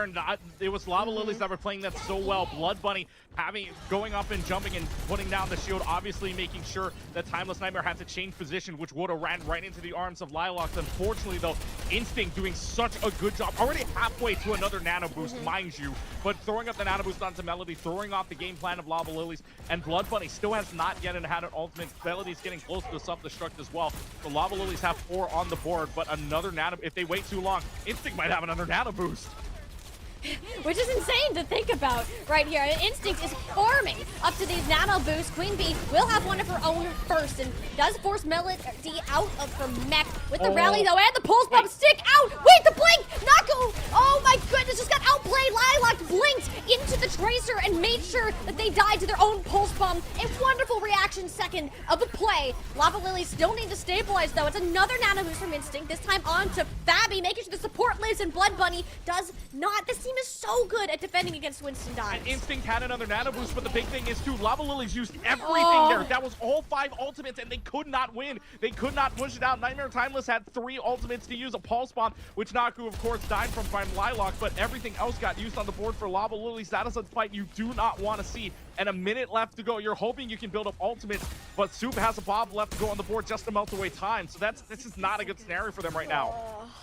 No, no, no. Lava Lilies, they're falling apart. That was the fight that you absolutely had to win, and I don't have that opportunity to sleep. It's there. Unfortunately, went very fast, and the support line Timeless Nightmare deserve all of the credit in the world. Instinct and Fabi have managed not only to stay alive against this Winston who's constantly jumping on them, but like the coach guns, the whip shot, the whole team is there, not to mention that's a glorious shot right between Lilac's eyeballs. Lava Lilies Rising have to reset, and they gotta do it quickly. They gotta do it quickly. Bob gets used, which means Nightmare Timeless doesn't have an ultimate to use from. Lava Lilies will have a bomb of their own to try to contest with, and maybe even a nano boost. But again, all credit, all flowers to Instinct right now, because again, 71% will have another nano boost. It's 3 nano boosts in a 4-minute round. Gosh, how is Instinct allowed to do this much? Not only has she not died, but she's pumping out nano boosts like it's nothing. Only now is Fabi taking care of that bodyguard of Instinct has been dissipated, and I don't think another nano boost is going to happen thanks to They-Them's buff. They-Them is putting in a ton of eliminations for Lava Lilies, and thankfully they can finally capitalize on it. They finally find the right answers to this fight. They are able to dive the back line, put some pressure on, and then actually have They-Them kind of put the pressure on with the Bob as well. So they put the pressure on to 2 separate places, the point and the backside. That's what you get with the 6th match of Bob here. So now Lava Lilies finally opening up the door, but they're trying to dive in here, and that's a great Bionade yet again from Instinct. You don't follow up on. I mean, you don't really need to. You don't need to. It's not fun to be Blood Bunny right now. You are getting hit with every whip shot, coach gun, diva booster boop. You name it, you are getting bonked on the head over and over. This half the reason Lava Lily's Rising have been struggling with this dive is because of how well Timeless Nightmare squishies have been making sure the tank can't get in position, and it's so much easier for Melody to move around the map. You give her a nano boost, even more damage, but like there it is again. Blood Bunny can't get onto this high ground and contest Fabi. Yeah, it's just an insane amount of pressure that's coming out from Timeless Nightmare. They know they can be patient with Lava Lilies, and there's another whip shot again, and it's just this Winston is not having a lot of fun here right now. It just goes down. Blood Bunny, if anything, I think Blood Bunny needs to find a way to switch to something else because this Winston is not having a good time. They barely had an answer on the first point. If they stick to this, they're not going to have a lot of answers left with 2:30 left. Like a lot of the times what we see Winston players do is time their bubble just right to make sure they don't get denied, and you can already tell that Lava Lilies, they're struggling to get in. Lyco had to pop an extremely early rally just out of panic. They saw Melody flying at them at full force, and she didn't see another choice. With only a minute left here, Keegan, you can't afford to take any more risks. It's Timeless Nightmare who've been in control this whole time. No, not at all. Any risk here would be detrimental to you, and Lala going down is going to waste a lot more time. You need to reset now, knowing you lost your Genji. This is an automatic reset. You have to kite, but they're starting to stick around in this room, maybe to look for the regroup. Oh, this might be a lag out. That's not a good sign. Maybe a lag out. I mean, Lava Lilies are still going to try to work with it while they can. There's no tracer on the board. You can put a nano into this Winston. A lot of that diva that was denying the space is unfortunate circumstances as it might be. Lava Lilies have to take the opportunity that they've been given before we can pause this fight after the fighting stops. Yeah, it's because it was in the middle of the fight that you can't really go to the pause anyway. So the fact that one person is lagged out, very unfortunate situation. And that just means that that's a lot of alt charge loss too. You're not going to have a self-destruct for what could have been a final fight. Instead, it is going to be that opportunity for Lava Lilies to push in. Your only consolation, though, is that you got rid of the nano boost very early on that went onto Blood Bunny, so they will not have that for that next fight here coming up in a little while once we get Melody back into play. But on the defensive end, this team from Timeless Nightmare has looked so good, and that's because this diva has been countering out the Winston, and everybody's been countering out the Winston, no matter which way you look at it, right? Whip shots, Bionade, sleep darts, then of course the diva peel. Everything that can go right for this team of Timeless Nightmare is going right. Yes, there's been a few cracks in the armor, especially that last fight, but otherwise that armor's been being held on pretty strongly. I mean, I wouldn't even call it that last fight. Like, I honestly think that if Melody had been able to play there, this round would be over. Yeah. With how well Timeless Nightmare have been playing against this Winston dive, it's like they're just running scrim after scrim against dive teams. It's dang near perfection, and I think it's both a combination of we're seeing Instinct and Fabi doing exactly what they need to do on their respective support heroes, but the bubble timing, the preemptive trying to block those whip shots and coach guns, it doesn't seem to be fully there from the tank end, and it makes it even harder to get up and contest. And it does beg the question, is it worth swapping at this point? There is not much time left in this round, so honestly you are stuck on this Winston once we eventually resume. Yeah, I think there was less than 20 seconds on the clock if I'm remembering this correctly, and of course they also lost out on their Genji too earlier on in that fight, so they needed to regroup anyways, but they still wanted to push in with that nano boost, with that Winston, try to get that damage off as much as possible, especially without the tank there at the same time. And we saw that lag out happen at the worst time, because that was at the beginning of a fight as well, meaning that at the end of this pause, we're gonna see them push right on in and give themselves a few more meters off of this. And you can see it right now. That is Soup out of the picture, but Blood Bunny is also out. Both are going to get back pretty much at the same time here. So with only 10 seconds left to go on the clock, everybody's got to stay on the point here, or at least someone's got to stay on the point here, which means that Lava Lilies need to find some pressure upstairs here if they want to dive that way. And to do that, Lilac is going to need to break the Dragon Blade curse, and Lilac cannot be the one that is moving the payload or lit up with the dynamite. Unfortunately, we will likely be going back to a pause, as it does not seem the diva is fully back in play, and oh, that's so unfortunate for Naku too. The pulse bomb thrown out right during that moment. I mean, this is so unlucky for Timeless Nightmare. Like, both you and I know, Keegan, that they are so close to getting this hold. They're so close, and yet somehow the internet just is saying, well, hold up, let's turn this down for a second, I guess, or while they're figuring out what's going on in the Naku miss. That's that's just unfortunate to see it in that one frame where it's just like, oh, the Ash is that way and the pulse bomb goes that way. It's the more the unfortunate Yeah. scenario when you get that kind of freeze frame on a pause. But yet again, I mean, it's not Melody was in for a little while and they knew maybe they could have gotten the pressure on. Now again, Melody's got to come back from the spawn. That's even worse because now that's a cooldown that you got to use on the rockets, right? That means that if Melody comes back, they're wasting a little bit more time. That payload's going to move forward. And now maybe, and if they got to all jump in on point, that Dragon Blade might get a little bit better as long as, you know, you're not whip shot away, you're not Riley stunned out or whatever here. As long as you're not pushed away from it, that blade is going to get a lot of value. So, I mean, just the pause is unfortunate, but at the end of the day, man, you're going to be looking at this being like, if that doesn't happen, Timeless Nightmare, we're talking a different game right now. Mm-hmm. And it's not over, that's for sure. I think Timeless Nightmare could come back into it should they want to, but this is also kind of just the thing that we wanted to, that their opponents wanted to see, and they're getting that progress on the payload going. We're kind of seeing the same struggles that we've seen them repeat back on Ilios, as they can't get this dive to function in its pieces. They have the synergistic ideas down correctly. The fact that they just can never get Blood Bunny in the spot where she needs to be seems to be the core problem for this team right now. I'm still confused why this map was picked. It doesn't seem to be going very well at the start. I just don't think you want to have Melody on the Mauga more than you don't want her to be on the Diva. So I can understand it from that regard. Pieces aren't going the way that they should, though. This isn't the typical dive composition that you are used to seeing, and Timeless Nightmare have clearly been drilling this heading into today's matchup. Yeah, and I feel like they've obviously gotten something down on Lava Lilies Rising, right, where they have something against them. Obviously, they lost 3-2, but you know, Vengeance and Sweet, right? They want to take down. They're taking down some notes. They want to be able to say that they warmed up earlier on, trying these different compositions against Sabers, and now that they're running it, it's seeming to be a lot more successful on it, right? You can take down those notes even when you're not on stream, right? You're still watching what these teams are going to pull out here, and I don't think Lava Lilies was ready for the fact that they're diving now, right? They're countering out the dive with the Diva. They're playing they're playing the same composition they did back on Ilios. So right now it's just not working out. And the only way you're playing that manga is what we saw earlier on. In my opinion, New Jung City is the only one, or even Shambhala Monastery, right? The only one you pick. So like you said, Hollywood's a very interesting pick to go second, because if you're just going for a comfort pick, and this is your comfort pick, not working out in the situation you really wanted to right now.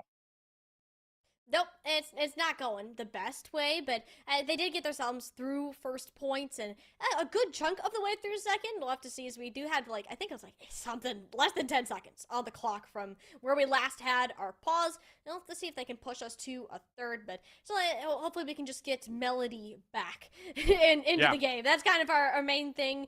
We just gotta send all of our good luck to Melody, make sure that she can get the internet, the game, whatever's happening, get that back online so we can get our series going momentarily. I get this game has the potential to be good. I just don't think Lava Lilies have necessarily found what their strength is so far in this matchup. I think, like I said earlier on, I think this is more comfort pick, if anything, and especially for the fact that they were able to pick that first map on Ilios, right? They were playing more of the dive scenario, but I think Timeless Nightmare have staved off of that and have found a way to counter it, especially with Melody on the Diva now, giving them a little bit more trouble. And remember, Melody is supposed to be the support, but instead is playing tank. It was kind of like that Z situation we saw earlier on yesterday, where Z's moved on from the support side to the tank side. And apparently this team from YP Oblivion was like, okay, what the heck is going on? And just could not find the right answer. I feel like that's a similar situation where against a player like Melody, you have no clue what can happen and you're afraid of switching. You're being stubborn to switch because if you switch on over to something that counters it, maybe you have no idea what Melody has in the bank, right? You have no clue what this tank could pull out here and try to counter you out. And they could be flexible, they couldn't be, who knows? I think it's just being afraid to switch, knowing that they don't have an answer for that right now. So the fact that they're playing Hollywood and they're not getting the right answers is kind of scary to me, knowing that Lava Lilies is in a position right now. They're in the top two, but knowing that they're not content with it, I don't know if this is the right play for them. And obviously getting to the next map would probably be if they lose this map, being down 0-2, not a situation you want to be in a first to four. Nope, you do not. And I think it has happened before, actually, in Rising, where a team has been down 0-2 and has come back to win a couple more, but you never actually end up closing out the series. We've seen it tied up at 2-2, and then typically somebody goes from there. We've never seen someone come back from more than a single map deficit, if you think that's kind of crazy. So if for some way that Timeless Nightmare managed to come away with this map here, and already having that one on their backs, Lava Lilies would quite literally have to break the historic rounds of all Colonial Heroes finals prior to it, just to have a chance at getting that title. They've already have one under their belts they have two under their belts from previous experiences, and they ended up getting second in another final. So this team isn't unfamiliar with being on the stage with this amount of stakes, and with just kind of this audience, this viewers, the extra pressure from that, and watching them. But it is unfortunate to have like this pause, especially in the middle of the map. Like, think how tense it is to be in a final fight situation where you know that you're down and you're gonna have to be thrown right back into it in a moment. Yeah, and we'll give them a break at least reset, kind of think about what they want to do here in the final seconds. But that's the pressure that is on here in the grand finals. You know, you're even though this is a break, this is what happens. You have some communication errors, but at the same time, when this happens during a final fight scenario, you never know what you're going to get on the other side of it. So after this break, and once we get everything together, this is going to be some interesting things to watch out for, and who's going to take the pressure a little bit better. We're going to go ahead and send it off, give them a little bit more time to chat and get themselves back in order. Hopefully, Melody shall return momentarily. And don't go anywhere, guys. This finals is only just getting started.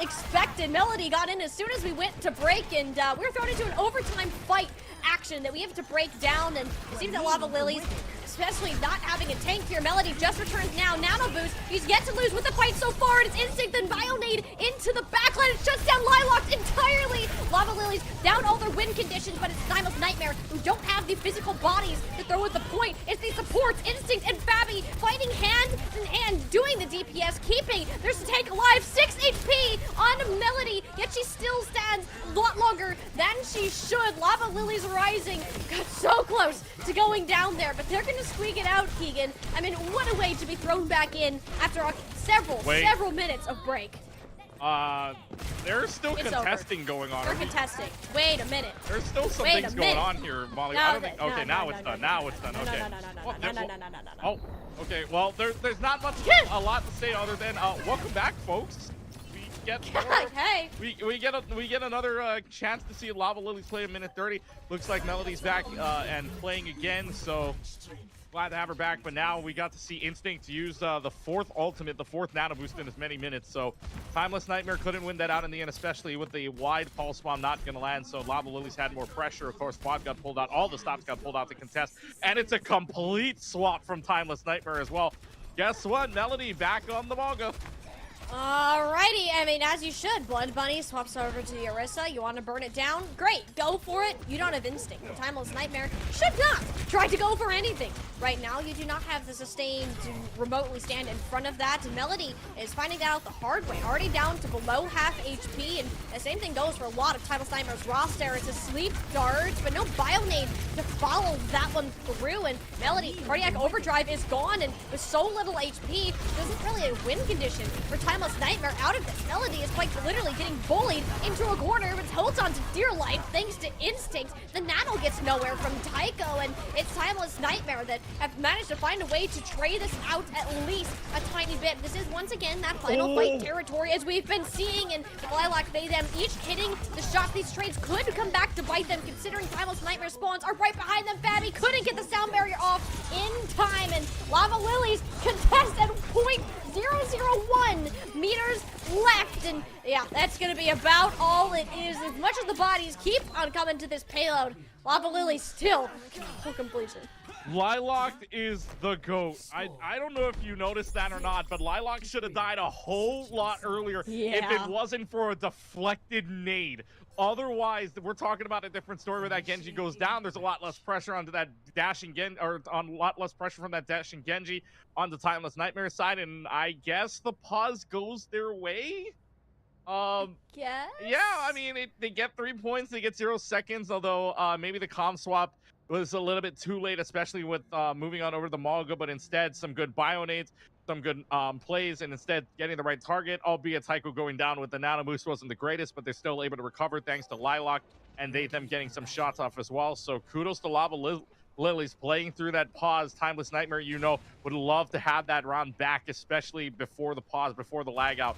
So for Timeless Nightmare, their answer has to be just rolling through this map.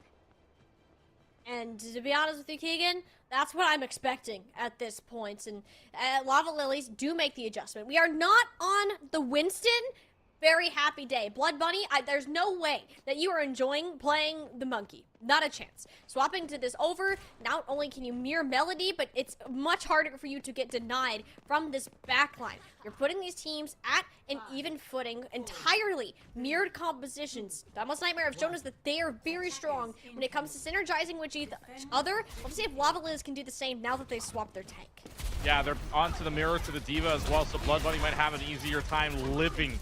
Just living in general. I mean, the Winston wasn't really working out. You were getting hit by everything, so at least in this case around, mirroring the Diva might give you a little bit more of a chance, but Timeless Nightmare are going to try to pull the same stunt that Lava Lilies did going up these stairs, giving themselves a little bit of a higher ground position than what their opponents are pulling out in the second room right now. Let's see if this dive works out. It's a slow burn, quite literally, for both of these teams. Lava Lilies more looking to punish, where as Timeless Nightmare is forcing their way into the middle of the team, and it's Tycho who quite literally got run over by Melody's booster pack. Blood Bunny has no health remaining, and it's this kind of clean execution that Timeless Nightmare pull off in fast succession, that making quick work for first objective. Yeah, you know that the first point was held on to by Timeless Nightmare for so long that you would expect this kind of roll map here from this Timeless Nightmare team on the first point, because they just ran it, and this Diva's still in baby Diva form, but they're gonna get this one with just about, no, as I say that they contested, but now they're gonna get it with over 5 minutes on the clock. The fact that Blood Bunny didn't die out of mech there, and you didn't have the reset, that's pretty much the only reason Lava Lilies could not get a contest. Whether it was purposeful or not, Timeless Nightmare made sure that there was no Diva that you had to worry about over that period of time. You have 5 minutes now to work your way through this second objective. Yeah, that is a lot of time on the clock. Not as Lava Lilies had to fight their way even for that 3 ticks, but instead Timeless Nightmare are going to go quickly now and try to see if they can get a one dive opportunity. They're going to try to focus fire something rather than just trying to go for individual targets, or rather just to try to scatter them out. If they can find one pick onto a support upstairs, they're looking pretty good. That was close. Queen Bee had 2 HP to spare there. Lava Lilies at least have their supports alive, and nano boots ready to go. Pulse bomb from Lilac out first, and Blood Bunny's out of mech again. That is terrible for this team right now. Now the Bob, there's no defense matrix. There ain't anything that can stop the rampage of Soup taking over Lava Lilies. Timeless Nightmare just look better and better every fight we see them. Soup throws out that Bob. That's the only ultimate they need, but the Bob says, get up. Can you get up upstairs? Forces them to drop. Finds 2 in the process, including Baby Diva, and that is not good news. If they need only 1 ultimate to win it with still 4 check marks on the board, including a nano boost from Instinct, which is usually very, very good. Oh, but they deny Naku's pulse bomb. Blood Bunny, great reaction chime. Saw how deep Naku was. Knew a pulse had to be coming, and that'll be Lava Lilies at least denying part of 2 of the ultimates that Nightmare Timeless had. They still got 2 more in the bank, and this defense has some sort of stability to fall back on. Question is, how long does it last? This payload has been moving the entire time, Keegan. Only now is it actually being contested. Lava Lilies need to throw in the Bob. The rally from Tycho gets completely shut down. Rack and chime from them, though. There we go. That's what we've been noticing, is if Lava Lilies get picked, it's often this Ashe player to do so. Yeah, at least it's the Ashe getting the shots off here, building up and making sure that Bob can test point, making sure that they might be able to even stagger out this D.Va play correctly. Melody's not going to get a chance to get out, so they could even stagger this baby D.Va if they really wanted to. As long as you don't get back into mech, but yeah, this is bad news. Unless Melody gets out. Melody gets out and will get the remag. Wow. I mean, this is faster than actually killing the baby D.Va, so I mean, Timeless Nightmare certainly will take that one. Where they can get it, Lava Lily's underestimated how quickly reinforcements will be coming in for the tank. Yeah, especially with the not, I shouldn't say not more recent changes to that wave respawn and the decreased timers. That was very, very good for just a peel away, and now Melody's back into this fight. Melody will be back up there and has complete control over that little jail high ground that we see a lot of teams play on, while Naku pressures that payload. Blood Bunny up to the high ground, which has been the struggle so far. Melody's peel is just better. The Bionado is hit. Blood Bunny's out of mech yet again. At least this time has the self-destruct to get a faster remech. Problem is you already lost your Tracer player, and Melody is not done yet. That's a second now for her. She is on a rampage right now. Just a titan that Lava Lilies have no idea how to stop. Yeah, Timeless Nightmare had a little bit of a wrench thrown in after that one fight earlier on, just from them, just to get all the shots up. But they know that the pressure's on. If they can get rid of the Ashe, they've got a good chance at it. They get that chance earlier on, and they're able to stave off the wave that is Lava Lilies right now. So 2 ultimates on the board. Naku, don't get your pulse bomb eaten again. That's just another snack. But and they still can get eaten, even though Blood Bunny moves on over to their Risa. I like the swap instead. Gives you a little bit more pressure onto the backline, and especially on the front as well. So you can't peel for your backline as quickly. So we'll see if Melody decides to dive, especially with Instinct having another nano boost. It's a more permanent form of existence in the front line. That pulse bomb close to Soup. Definitely sensed the danger. Be okay to live another day. It's more concerning to see Melody with that nano boost, fly locked, has to get killed pretty soon here, Queen Bee. Oh, there you go. Timeless Nightmare now starts to move up, but Lava Lily's responding with the ultimates of their own. Nano boost to Blood Bunny. They dropped incredibly low. The only problem is, look at this. The tank has been completely ignored up until now. The cooldowns are forced. You stop shooting the tank, and look at these vulnerable supports. It's Babby that worked her way into the back line as a Brigida player, mind you. And Lava Lilies are so scattered. They're split and broken. Timeless Nightmare are so close to getting this cap in. Melody has to be dealt with now. There's no way she can be allowed to remech at this point. Yeah, and that's the beauty of this, right? With the dive composition that Timeless Nightmare has, they can go around Orisa, and Orisa cannot go and heal as quickly as a as a D.Va can, but they might still be in this. They're still fighting, and reinforcements are on their way. The dynamites from Soup are so good, especially when Naku chases them down. Those burning targets don't really have a chance to get healed up. Recall is fours, the Tracer hanging on for dear life. Timeless Nightmare running out of options, at least in terms of ultimates. They'll have them up soon, but it's actually Lava Lilies instead. Melody once again disregards the tank, goes for both supports, and she almost gets both of them. At least the Brig player, the self-destruct will be used as a cost for overextension. She still gets what she came for, and Lava Lilies don't know what to do about this tank in their backline. They're letting her exist and get this insane amount of damage done. Babby on the point, acting more as the real tank, fighting out Blood Bunny. If anything, if they cap with these 6 seconds remaining, it will be a best case scenario draw. Lava Lilies just need to stall for another 2 seconds, and they're gonna manage to do it. Even though Timeless Nightmare get the capture, Lava Lilies have guaranteed themselves another attack. They were 6 seconds away. I was about to mention that as well. 6 seconds off from making sure that the worst that could happen is a draw, but now Timeless Nightmare will have a minute 54, but Lava Lilies are just smiling, knowing they held on to that. I could see it in Timeless Nightmare's eyes. They were watching the clock the whole time. They were putting on so much pressure. Lava Lilies throwing everything they had to make sure that they get a second opportunity to talk, and talk they will. A minute on the clock to push it now. They got to be a little bit better than they were earlier on, because with that Winston, they weren't able to do a lot with a minute on this clock.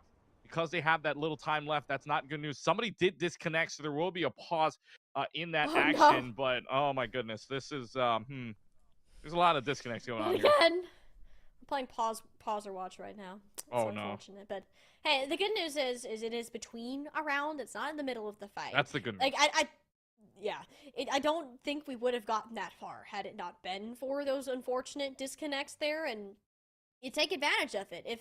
If you're Lava Lilies, who's been struggling to find out what you can do to stop Melody from rampaging in your backline, Take the time. Take the time to talk and think about it. And I think that they did, right? As we saw in that final hold there, you have two options. Once again, we brought that up for Blood Bunny. You can either choose to peel for your team, or you can walk at your opponent's backline. And we settled on walk at the opponent's backline. And it did enough trading out that there weren't players coming back to actually help Melody when she was diving back. She would still get the eliminations, but because the spawn advantage was so defensively favored, Blood Bunny did exactly what they should have done there. And so I like that sort of change from Lava Lilies and gives them a lot more hope going forward. Yeah, and for Lava Lilies at the very least too, right, you're looking at a team that's trying to adjust, and they finally switched off of that Winston, getting onto the Diva, trying to mirror that dive, and of course onto the Orisa instead. The signing for the team from Timeless Nightmare to, instead of, like you said, walk around this Diva, that so they are basically just trying to walk around that Diva side. And we actually just got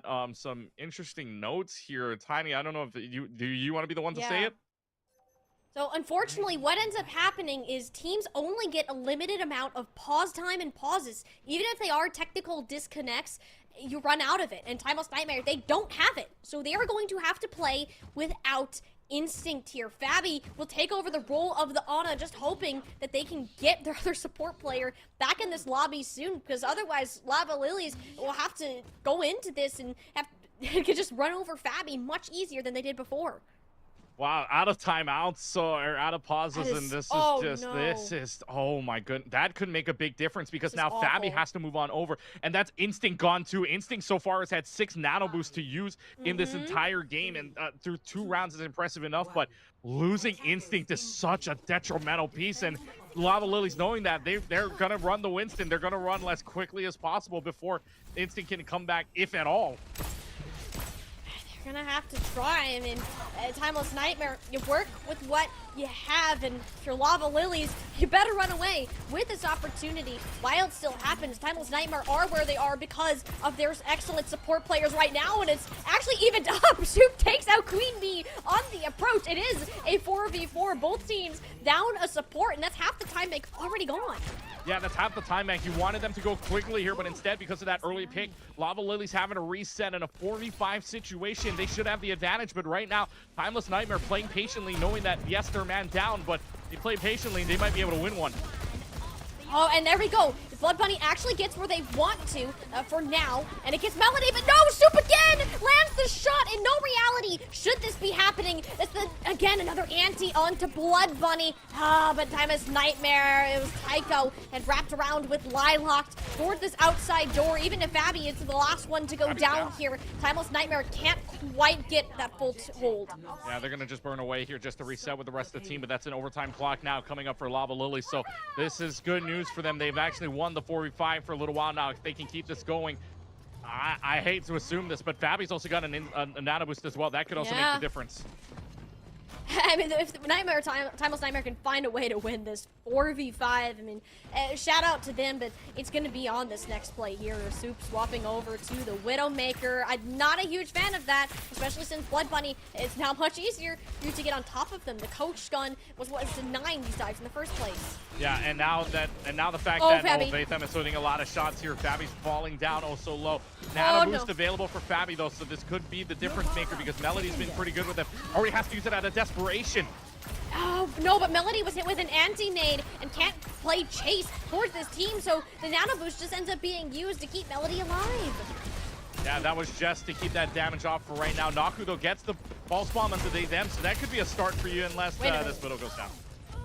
Yeah, I mean, I don't think the Widow swap was necessarily what Timeless Nightmare needed at this point in time. Soup was hitting shots, yeah, but you're just so vulnerable against a Winston, especially with no Brig to keep them away.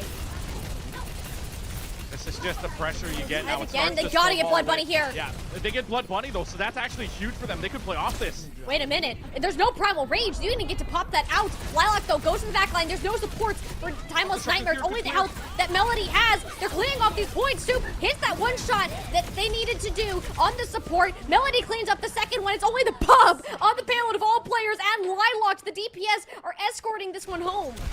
Yeah, and they're going to get it too unless somehow, some way, Soup can hit some miracle shots, but they get a second point, and now it opened up the door. I think that was Timeless Nightmare's best opportunity. They had the self-destruct you could have used to clear out the point and melt the clock away, but instead, no, held onto it, so Lava Lilies now with bigger advantage. Oh.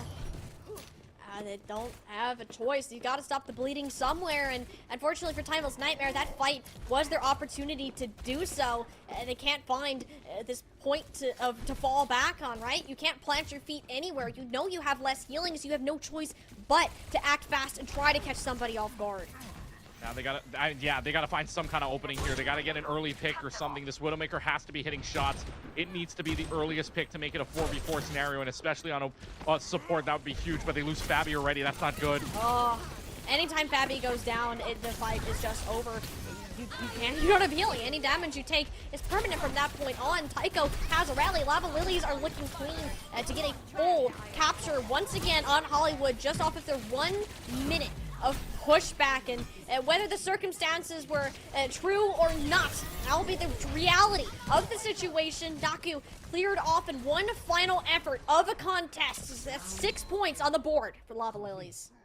Yeah, they get 6 points, but unfortunately it's not going to feel great that they get it off of a 4v5, but it's an unfortunate situation for Timeless Nightmare, but I mean, Lava Lilies, you're going to take that all the way through. And as of right now, I don't know if there's much more to say here, because now, I mean, we'll see if Timeless Nightmare can get Instinct back. So Instinct is back in place, so it's not like all hope is lost. But this is going to need to take a whole lot of willpower to see it go into another round. I mean, it might.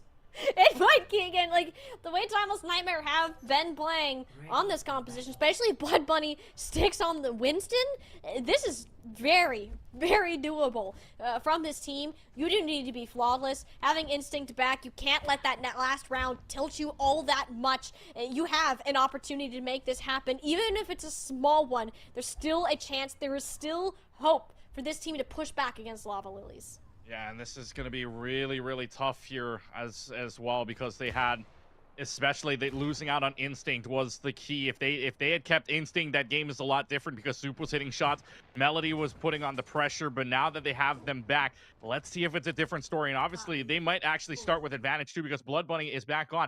And another pause scenario, and I don't know who this one's for, but there's a lot of pausing going on here, and if this is another Timeless one, this is not going to be good.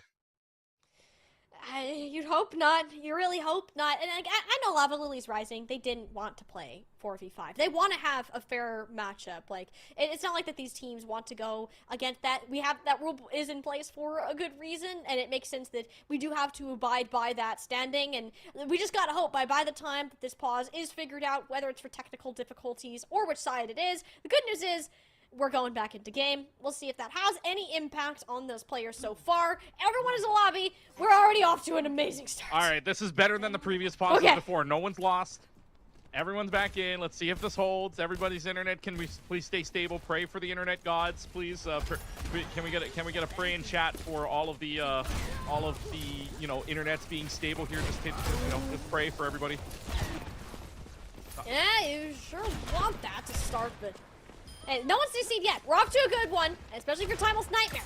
Lilac overstays their welcome in this little corridor. Was fighting with Naku, and the backline free for the tanking if they can manage to keep the Ashe alive. That's exactly what happened. The tank doesn't know what to peel, and Timeless Nightmare are back to their full form. Blood Bunny should fall shortly after, and Keegan, it's the start of the run, but you got so many more steps. You got a lot of things to work on, right? So you got to get it all the way down. You got to get all the way 6 points. I mean, Lava Lilies did it, yes, but in a 4v5 scenario, you feel like Timeless Nightmare, though, they know that now that they have Instinct back halfway to another nano boost, you've got a good chance at this. You got a good chance to push up. Blood Bunny maybe at 66% to push everybody off the cart here, but got to save until we get to overtime anyway. So for Timeless Nightmare, advantage to them. Let's see if they can push it up. They got to play nearly perfectly. Get yourself coming back in the game here. I'm not sure why they've been on this low ground. It seems like a very easy push in the push. The coach gun's gone. Melody could just waltz right up here right now, but Timeless Nightmare are being patient because they have to work in tandem with the Paler.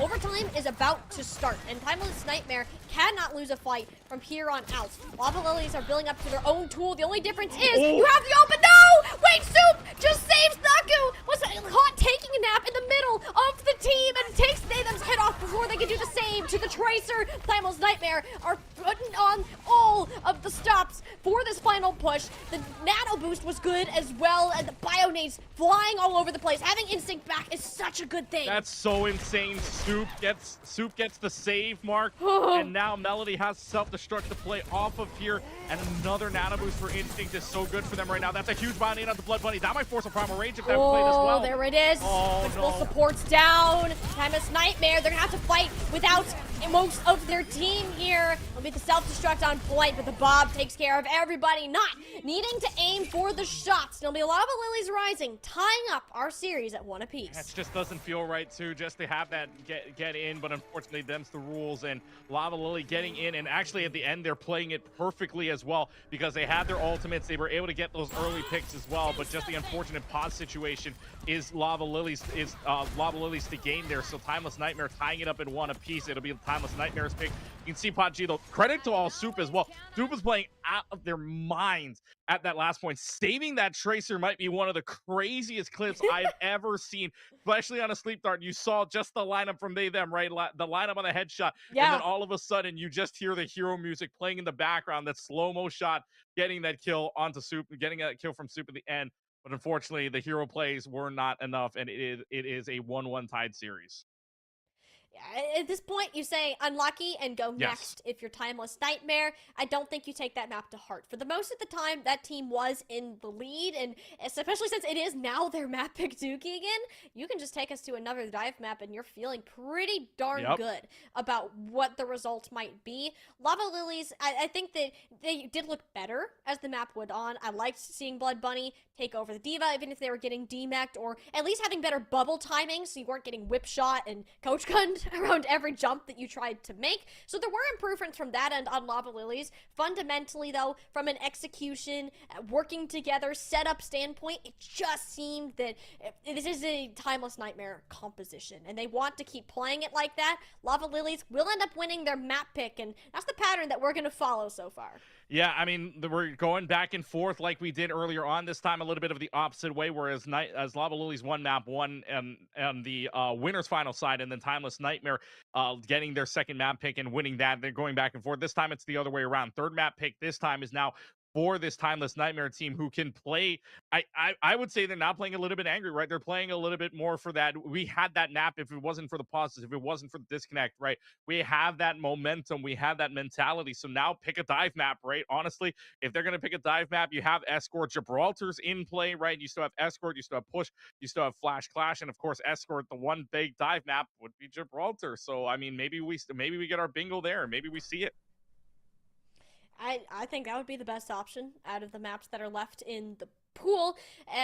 Melody is a Malga 1 trick, again, according to her. So maybe you could also take us to, like, a New Junk City. Ideally, that is a decent Malga map. We just saw that play in our last series, too. So it depends on the strength that you want to exploit first. Is it going to be that Malga or that Diva? Those are the two looks that Timeless Nightmare have given us so far that Lava Lilies haven't had a full answer to.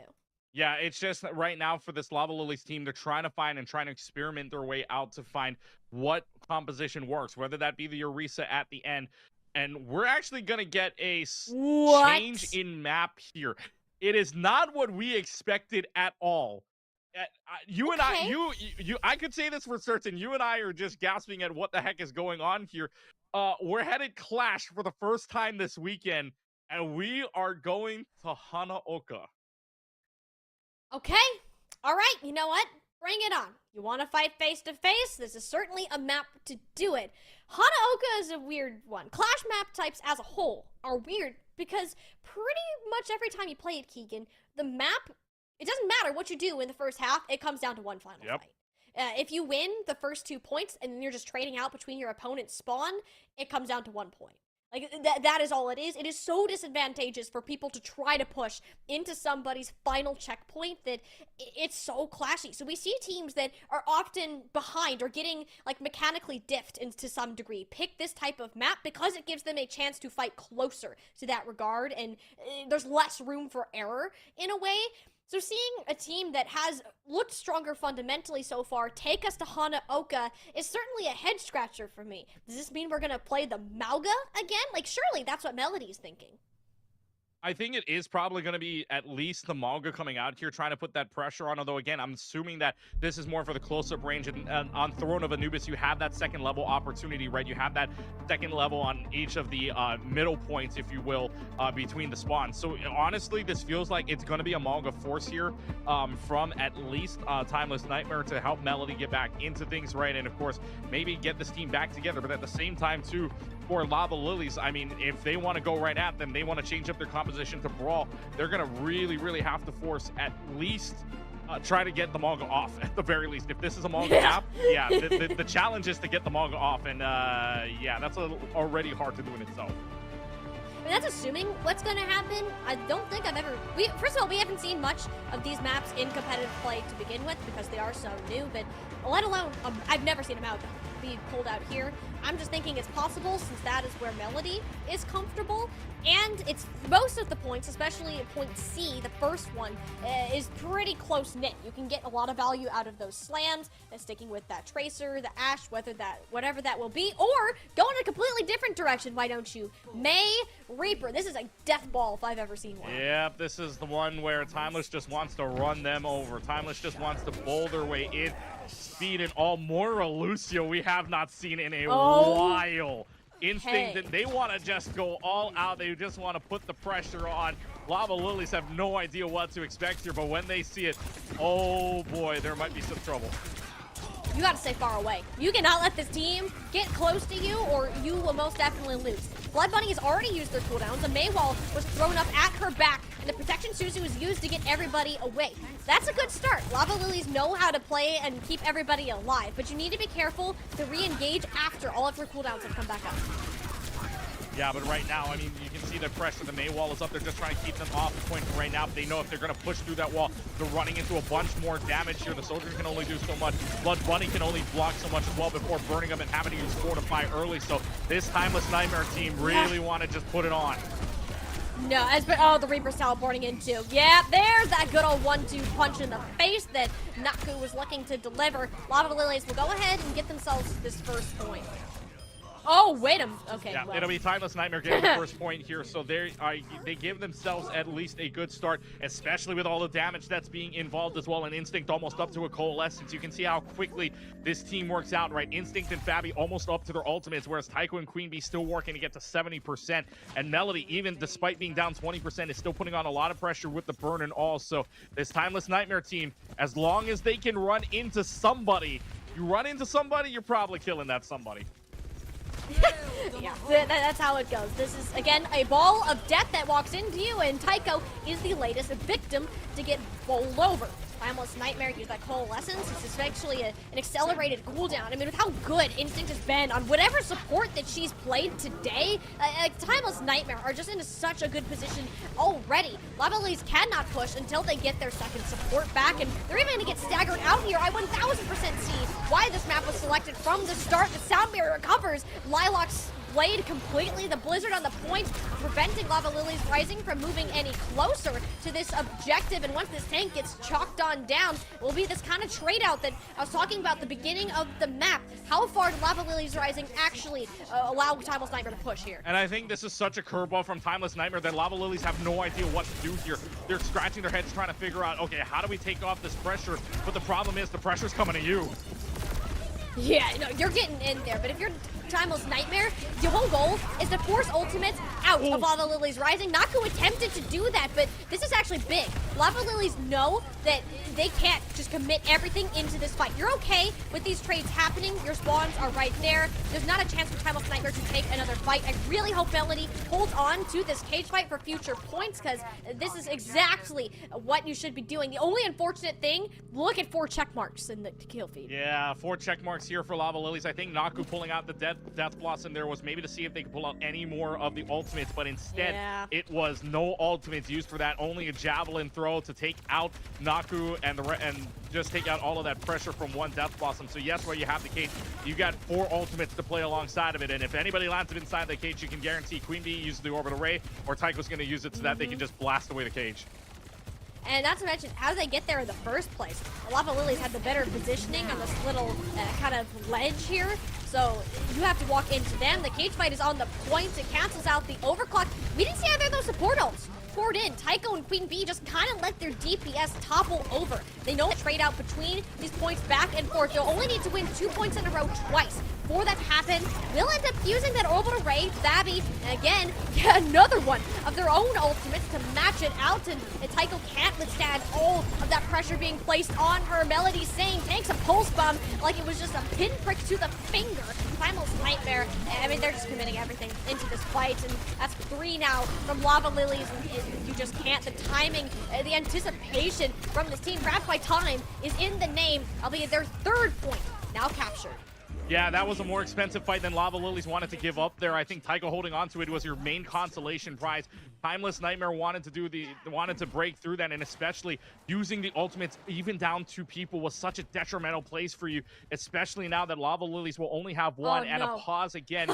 Do not know who this is by this time, so we're back here with you as Nightmare leads 3-1 on Clash right now. Again, 1st, 2nd, and 4th tries on different points here leads to Nightmare already pushing them all the way back to their spawn point. But either way, Hanaoka, I think you and I can agree, such a curveball pick, and yet the death ball, that death ball being thrown at you as a curveball is something you do not want to try to swing at. And right now, that Nightmare team is swinging, is throwing that pitch, and Lava Lily's trying to hit it. Is 1 for 4.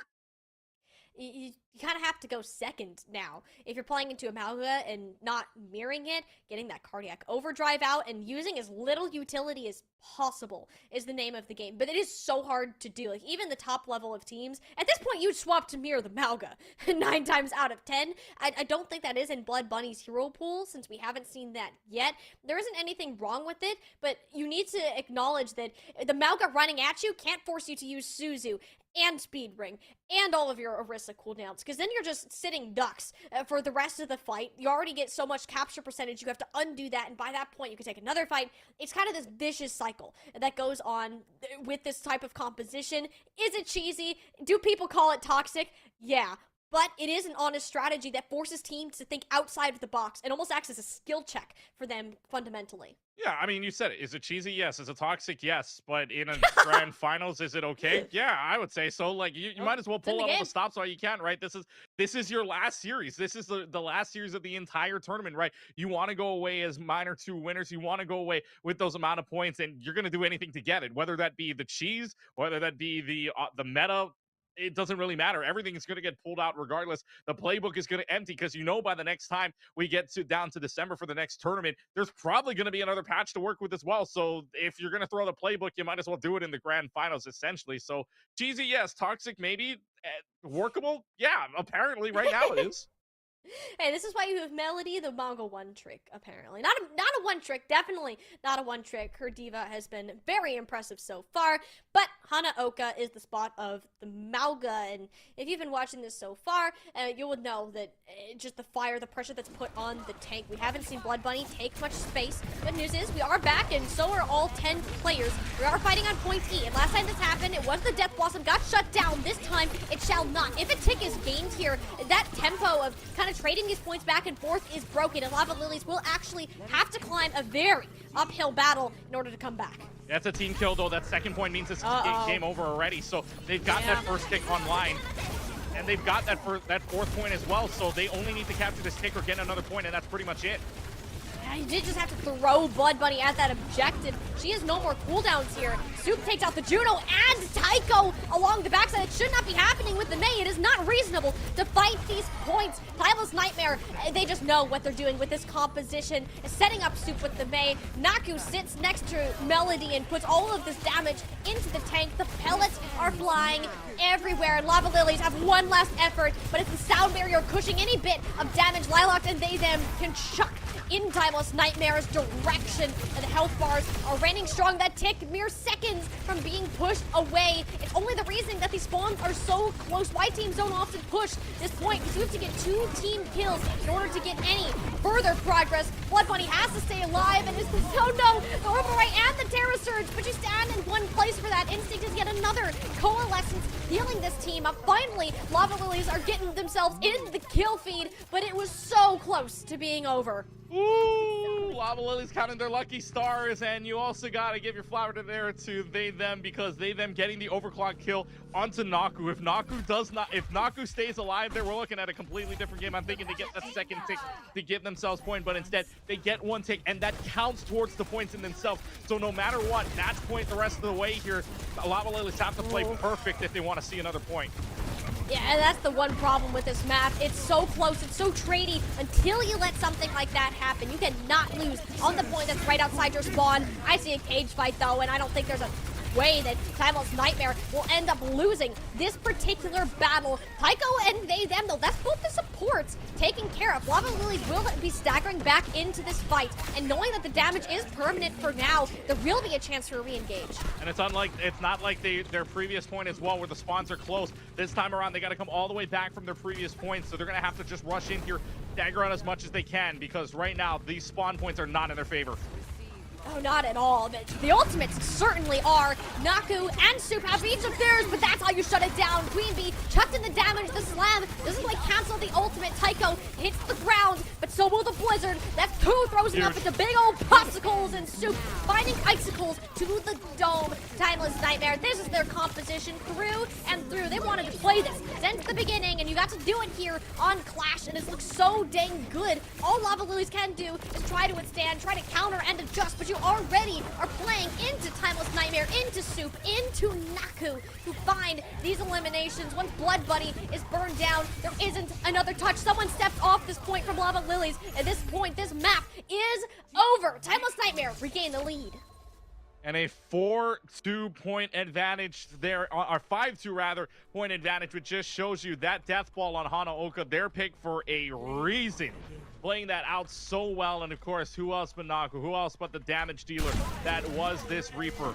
Just absolutely ripping up shop here and putting on the pressure. This death ball doing oh so much. And like I said, when that death ball is thrown like a curveball on a map pick like this, there is no swinging at that.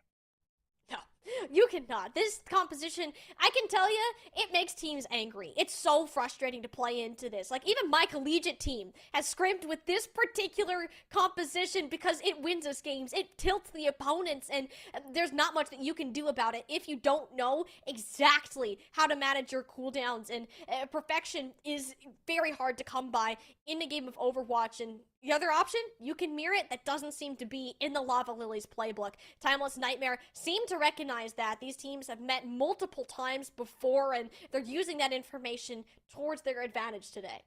Yeah, and right now, I mean, going into a break here between our 3 maps, it is 2-1. So Timeless Nightmare giving themselves a bit better chance here. They took that Hollywood game down in a 4v5, kind of shook it off, dusted off their shoulders, and be like, we got this. We're still in this. Now they have the lead 2-1 going into it.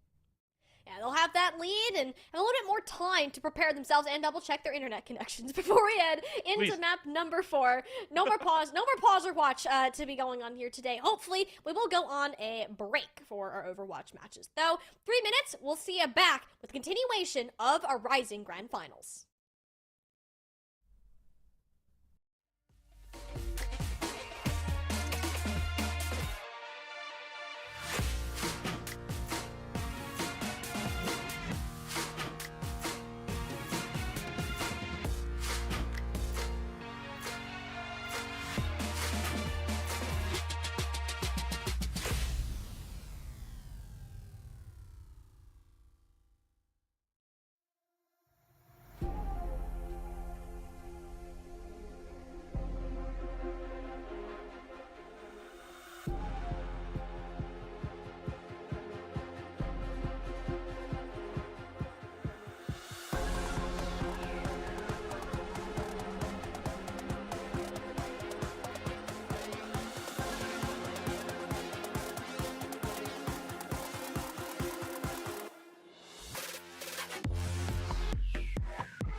use our quick break to take a deep breath, center yourselves, and get prepared for what is looking to be some of the final maps of this series so far.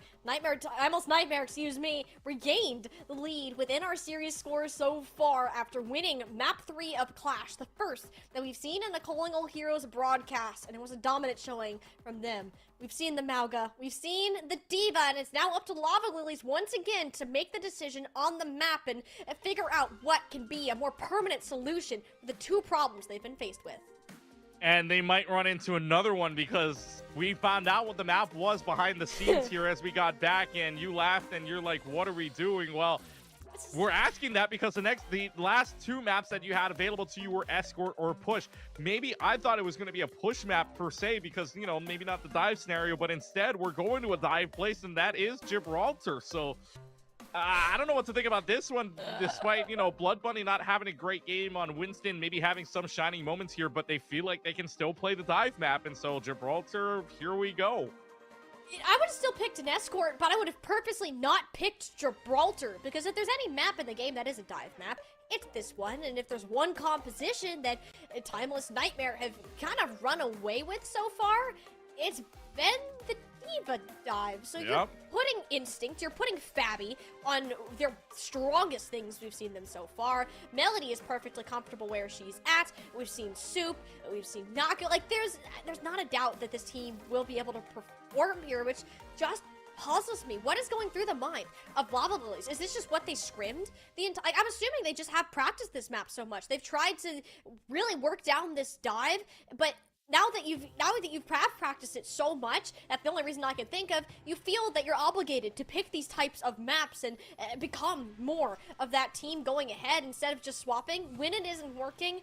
I don't agree with this map pick, and this just screams that Timeless Nightmare are going to push up the match point unless Lava Lilies can pull out something insane that we haven't seen.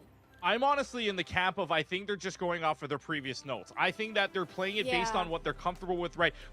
I think they're basing it off what they won on as it the last time. Again, we don't know what maps they picked during that winners finals when they won 3-2. But what this spells to me is that they are not accounting for what was the diva of Melody. Maybe they're thinking of something else, because on their starting roster, right? If you're just taking a look at for Timeless roster side, their tank before was supposed to be Shuri, and for right now with Shuri gone and Melody in, that kind of throws a wrench in the plan. So what this speaks to me is they're still using those notes, thinking it's going to be the same, but maybe now it's something different along the lines of now they have to adjust to Melody, and maybe this is the time to do it. If they want to go at that dive, this would be maybe their pick, maybe their notes to work off of. But again, it's just throwing this in right now. Maybe it is, like you said, something they scrimmed, something they worked on, but I don't know if this is the right play. To me, you had two other maps, right? I mean, you had Shambali in there as well that you could have brawled on. The Death Ball, I mean, maybe you don't want to run into a Death Ball, so maybe that's not the case either. You still had Push at the same time. Again, Gibraltar, I don't know if this is the right pick depending on what they're going to play here. I'm going to be completely blunt here. Out of all of the maps you could have chosen, this is the last one I would have selected if I am Lava Lilies right now, and it just doesn't, something's not working. Melody, we gotta get the decisiveness on lock. Melody knows what she's doing, and Instinct and Fabi are setting her up. Blood Bunny has to think, because more often than not, Timeless Nightmare will make the first move. It has to be on Blood Bunny to decide whether to sit up or try to counter dive. And oftentimes, when we've seen this both on Hollywood and Ilios, it took way too long. Somebody had already died before that decision was made, and you couldn't come back from that more often than not. This tempo, this sort of thing has to change, and I'm wondering if you are anchoring behind they them. They them has looked really good on the hit scan so far this map, and has been the one bright point for this team whenever they have tried a dive map. So I can understand why you want to give an attempt and perhaps give they them the time to shine, but it's got to go much further than just the one DPS player who's been popping off and hitting the shots. Yeah, it's got to be some kind of opening here for Lava Lilies, because for Nightmare Timeless, excuse me, they have had so much success. And of course, the one thing you have to stop out of everything we saw it back on Hollywood before all the disconnects. Instinct was popping off, and Instinct was getting so much value on that Ana, getting at least 6 nano boost off that account. counted within 2 rounds of play, or within really only 3 rounds of play because Instinct wasn't in for one. The fact that you got that much value off of a nano boost means that Timeless Nightmare is relying on Instinct to just stay up, and if Instinct does stay up, it makes things a whole lot harder for Lava Lilies to engage, and they're going to try something different, though. They might engage with the Symmetric here just to get on top first. Yeah, or a lot of common strategies, teleport your supports across to the high ground so they can have an LOS, and that's exactly what happened. Yep. Tycho and Queen Bee are now where them is setting up on this sniper, which makes it not only safer for the Widowmaker, but also for the supports to make sure they have LOS on Blood Bunny when they jump. Oh, the timing was there. I know that the jump shot was on, but Soup moved out of the way so that there was nothing to be seen or nothing to be shot at. So they're pushing this payload along here. Really no pressure, but them gets the first opening shot. I was saying, when this competition goes well for Lava Lilies Rising, it is when them is hitting shots like that, you shut down Soup, and there's suddenly a lot less of a threat. You can take a lot more space on this particular map, because it is all about positioning. The Tracers are going to vie for the control of this payload, where everyone else is trying to rotate their supports towards the server room. Timeless Nightmare haven't completely forfeited the high ground yet, so Lava Lilies Rising are dueling them up on that situation where Lilac has fully moved the payload from the underpass. And again, they don't have to give up that high ground either. I mean, they can stay in the server room, they can stay on the second level and play from different angles, but because they're gonna bionate, and they know they can just do to Blood Bunny what they did back on Hollywood before that whole scramble, is just poking them away, right? Even with the sleep dart, even with the whip shots and all, Timeless Nightmare is okay with staying up here as long as they don't give up the first point. You have to get somewhere. I think it's a sleep dart onto. Oh, that was a sleep onto Naku's. Them will get the shot this time. There isn't Soup to bail Naku out of that one. And as fun as that would have been, them so far has found great consistency on this Widowmaker and Lava Lilies Rising. I'm starting to see the reasoning behind picking this map type. They've been doing good about rotating themselves, taking space nice and slow, not rushing anything too much. Whew. Yeah, they're being a little bit more patient here. They haven't capped the point just yet. I mean, a little bit of a contest down for right now. But they finally try to dive on them, although it's a different angle. So they're playing from so many different angles. The pressure's on. Now the Blood Bunny, though, with that first pick onto Fabi, got a successful jump off and out at that. And yeah, this payload should be moving through. The supports from Timeless Nightmare have been removed from under them. It's only a matter of the time. The rest of the team goes ahead to crumble, and they're going to have to reset to defend the third point. Lava Lilies Rising, clearly. We shouldn't have counted them out of this dive just yet. Just not yet, and the big thing there at the end of it was Timeless Nightmare was able to get rid of Instinct 2% before Instinct was able to get a nano boost. So that had nano boost had gone online. That fight maybe going a little bit differently. So it's a good thing that Lilac was there to clean up house right now. So Duke's just trying to get some protection at all for what is this very mobile Widowmaker from them, who's been hitting a good shot and has been opening up the door for Lava Lilies. It's been great. I mean, them has full control over this spaceship, and the only ones that can really get up there easily are Melody and Naku if you do a little bit of parkour. So, and Timeless Nightmare have not been able to get Soup set up. It's all been them. Soup, who's been that hit scan for most of the game, has been silent this whole time, and same with Lilac. Both DPS dipping in their respective roles, forcing those swaps over, and it's a support ult in the small room. The Nano to rally still ends up dying, but at least those cooldowns were exchanged. Payload was moving the whole time while this fight was going on, Keegan. A touch has to happen, which eventually does, but it was Soup. Them took their head off from the payload, and it's the Tracers who then have to blink over and try to defend it. It's just too late. Lava Lilies Rising have snowballed this point so far. They'll lose out on Blood Bunny, but I think it's just Melody right now. She has to hold on for this team, and after the pulse bomb eaten, it might be enough time for the Tracer and some other players to start to come back. It's only them who keeps hitting the heads. How is this still allowed to happen? Because they're not looking at the Widowmaker. The Widowmaker's allowed to just play freely here and steps onto the payload just to get the security there. But 4 minutes on the clock. This Widowmaker's had too much fun on this map. They're not able to dive, and I think that's the reason they picked Gibraltar. They know them was online now, can hit the shots, and so that's why from the long-range perspective, them's working out for this map so hard right now, opening up the door, first pick scenarios, and can dive after that. Lava Lilies on a tear right now as long as them can keep these shots going. It doesn't matter if your Winston gets booped or your supports get dove or anything. If them just rips integral pieces from Timeless Nightmare's composition with one shot, and that is it. I'm not sure if Soup has killed them throughout this sniper duel so far, and if that's got to change, it's got to be now. You can't allow yourself to get shut down so hard. That was another headshot put onto Soup, a sliver of HP, can't even peek at this point. Lava Lilies are already up to this corner. They're already up to the corner, and now they have to change their angles now too, right? Soup has to kite off all the way back, and is still getting pressured by the body shots. What's even worse is that Tracer is trying to get up to it, but won't be able to get that pick, which means now you know where the Tracer is in the back line. They them could hit a great shot here. You have the pulse bomb, risky territory. Naku, blink in, blink out. Finally, the sniper has fallen, and so is the core of Lava Lily's rising wind condition. Timeless Nightmare might be able to clean up, but knocks Melody out of mech. That's terrible, because not only is she gonna get staggered out here, but wait, no, she got healed up. She lived. It was all instinct, and Babby again. And Melody's gonna get the remake too right now, so we'll have it for the next fight at the very beginning. Wow. That's huge. Only ultimate online now is Pulse Bomb. That's a great save by Instinct, who has been so good this entire series. To throw that nade to get the pick, as well as the heal up for the Diva, is so nice to have. They them got a little bit more pressure now. 2 minutes and 22 left. Timeless Nightmare are slowly finding their rhythm. Even hasn't been Soup to be the answer. It's the supports. Instinct and Babby have been so strong all day. The Matrix from Melody, a genius. That was Soup's head right there. If she wasn't online for it. Now it's the Nana boost in the small room, and then anti-nade not doing a whole lot. Considering the rally though, it's just all forced out. The resources from Lava Lily poured onto this point. They'll grab the Deem Mac and deny Melody a chance of coming back at full strength. Lava Lily's one more push. That's a self-destruct to use too, so Melody's not going to have anything to clear out this point in the next fight. This is either going to be a switch or just a desperation dive at this point, but Babby will have a rally to play off of Blood Bunny, but Blood Bunny will have the proper range, but nobody touches. What? No. You cannot be doing that. I'm not sure if it was a C9 Foley or not, but considering what we just saw, it might as well be. Lava Lily's, I doubted them when they picked this map, and honestly, I still think that they've had a hard time getting this dive under lock in terms of where the piece, like how the pieces should interact with each other.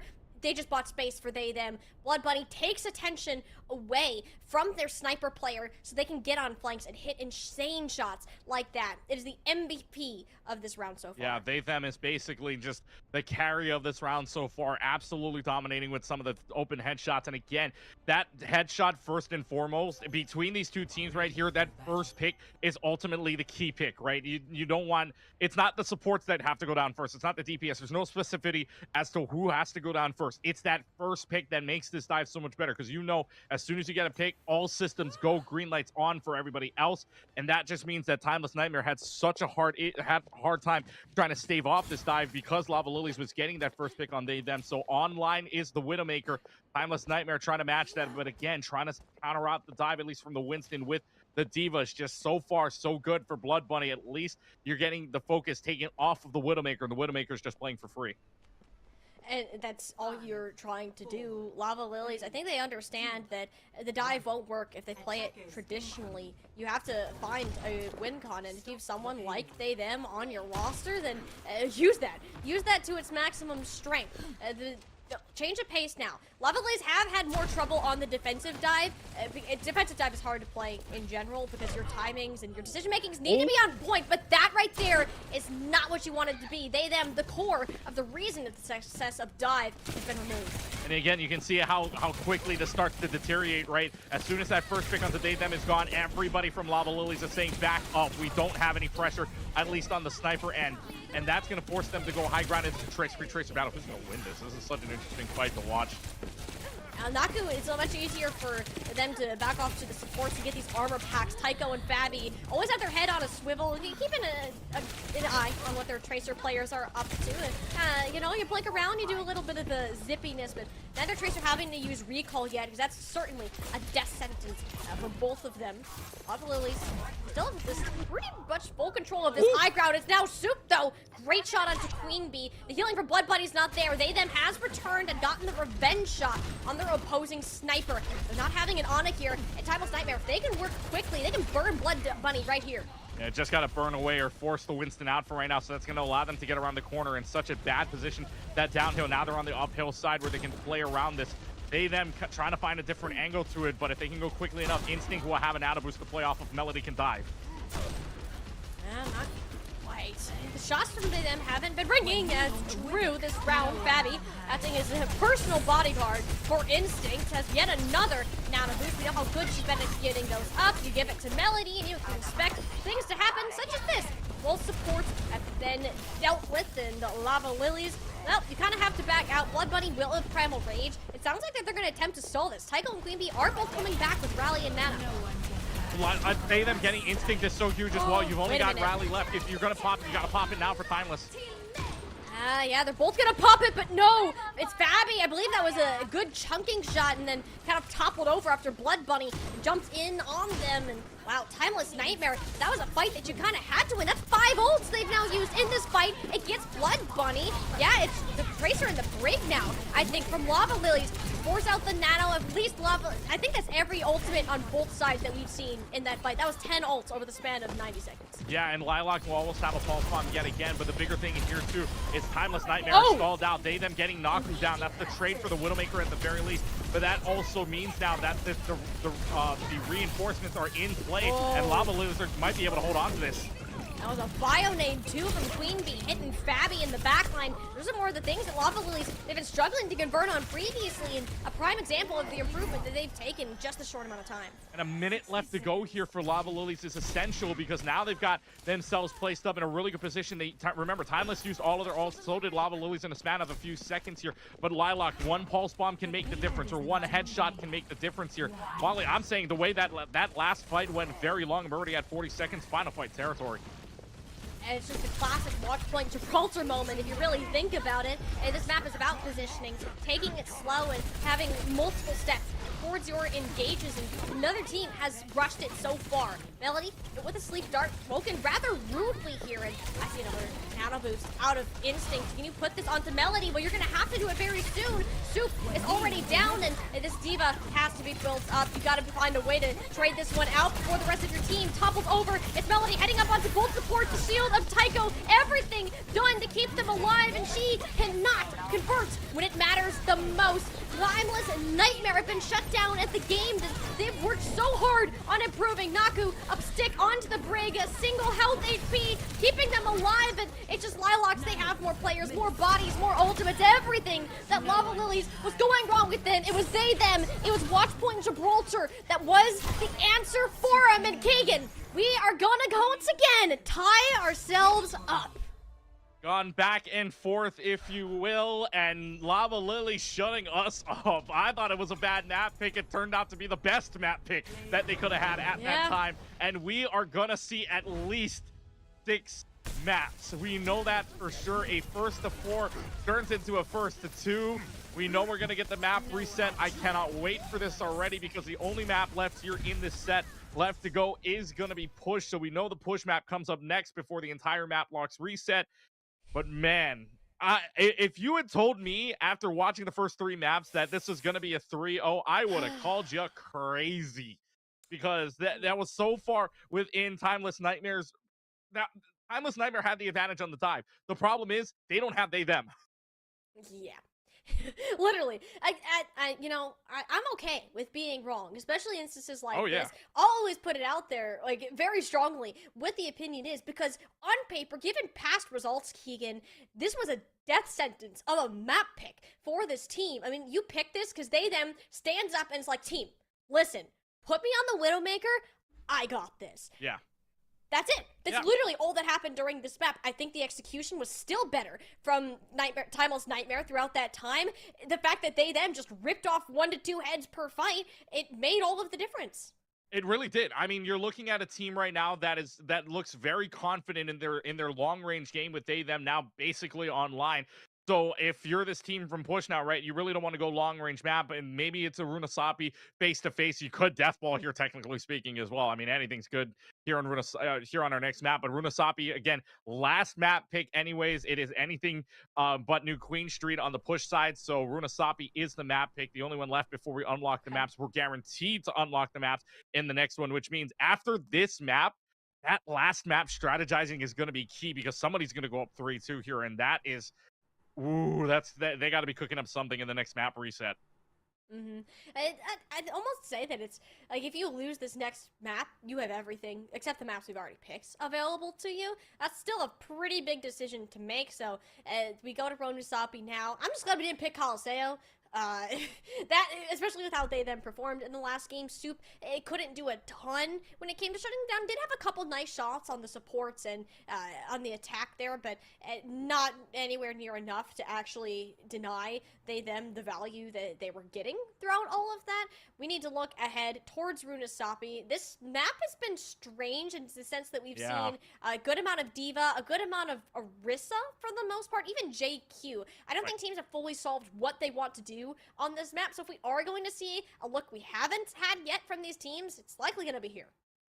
I mean, we haven't seen a Winston yet here either, and I'm assuming Lava Lilies might be trying to run that too. And also at the same note as well, I mean, if we've seen some other things pulled out, I know for a fact that when there's a Widowmaker involved for a certain separate team, that if there's a Widowmaker play, that you might be able to play it. And we're not going to mention it because we're on the Rising side. We'll mention it on the Challenger side later, but the fact that Widowmaker is that for them is kind of still technically in play, dependent on where you're going. Right there, there's that big open area, that upper lower area in that first checkpoint as well. That could make a difference on the Widowmaker side. Who knows what they're going to run? If I'm Timeless Nightmare, I'm not afraid of maybe even playing the death ball scenario you did on Hanaoka, just to play that close up and personal series in that first fight, because usually first fight wins equal a map win too. That's just the nature of this game. If you're able to snowball that type of damage down, you're able to win the map. So if I'm Timeless, I'm not afraid of pulling this out, but also at the same time for Lava Lilies, making sure them is online and hitting these shots from long range is going to be a key, because if you're playing an Ashe or something like that and the Ashe is hitting shots, you're going to have a good time on this map. Yeah, if we saw those little fly-throughs that we just had to, you'll notice that there isn't a ton of cover on this map. You have to duck in and out of these rooms away from that main robot pushing area. You are going to run a death ball. Positioning will be key for Timeless Nightmare, but it's only a matter of if they decide to run that. Those compositions will be revealed right now. Melody wants to stick with the Mauga. I don't hate it. Your Blood Bunny is expected to have an Orisa or some sort of more front line of damage. I do wonder if Soup being on like the cast instead of the Mei is going to amount to too much. Lava Lilies were really struggling to get around those walls, and not to mention Soup was looking like a sniper with those icicles. And Timeless Nightmare is looking very, very similar to what they were pulling out. Again, Deathball wouldn't be afraid to pull it out, although a little bit of a different iteration of it. Soup and Naku on the Cassidy and the Genji. They're assuming on the other side they might get similar on the Genji from Lilac too, or even the Tracer, but instead they will see the Genji get pulled out. But they then with an overclock shot, or with a secondary shot onto Fabi is so huge for them. I told you, if Lava Lilies are going to win this match, it's going to be off the back of them continue to look so good. And the nice thing about playing Sojourn here is that Mauga is just a big old railgun battery that you can't miss. These shots are you can hurt even more. It's not right. Mauga doesn't have the shield, doesn't have the fortify like an Orisa does. Everything that hits Mauga is going to count towards that 5 charge per shot. So every single time, as long as you're shooting at the Mauga, you're going to get a free secondary shot for 100 no matter what. If that lands, it's a lot of trouble for. It's going to be a lot of trouble for Lava Lilies, or for Timeless Nightmare. Such a smart pick too. I mean, Lava Lilies know that Timeless Nightmare are going to run. They're not exactly the most flexible team, and they're starting to get more predictable at that. Melody takes way too much poke damage. As we said, there's not a ton of cover on this point. It was so cut off from her supports. Instinct and Babby couldn't keep up. Lava Lilies rising. I think this is the fastest first point capture we have seen. Yeah, I think it's, 8 minutes and 35 seconds to capture it, I would say so, and you're not really able to stop this train right now. Everybody's building up towards ultimates. Nobody's even close on Timeless Nightmare side. Soup moves on over to the Mei instead just to slow this team down, but again, the bigger question mark you have to deal with is them. They're getting free charge, basically getting free secondary shots off, and Disruptor shots do more damage now. So the Sojourn is such a great pick, and the pressure is still on. Lava Lilies are denying Timeless Nightmare the opportunity to take fights in the first place. They're getting picks off before Melody can even engage, or when Melody does, she forces the tempo too quickly. Instinct and Babby are short-range supports. They can't keep up with it. Lava Lilies are going to reach a point in maps that we're often going to see teams plus 100 meters. They just can't come back from it. Yeah, it's nearly impossible to come back from it. The percentage points here are just lowering themselves, but they finally get something going here, and Timeless Nightmare is able to stop this stop the bleeding finally, but 100 meters. They're going to need to play a few fights perfectly if they want it back because it's forward spawns already. Lava Lilies didn't use a single ult there either. And granted, it was just the trade for the Coalescence. Lava Lilies Rising have such a big lead on this team right now. It's going to have to be multiple fight wins, and it's already been comp swapped. They don't have ult charge. No, not at all. Yeah, they already forced out the comp switch, right? Naku and on Cast Soup on the Mei instead. We saw that switch earlier, and then Instinct already using Cold. They're going to use the sound barrier. They need to find a pick here, otherwise it's going to be all for naught. Lilac opts to pull the blade once most of that shield health has gone down, but it's the average Genji experience that Lilacs find themselves met with. The swap over to the Mei has been paying off in dividends for this team. I'm going to make it one of my personal projects here. Just count up all the blades that have just gone either for 1 or 2. I swear I'm gonna find this count at the end of this all. But it's again just a bad play overall from Lilac and Tycho because they were trying to force in with the blade and the Kitsune Rush. The only problem was just the too much damage had already been poured in. The hinder nade onto the Genji as well was just too much. So Lava Lilies giving themselves a little bit of a chance. They find themselves with an open door. Problem is now they've got 3 ultimates to use. Can they get any of the kicks out of them?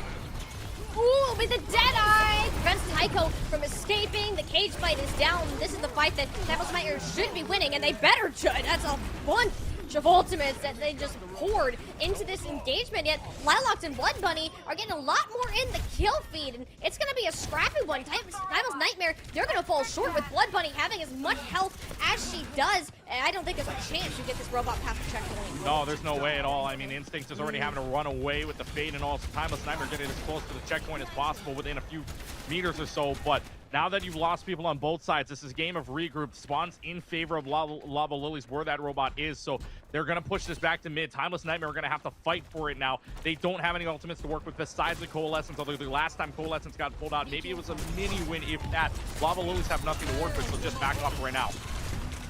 We're gonna go ahead and get a bit of a reset. Lilac, that you better be giving Tycho a big old thank you hug right after that, because you should not be alive right now. Oh my goodness, Lava Lilies, yeah, you still got 5 members on their feet, but who's touching the robot? You give up the checkpoint here. That is what all that Timeless Nightmare wanted. They can lose this next battle, and you'll be perfectly happy with this result, because you are now at a point that Lava Lilies' early lead that they gained is completely dissipated. Yeah, and Lilac being stunned out over and over again by the nades is not making this look great, although the rest of the team starts to pick it up. It's the difference now, Molly, only 40 meters, and we said Timeless Nightmare had to play a few fights perfectly. They might be able to win another one here, but the Malga goes down. Yeah, no, you don't have the Malga at all. The Malga is kind of your main source of initiation, and Timeless Nightmare once again realizing that Malga cannot tank a couple of shots from them. Oh, and the big thing too, that robot passes the midway point, so Melody and Instinct Fabi both get the back spawns, not the forward spawn. So Soup and Naku have to back off. That's a free checkpoint here from Lava Lilies Rising. They're gonna get the forward spawns. They get that advantage. Wow, that timing was just off.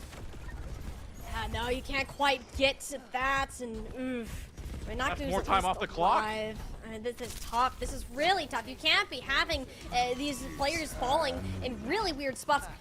The Deadeye, he's taking the they're taking the bounce pad. Naku going on the full flank around the clock. They have no idea what's happening. They're all so low, and there's only a little bit of a tickling down that they need. Them still pumps the overclock, thinking that this is turnable, but I'd like to say otherwise. That's a 3v2, actually a 4v2, excuse me. And yeah, Lava Lilies, they're gonna have to be reeling from that one. Oh man, just a speed boost to get around, and Naku going all the way around to the backside of Lava Lilies. No expectation there other than a few damage points, but it's enough to bring them to the brink. They're getting closer, Molly. We said at the start it was 8 minutes and 35 when they got to the checkpoint. It was about 8 minutes when they got it to 100. Now it is close. They're one fight away from this. Oh my goodness, Lava Lilies, you started so far ahead. What happened? Well, Timeless Nightmare did. They built up their ultimates, and they're using them accordingly. You had both support ults at your face. Lilac wasn't getting anything done there. Lava Lilies, everything that they had at the start of this map has since been thrown away. The only chance now is getting close to this payload, but it's the Blizzard. You at least have the fortifying. The touch is present. How long does it actually last, though? Blood Bunny stays alive, but not before Fabi helps clean up the eliminations from the Blizzard. It's a mere 3 meters separating these two teams right now, and it looks like Lava Lilies, despite a rough start, will prevail. Ooh, Lava Lilies breathing a sigh of relief. After that, they lost a few people in the scrap trade, but after it all is said and done, we got a close game here. 3 meters between the two teams. Timeless Nightmare coming up on with their ultimate of the cage fight. Blood Bunny with the Terror Surge of their own. Man, oh man, this went from as far as 100 meters to a 3-meter difference. This is close. Yeah, no, you gotta find a way to stop this bleeding right now. And I mean, Timeless Nightmare, they're just gonna pop a very early ult. But Blood Bunny, wait, you just trapped Anywhere in with you. It was Melody trapped by Blood Bunny, not the other way around. Lava Lilies Rising found a way to get back the ultimate that should have been an automatic fight win. Blood Bunny just said, call the ambulance, but not for me. Literally uses the Terror Surge inside of the cage fight, and you're stuck in here with me. Melody goes down by, and now here's the true death ball from Timeless Nightmare. They want this fight, and they want it quickly. 155 left. They're switching up their composition. Naku going on over to the Reaper instead. The true death ball that we saw here on Hanaoka has got to pay off in the next 2 minutes if they want the lead. Well, it's not gonna, like, what do you have? What do you have to work with here, Keegan? I mean, they used all of the resources in the last fight. Tycho's gonna have a Kitsune rush, and this bot is still sitting pretty healthily on the Lava Lily's side. And Timeless are not getting this payload anywhere. Fabi's already dead. Naku's short to follow. And this is looking like all Lava Lilies right now. Oh, I love this 1v1 going on right now. Oh, Tycho got out of it. Tycho, come on. You only needed one more kunai there for the kill on the main. Dang. Would love to see that as a clip. But Timeless Nightmare trying to go on this death ball. And you're right. Absolutely. They had the composition switch. This might be a little late. They're not going to have any resource to work with. Lava Lilies, though. Tycho holds onto the Kitsune rush. Them with the overclock as well. That combination, as long as with the blade as well. This is going to be really, really tough for Timeless Nightmare. Oh! Melody somehow gets in onto them, forces them off the high ground, but it's just Kitsune Rush. Lava loses so much coming into this. Lilac Blade pulls out. They've been lackluster with it so far, and it will continue to be that way. Coalescence burns it to the ground, yet Lava Lilies are the ones on fire instead. Them is still alive. Regroup with Tycho, holding on to this orbital ray. It's only one more fight to take this one, and oh no, the sound barrier from Babby! It didn't hit Instinct. Timeless Nightmare, the big things that they needed to go right are missing their mark at the worst possible times. And 30 seconds left to go as well. They can gain more distance, and that robot's on the wrong side of the field for Timeless Nightmare to try to make a comeback from. They've got all the... Oh, you're lucky the rest of the team wasn't there anyways. 15 seconds left. Final fight here. Timeless Nightmare have no support ults to play with. Lava Lilies have the orbital ray. That could be the biggest difference right now. This has got to be the fattest blizzard of Soup's life. Got to change the weather. It almost got canceled out. So throw deep into the back line, and it catches Queen Bee, but that's about it. Them's overclock gets one, gets two. Oh, they just cannot be stopped. We're on fire from the start of last map, and this is the reason Lava Lilies are back into the series. It has been them, and it will continue to be that specific player. The only issue is you don't have the rest of the cooldowns to get through to this. Lava Lilies, I think, understood that they couldn't win this fight fully. Opted not to commit this Ray, but they just got to win one more going ahead. They only have to win another fight, and they're going to come up on a Kitsune Rush. They're going to come up on the Orbital Ray as well. So long as the team can stick together here, Timeless Nightmare's Death Ball can work out. But the problem is just the amount of pressure that them is providing. Lilac as well. Blood Bunny trying to stave off the pressure. Melody will have a cage fight soon enough, but if that cage fight goes down super early, it's going to be all for naught. They got to play perfectly through at least 2 or 3 fights. And you don't have much really to work with. I mean, Not at perhaps all. Melody and Instinct can build up to an ult, but you need these engagements to go long. And with the Queen Bee, just the ability to press a single button here and make sure Melody can't survive. It's looking just as good as over. Lava Lilies have found the answer to the dive, and it may just have done the same to this Death Ball composition. The 2 looks of Timeless Nightmare have been completely dissolved. Lava Lilies Rising will go up to match point. And Lava Lilies Rising showing you why they are such a threat in the Rising program. Yes, they were down as much as 2-1, but now they bring it back. They're up 3-2 on match point, and now the map's reset. So for Timeless Nightmare, that is your only consolation prize. You cannot play the same map, though. So Ilios, it's all pretty much gone. Ilios, Gibraltar, Hollywood, Runasapi, Hanaoka are out of play. You have to pick something different, but obviously with the map mode reset here, that gives them maybe a little bit of breathing room. Although for the team now, if we were to go to map 7, Lava Lilies with all the advantages, winning the last 2 is so big, being on match point for 2 opportunities is so big, and right now they're on the precipice of being another title winner for Miner number 3. This is such a good showing and such a reversal of what we thought earlier on. It is. It absolutely is. Like, think about how we started our day. Like, even if the map, like whoever won each map, could be debatable just because some unforeseen tech difficulties. I think what we established early on is that Timeless Nightmare looked like the better team, both on this Diva and on this Malga type Death Bolt composition. The difference now is, Keegan, is you've played on maps that are not fitting for this team. You got diffed in the dive map because of they them playing the Widowmaker, and you struggled here because this, I'm not gonna lie, is a pretty bad Malga map with how much poke you end up taking going in. Timeless Nightmare lacks flexibility. They are really good at the two compositions that they play, but if you have to go outside of that, especially in the tank department, it's not going to end well. And we've seen that in this map, which is another reason why, Keegan, this could go 7 maps, especially since this is Timeless's map pick. They can easily just put us on another Flashpoint or a Clash or something that really favors the type of compositions that they want to play instead. I think Lava Lilies, they found the answer for now, and it looks very good, but they've also had the map advantages at their choice, and this series is going to boil down to just it. Yeah, it's going to boil down to whichever team is going to make less mistakes. And so you're talking about Flash, or you're talking about Clash, where we could see Throne of Anubis being played out. I just think maybe the level differential isn't it.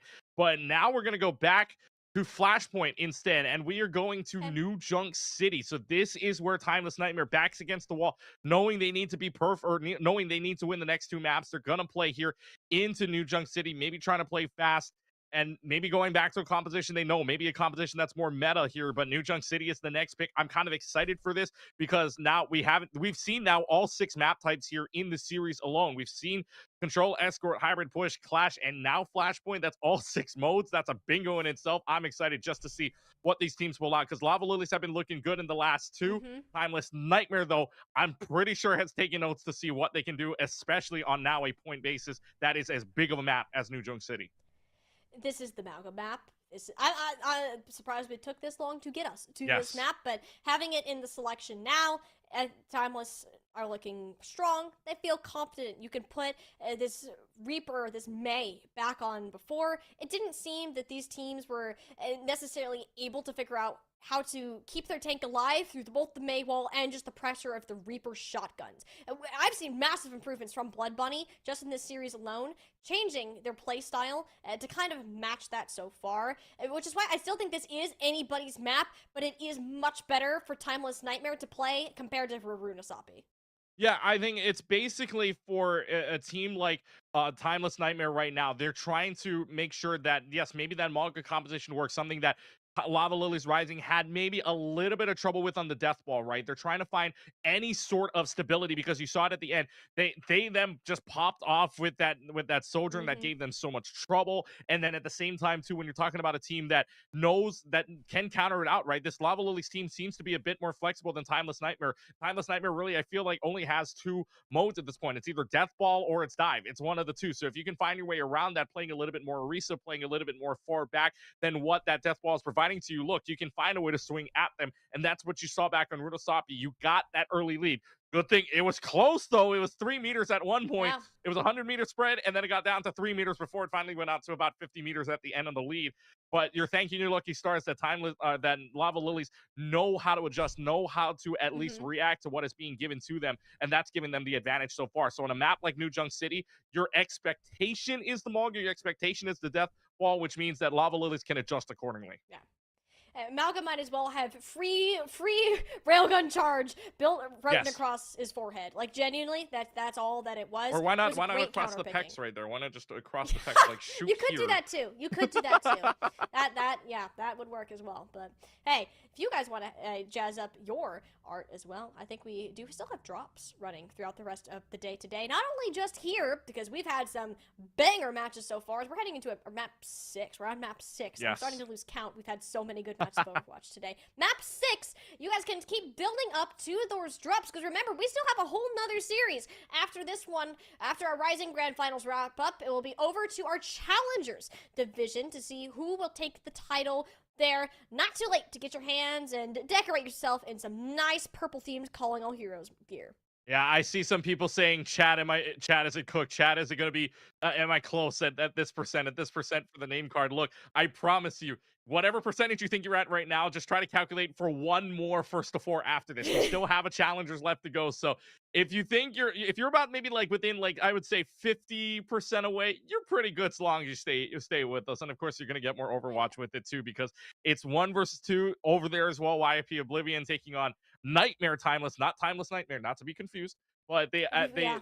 we're gonna have. I mean, we're already in 6 maps in itself. So the fact that we're just getting, we're giving you guys the time. We're giving you, we're allowing you to get very much closer to a name card that I think we can all agree is very pretty, very pretty. It's very pretty. It's like the perfect shade of purple, like that Oh yeah. like dark tone. Like, don't be wrong, like I like the caw colors, like the magenta, the orange, this pink that we've got. But yeah, no, this map, however, I don't like those colors. It's not the most visually pretty place, but it's kind of fun to watch when there's a battle going on, especially in this arena. We hyped up this map 6, Keegan. We know it's going to be this Orisa versus Mauga sort of type. But as soon as we put them onto that Sojourn, Melody just took way too much damage, or somebody else ended up falling before a fight started, and Lava Lily's initiation won them the map. We'll see if they can stand that test, what made them crumble back on Hanaoka with this May Reaper. Yeah, and I think for Timeless Nightmare, right, they're going to have to fall back on a composition they know that they're strong at. Maybe they can replay on that dive, because, again, maybe the D.Va was working out very well, albeit on the other side there was a Winston, but regardless, now back to neutral point zone, and again, Timeless Nightmare is going to run the death ball. So what does Lava Lily's Rising play? Exactly the same thing that countered that earlier on. So this first fight is going to be super important, because whoever takes it is probably putting on the pressure for the rest of that point, and it's going to be bad news for the other side. It looks like it will be both of them there about the same time, except for they're not like in the main choke. Lava Lilies wanted to take this long poke game, which is perfect. Timeless Nightmare, again, very predictable team. They have few looks, but those looks are good. If you can make them get close enough, so you have to be careful about them charging up these railgun shots before the fight starts. Instead, the Lava Lilies dropping down to contest this point and guarantee a first capture. Timeless Nightmare have been playing a game of cat and mouse that they've been losing. Yeah, and the mouse has been getting away too. Melody even gets Javelin before Melody can even touch the point there. They are able to flip it, but in the meanwhile, Lava Lily's just poking them out, and that might be good for them. Yeah, Blood Bunny and Lilac set their sights on Soup and Babby. We were yet to see a Maywall go up. Lava Lilies just did some genius levels of rotation, playing keep away from Timeless Nightmare.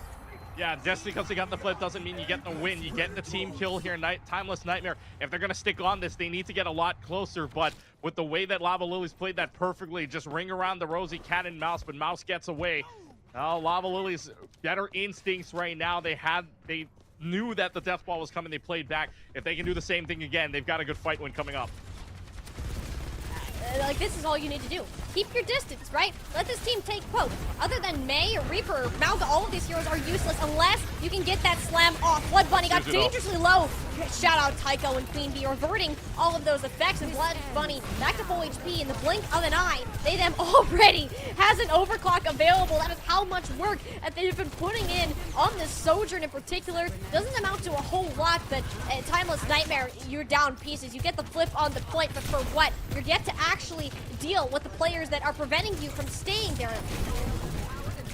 Yeah, and again, you're forced to play point, but you're not really doing anything about it because everybody else is getting damaged now. And them again, you might as well put shoot here on the Pexamalga because it's just free range for them to fire at.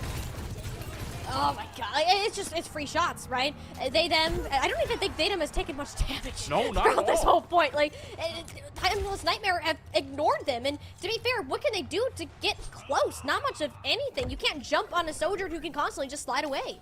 Yeah, a Sojourn that can constantly slide away unless you wall them off, unless you slow it too, right, or a charge on. But either way, this is a team from Lava Lilies that knows they have to play distance, and the more farther back they play, the easier it is for them to win. I mean, there it is. The bus off shuts down. Like, how many times do we have to say that the Sojourn needs to be dealt with? Lava Lilies are just kind of banking on this player to do great things. They'll flip the map. They'll give up the map percentage, which is totally fine. Lava Lilies know that they're in control of when and how these fights are taken. But no, the Ajax Babby, no! Did it from the high ground. Lilac saw the opportunity, sliced her down with a couple of shurikens, And my goodness, Lava Lilies rising just won the first point on a map that Timeless Nightmare should be looking clean. And that is Fabi just holding hands in head right now because you never wanted to use that ult to go for nothing. You thought you had a winnable fight. You thought you had a stallable fight. Instead, now you don't have a Samurai to go into this, and Lava Lilies are going to have 3 ultimates to work with here. This death ball combination not working out well because now this is another open area play, not something good for the Malga here. They can keep their distance. They're going to win just like a disruptor shot takes out Naku. You can't be dying before the fight starts. Like, Lava Lilies, you know that they're going to be pushing up and applying this poke damage. You have to negate that. Use cover. It's there for you. You can't. I promise you're not allergic to it. Lava Lilies, I mean, they'll get the first capture on this point, and this next ult fight, Keegan, it's going to be something. It is. It's got to be like just a dry fight. You cannot lead. You cannot be dying that early on, Naku. It's got to be just in. They're going to dive in here, but look at the overclock not being dealt with right now. I mean, it's on an off angle. No one's looking at it. No one can look at it. Soup Naku, they're forced to play by their tank, and you just can't. You can't do anything about the Soldier. I mean, Naku eventually swapped over to the Cassidy, but uh-oh. We are back to a disconnect on the players. We do get a pause, but this is on Timeless Nightmare, and unless Fabi can get back instantaneously, this could be bad, because the ruling goes, we did have earlier on in the day, if you were not around, each team gets 3 5-minute pauses, and because of some disconnects that happened earlier on, Timeless Nightmare don't have any, and we're forced to play 4v5 back on Hollywood, which ended up losing them the map. And I think this time, I did hear that Lava Lilies opted to use their own pause time to help them out previously, and nice. allow Instinct to come back in. Instinct typically should not be able to return, but they did make that exception. Like, I do appreciate the respect between these players, and we're hoping that we can allow this little bit of adjustment to the rulebook so we can get this match on the way soon. Yeah, and you love the sportsmanship there between. So this is a great. hard fought. I mean, this is a hard fought match, but the fact that they still have sportsmanship against each other. Look, I mean, you and I know this in our regular competitive games. If there's somebody disconnected, we're like, all right, we got this. It's winnable. So, yeah, they're gonna do it, and they're gonna do it again. Lava Lilies are giving them time for the reconnect here. So, shout out to the Lava Lilies. Shout them out, please. Give them a W in chat for me, please. The Lava Lilies giving them the time is such a good play, such a sportsmanship like play. That's a round of applause, ladies and gentlemen. That's a round of applause. That's a round of applause. That is so sweet. I mean, like, even though they're on opposite sides of the battlefield today, Keegan, at the end of the day, the Calling All Heroes community, it pulls these players together. Like, they have a whole server where they meet, they do all pugs and scrims. Like, I'll even hop in there from time to time. They're all such nice people that they want to have a community. They want to have a group to be around with. And even in moments like this, they'll put aside their differences, their want to win this game, to have an honest, good match of Overwatch. And it actually just warms my heart. Like, I can't stop. My eyes almost started watering at that. Like, it's so sweet. Oh my gosh. It's absolutely sweet. You love to see the sportsmanship here. You love to see it. And I know the rule is right, 3 5-minute pauses, and yet Lava Lilies giving up their time because their internet is so good. So shout out again, Lava Lilies. Give them the flowers. Give them the round of applause that they deserve for giving up the time as well. And that again, like you said, shows the respect between these two teams.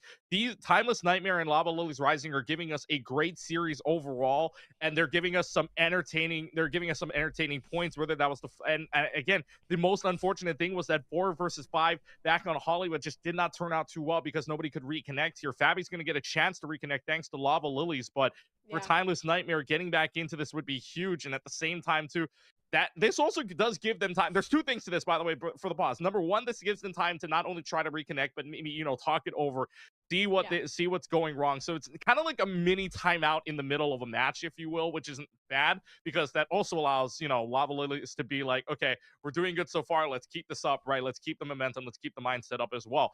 But what this also means as well, chat, you should be pretty happy too that they're giving you more time to earn some more, that drops too. True. So, hey, the pods are helping out. So again, you should be thanking Lava Lilies as well as Timeless Nightmare for some more time for your drops. And just saying out there, I see again, like I said, some people are saying, or how much percentage? Pause the game, do something, right? They got you.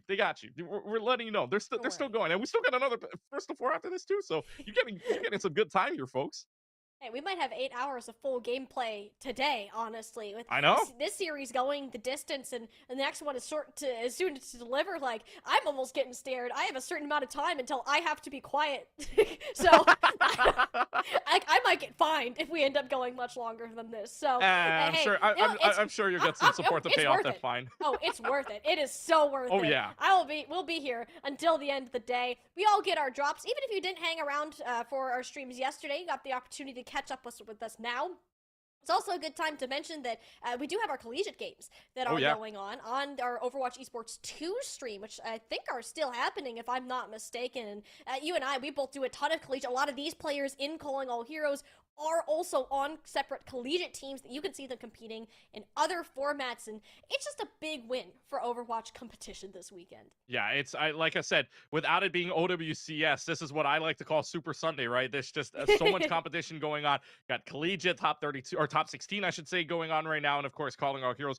2 grand finals to have both on the Rising and the Challenger side. Super Sunday is so good. And of course, you're going to get more later on down the road. There's more streams later on, right, with collegiate homecoming to be had. So this is just a whole fun next 2 weekends of gameplay, a whole fun 2 weekends of seeing teams that are going to be at the top here, and obviously some, maybe for those of you that are going to be playing the game here very soon, besides watching us, get some ideas, right, as to who to play what, right, what to play, what compositions to play, that when we get in your games, it already starts to click once we pick something, because I know I'm insta-locking Juno every single time I'm playing support, just saying.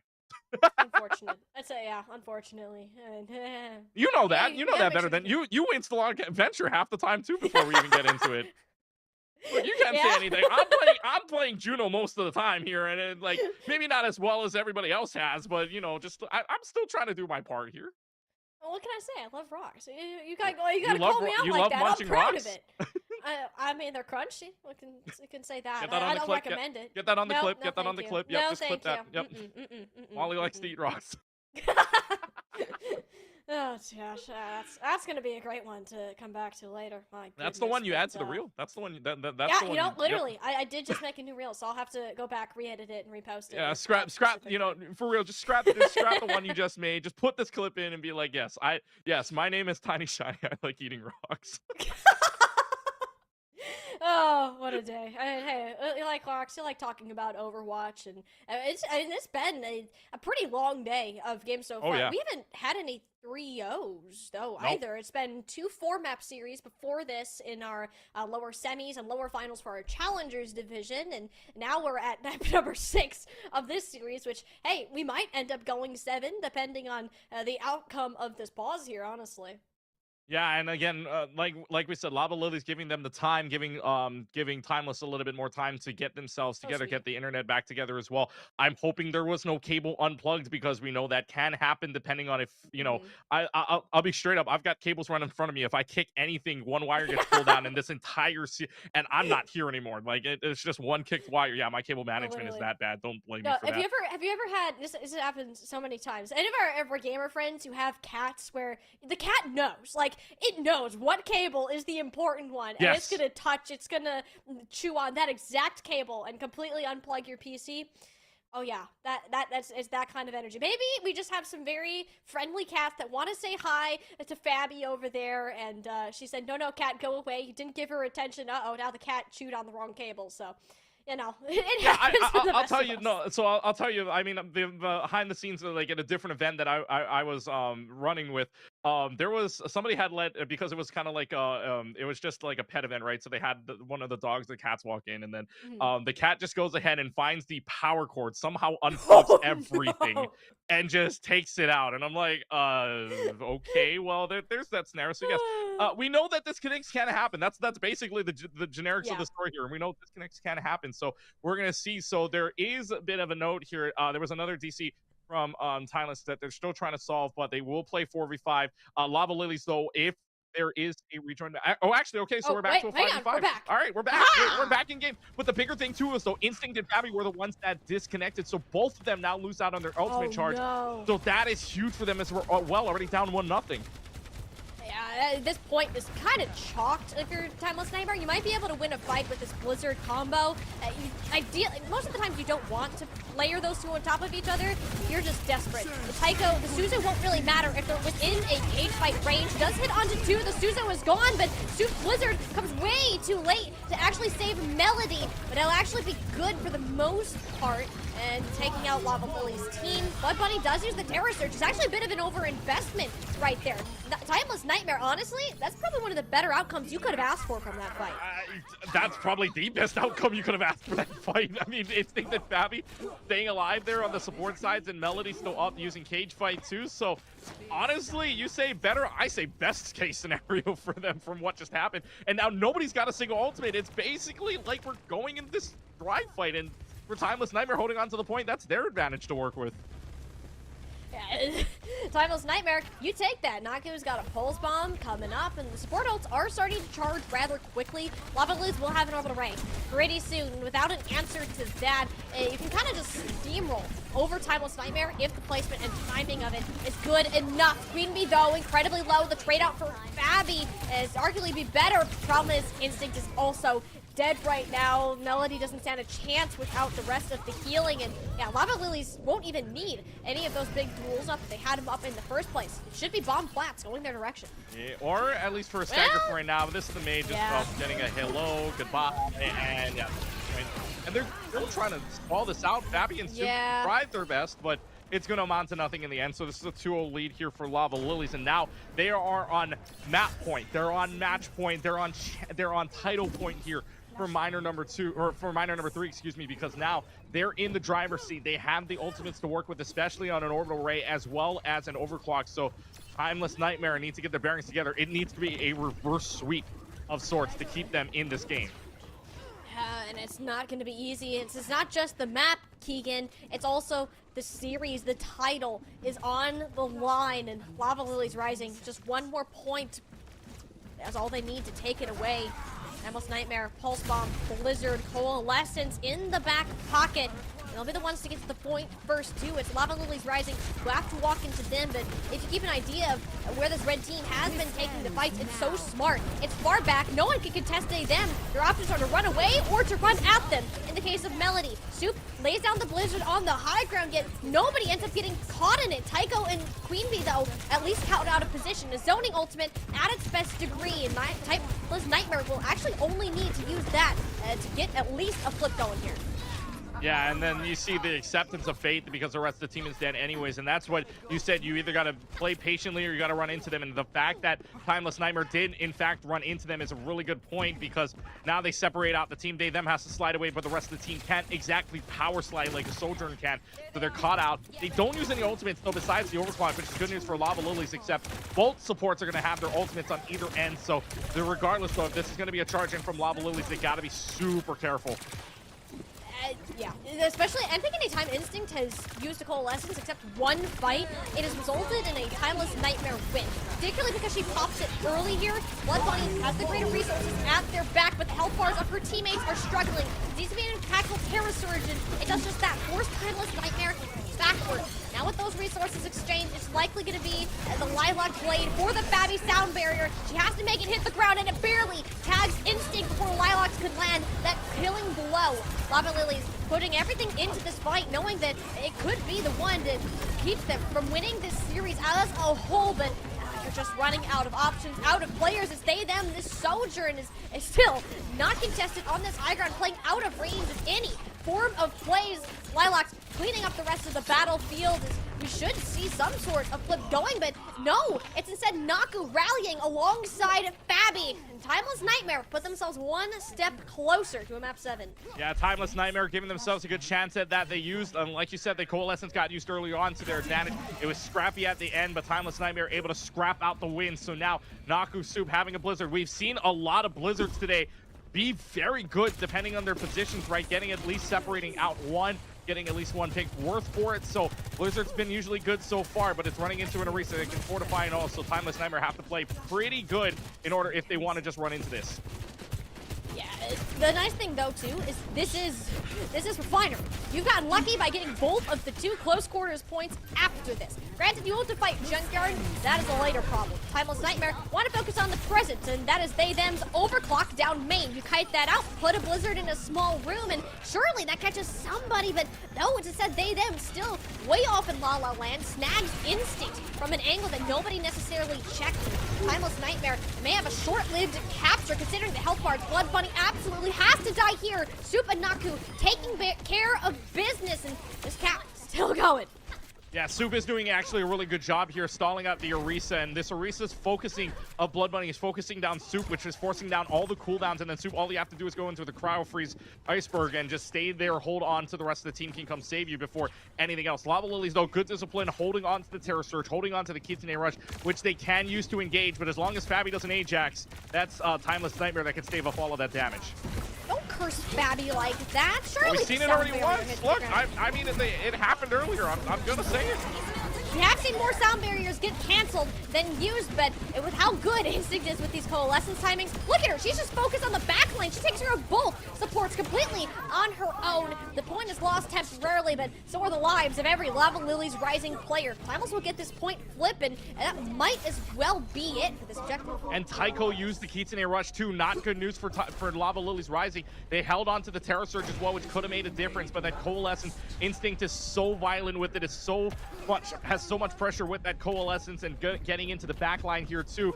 A near reverse sweep. We are 1 away from it, Molly. I didn't think we'd be here after this break, Keegan. To be totally honest with you, Timeless Nightmare looks like they were stumbling over themselves for an answer, but at this point it's going to be the actual test for them. Look how much space there is on this objective. Melody can take more poke. Soup's going to have a harder time setting up walls. Everything that just went well for those last 2 points just got so much harder. Yeah, you guarantee yourselves a win on the Ducks and Refinery, but the bigger thing was you couldn't win on either Arena or Bomb Flat, so you're forced to play this more open area with this composition here. The good news is, again, you have a sound barrier to either engage or save yourselves from, but they're waiting. Timeless Nightmare is waiting for the perfect opportunity to run in. Now it'll be the barrel on through. Melody will get up to a cage fight here, and I'm assuming she's going to pop it near as soon as she has it. There it is. Throw the blizzard on top of it, and that is a recipe for success. And wouldn't you rather shove in the freezer and save it for next time? Lava Lilies Rising wiped off the point, and this is even better. Look at this choke point that Timeless can now hold. Yeah, Timeless can hold on to this choke point entirely. Lava Lilies having 3 ultimates to hold on to still. Queen Bee having the Ray is a good news for you, but especially Fably holding on to the sound barrier is even better news for Timeless because they can play these elongated fights, and as long as the Maga is shooting, there will be burns, and that burn away is something you want to do on this chokehold. You have all of the positioning that you could possibly want. Lava Lilies Rising have to try to find an alternative way in, which they're going to do. The sound barrier too late out of Fabi. It doesn't save Instinct. Naku gets the one trade out that it gives Timeless Nightmare at least a shot of winning this. The orbital ray is just too much damage, too much healing for them to handle. And now things got a whole lot scarier for this team. Lava Lilies only having to use an orbital ray, plus that plus the Dragon Blade too, I guess, on that. And this is going to be a tough uphill battle. I know Naku and Fabi were like, get the Soj, get the Soj, she's so low, but instead, no, not able to find. They then having the overclock ready to go, having the Terror Surge still holding on from Blood Bunny, waiting for that perfect opportunity to use it, but be careful. Look, Instinct, another Coalescence online, ready to go. If that's forced into the back line yet again, and they don't have an answer for it except for Kitsune Rush to try to do anything to increase the heals at the very least. This kind of poke. Naku wrapped around the back line. The May wall doesn't do a whole lot of anything other than just allow Tycho and they them to regroup with their ultimates respectively. They them yet to fail to get a kill from the specific ultimates, and it seems like that's the first time this pattern is broken. Lava Lilies only have the Terror Surge left, and they're not going to have Queen Bee to follow up with it. This will be near final fight should Timeless Nightmare win this one out. Or same goes for Lava Lilies. This could push us to a map 7, but it's they them never solved, never contested from this backline. The Terror Surge is good. These players at such low HP. Instincts can't pick to help Soup, and the Moira has to rally behind the tank. It's only Melody standing. The flip from OT might happen, but they them have to touch the point instead of wait for the supports to come back. The trade out is there, yeah, but Melody has too much health. Lava Lilies can get back quickly. Instinct and Fabi is there already, so that's your healer at least there. Fabi and Instinct, though, Instinct's gonna come late, so if they want to touch the point, they can. It's gonna be Lava Lilies getting back at least first to this point, but now they have the reinforcements there. This is a completely dry fight for Lava Lilies. They have nothing in the bank besides an Orbital Ray maybe coming up, but Timeless Nightmare, that Pulse Bomb, and even a cage fight can end this. You need to get Soup and Melody down ASAP. If this Blizzard cage fight combo goes down, Lava Lilies will have to go for the title in a map 7 scenario. It'll be the stun onto Melody. She got so low, but Fabi's sound barrier hits the floor just in the nick of time. The Blizzard is there. The cage fight locking everyone into place. Lava Lilies out of a tank, out of a DPS, and out of options. Timeless Nightmare have forced them to go to a map 7. And that's a reverse sweep on the map itself. We have seen it all. We got a reverse sweep in a series yesterday. How about a reverse sweep on a Flashpoint map? New Junk City, the death ball works out in their favor. Timeless Nightmare keep themselves in it, and the Rising has rose to the occasion. We are getting a game 7. 2 words you love to hear in an Overwatch series like this one: game 7. And it doesn't happen all that much, Keegan. Map 7s are far and few between here within Calling All Heroes. I think our last one was actually in our last competition that we had on stream for Rising. And even now, we look ahead, we got one more map to put these two teams into who will get that first, who will get that second place finish. But regardless of the result today, I still shout out to Lava Lilies for adding that pause time to make sure that this series can be played out to its true length. We wouldn't be here if it wasn't for them and their sportsmanship today. Yeah, honestly, I think if Timeless Nightmare win this out, I feel like they should be, you know, gifting maybe like a few points on over to Lava Lilies for giving them a few more minutes added extra, if that's possible at all. But I know there's a separate rule set to that. But anyways, game 7. Obviously super exciting, and the way that they came back from that too. Instinct and Fabi, remember, back on bomb flats, yes, Lava Lilies won it, but you got to remember, because they disconnected, both of the supports lost their ultimate advantage, so that should have been Lava Lilies winning this out. But then they won the Ducks, they ran into them, they finally used the Coalescence to, you know, go in, get the picks that they wanted to, which the Coalescence, you know, as aggressive as that is, got thanks to Instinct. And then Refinery and Junkyard both going their way. I think it was very lucky for them that, I know it's random, but it's very lucky that Ducks and Refinery happened back to back to give themselves that momentum, to get themselves an enclosed space and build up the ultimates where they wanted to, and build up that momentum to the Junkyard. And the fact that they won the Junkyard, thank goodness for a cage fight at the end there as well. So give your credit to Timeless Nightmare, sending us to a game 7 after what is a crazy reverse sweep and a crazy sequence on New Junk City. Hey, we said it before, we're going to say it again. Map picks. That is what this series has boiled down to so far. This past one, this Flashpoint, was the pick of Timeless Nightmare, and now the very last one of the day will be all in the hands of the Lava Lilies, and we are going to get another bingo. Yay! On the board. Midtown will be the deciding factor for our Rising Grand Finals. Yep, and now we've seen it all, right? All of the hybrid maps are out of play. Control is done. Escort, I think we actually got bingo on Escort too, because we saw Shambali Monastery. So we nearly have everything, I believe, on, at least for bingo-wise. But yeah, I mean, this is pretty cool to see. The only ones we're missing, I think, are Throne of Anubis, and that's it. That Throne of Anubis would basically be it. I'll be surprised if they even pick that in the Challenger Series. But our last map that it comes down to, okay. I'm gonna precurse this with saying there is a chance this ties. Okay, I'll put it. Why would you say that? Why would I say that? Because map 8 in a series like this would be kind of fun. I might get thrown out by our producer out of this call, but look, as close as this series has been, that would be, I don't know. I'm just saying. I know chat would love it. Chat would love a map 8. Chat would love it. I mean, chat wants their drops. I want my drops. I mean, I'm here for it. Our producer might not be super thrilled with that option, since we are a little bit behind schedule today, but we're going to run with it. If it's a draw, we go map 8, but more than likely, we will have a winner decided after this map of Midtown. And Keegan, this map is weird, because I don't think the Diva works super well here. I also don't think the Malga works super well here. This is honestly an excellent spot for the Lava Lilies to put themselves in. Yeah, Lava Lily's getting this map pick after all, making sure that maybe the manga doesn't work out, right? Maybe that different the different types doesn't work out, and Orisa is a really good pick here, right? Just to hold off all of the damage. I know lately I've seen some Sigmas get pulled out here, right? Just because of the pressure that the Sigma can provide in that such enclosed area underneath, unless they go up inside of that subway area too. So this first point really is a big determinant as to what the compositions are going to be. Yes, they can swap here and there depending on that second point if we get there, but this first point melts away the clock as much as possible. And in a game like this one, every fight matters, every pick matters. And so I would say honestly, an Orisa mirror would be probably interesting to see here, especially on this so much pressure filled map 7.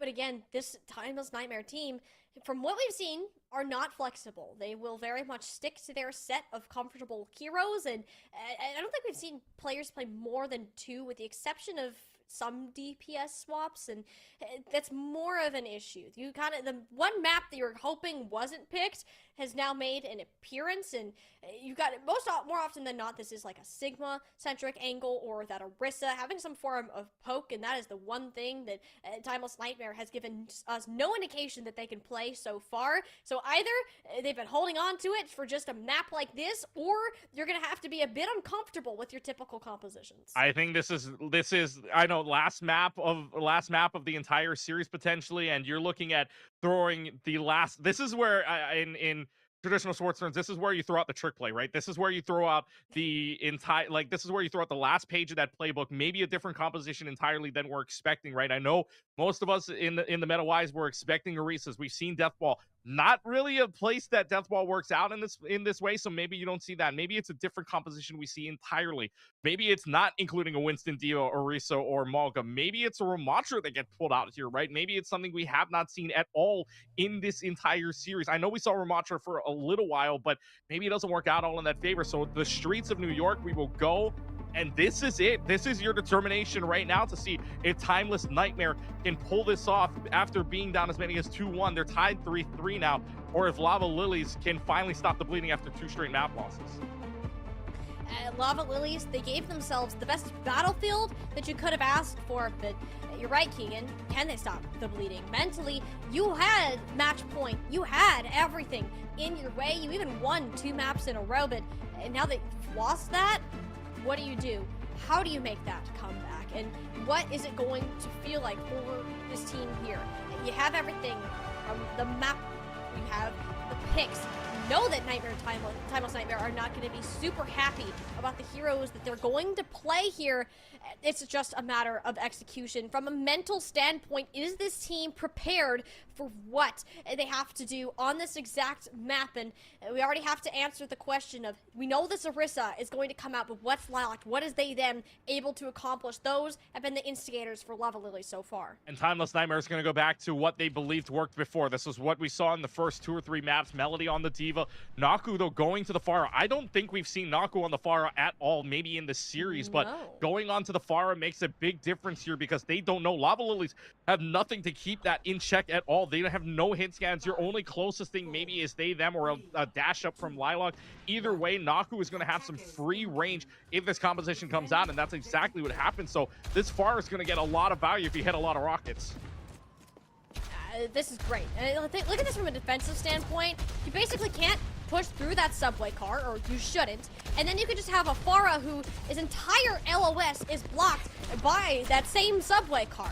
They then really can't put many shots into this. The Pharah can just relay on the stairs and push these rockets over and above. The splash damage they do is insane. So Timeless Nightmare seems to have shown a little bit more flexibility, just not that in the tank department. You're more worried about what the Diva can do. We know Melody can't succeed on this specific hero and burned down Tycho immediately for overstepping. Yeah, and actually Tycho pushed up just maybe a little bit too far, so that's Timeless Nightmare taking rightful advantage of it, and you can see again the difference in the percentages. It may just be small, but Super Naku building up to their ultimates, or getting closer to building up their ultimates faster than anybody in this game so far besides Queen Bee. It really shows you this advantage and really shows you that unless this Pharah, like you said, can go any which way on the direction of where this rockets can go, you've only got one direction really where this Ash can shoot at, and not keeping him in check, but there it is. I mean, there's the check down. There is always a direction to do it, but yeah, it's a very small angle, and them has shown that they are a very intelligent hit scan player so far. You take out Naku, and suddenly there's so much more free space for Blood Bunny to walk up, and Melody knows that most of the damage of the team is lacking. She'll back up with the remainder to get a full push, a full recontest on this squad, but she was a little bit too quickly. Instinct and Fabi didn't have the LOS. That's the problem of running the Yardi here. The healing is much lower and will not be able to connect with the D.Va if you walk so far away. As we saw, Lava Lilies Rising solved the problem. It was them to get them to the point, and the rest of the team to pull it together for a near 5-minute time blank for a second point. Yeah, 4:41 will give them the first point here, and that's a lot of time to work with, especially on the fact that you are able to keep this far in check. Soup's going to move on over to the Ashe instead, so they really don't have a lot of dive potential here, especially in moving that on over. You saw earlier on, though, Naku got checked twice. One by Bloody Bunny because you were in the subway cart. The other time just by them. So as far as getting kept in check for right now, this is a very aggressive play for Blood Bunny. Oh, Blood Bunny, that's all the cooldowns burned through. It's got to be on Queen Bee to keep them alive, but no, Naku, an ambitious barrage to say it the least. And yeah, this is much more of a problem. For the first time, we saw Melody swap over to the Orisa, and it was not a great look. Granted, you did have to play in to that ultimate on the other side. Lava Lilies have full high ground control. Yeah, it was an ambitious ultimate because it had to be a switch after that. Naku goes in, changed on over to the Genji, who's almost down already, but Fabi and Instinct give Naku some life, although Kitsune Rush as well as a Captain Sun. Haven't seen the Alari yet. We'll see if this Captain Sun pays off.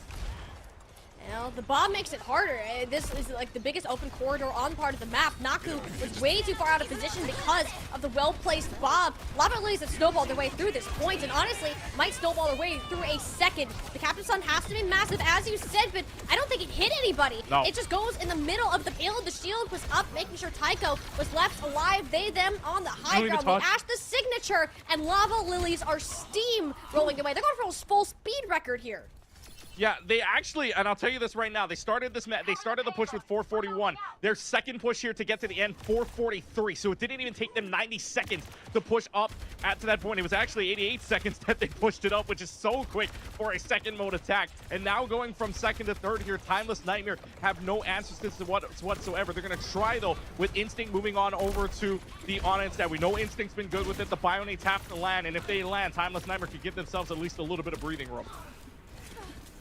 Way to back out of it, but I like the Ana. We know that Instinct has popped off on her today, and notice how Blood Bunnies had to play more passive because of it. Now that cooldown is less of a concern, Timeless Nightmare just put the bomb in there. Like, they're just making sure Lava Lilies can't approach, and I think that's their main problem is they're not trying to go for a win condition. At this point, they're just trying to get stable. You are stable now. You got to find a way to get an elimination here. We have not seen any go their way. You're still behind on the ultimates. Instinct is about to get pancakes, and the rest of Lava Lilies have to find a way to fight without their support. Melody, unfortunately, their health bar way too low to keep upright, even with those armor packs chucked in. Actually, Blood Bunny, it doesn't quite hit the shots needed and to secure the elimination on the tank. Melody shall live. Blood Bunny shall not. And what a turn of events. Timeless Nightmare, get the stabilize. It's not even that Blood Bunny wasn't hitting shots. It was just Melody staying up thanks to Fabi and Instinct. Instinct came back at the right moment to hit shots on, and all of the damage that poured out onto Melody was just negated by some good support play. So credit Instinct and Fabi for keeping Melody up. And now you're going to have a Terror Surge. You're going to have a Blade on your own. You're going to have a Nano Boost. Maybe the Nano Blade finally comes out and makes a clip. We saw that yesterday in our upper finals. Maybe this time it gets something. Hopefully breaks the curse. How many times have we said it's going to break the curse today? At this point, I've lost count. Too many is the answer. You do have a Nano Blade, and you kind of got to pop it now. Soup isn't there. Timeless Nightmare have been hesitant to commit ult until the fight looks like it's for sure won. But it is literally everything on this point. Nano Blade on top of the Terror Surge, and does allow Naku to get 2 kills. All right, you broke the curse. Congratulations. You just used every ult to do it, though. I thought Naku was going to die from the bomb. I think you and I both thought, Naku, that's a bomb that's shooting you right now. You might want to get out of the way. But yeah, but that costed them 3 ultimates, so Lava Lilies will take that. They have the Orbital Ray to use against a Rally, and I don't know if a Rally Shield is going to work out in the amount of damage that an Orbital Ray can provide you. No, not really. That's the one thing. You don't have a Juno here. There's no speed for Timeless Nightmare and no Orbital Ray at that. Lilac has not had great luck with the Dragon Blades. Use it inside this. Perhaps there's a better shot, and it at least buys time for both Fabi and Instinct to be shoved out of position. They were surprised by the immediate onslaught of damage chucked their way. Timeless Nightmare has no speed to back out of those situations, so you're just forced to fight. And they're able to take that fight where the payload far back enough where they get one extra stall fight on this. The problem is Naku's down, which means that Genji's going to be slow. It's going to be a 4v5 coming into this. Somebody's got to touch now. Who really can? I guess Melody can get there for now, and it's already Soup headed into the backline. Look at this, Lava Lilies are taking the initiative. That Terra Surge was massive. Livelock and Tycho stunning in that regard, so no one could escape from that big circle. And yeah, this should be Lava Lilies grabbing a full completion. If they can do it with more than a minute, that might be massive. Melody needs to hold on for just a little bit longer, but no, those 4 seconds, Keegan, could mean the world, depending on how far Timeless Nightmare goes. And they finally find the answers right at the end, and you're absolutely right. 1 minute and 4. Remember, we saw that back on Hollywood, right, where they had 54 seconds, and the 6-second differentials gave Lava Lilies and Nightmare that extra attack. But now that Midtown has a 1 minute 4, if Nightmare goes down to 0, even if they complete the map, then we're going to only have Lava Lilies come back here. So that is massive to get those 4 seconds onto the clock, and credit to Lava Lilies as well. Playing their ultimates right, playing that fight right as well. They knew somebody had to touch the point. All you got to do is throw a dynamite in your face, and they just start to burn away. So great instincts there from Lava Lilies. And now for Timeless Nightmare, they have to find a way to push through. And remember, some quick action as well.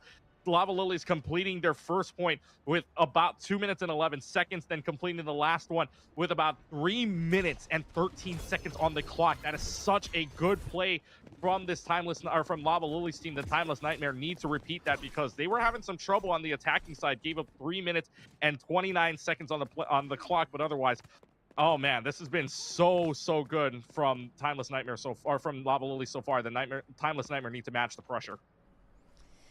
Timeless Nightmare, they just got smacked across the face, and I really hope it was a wake-up call for them. Lava Lilies ran through these first 2 points without much contention at all.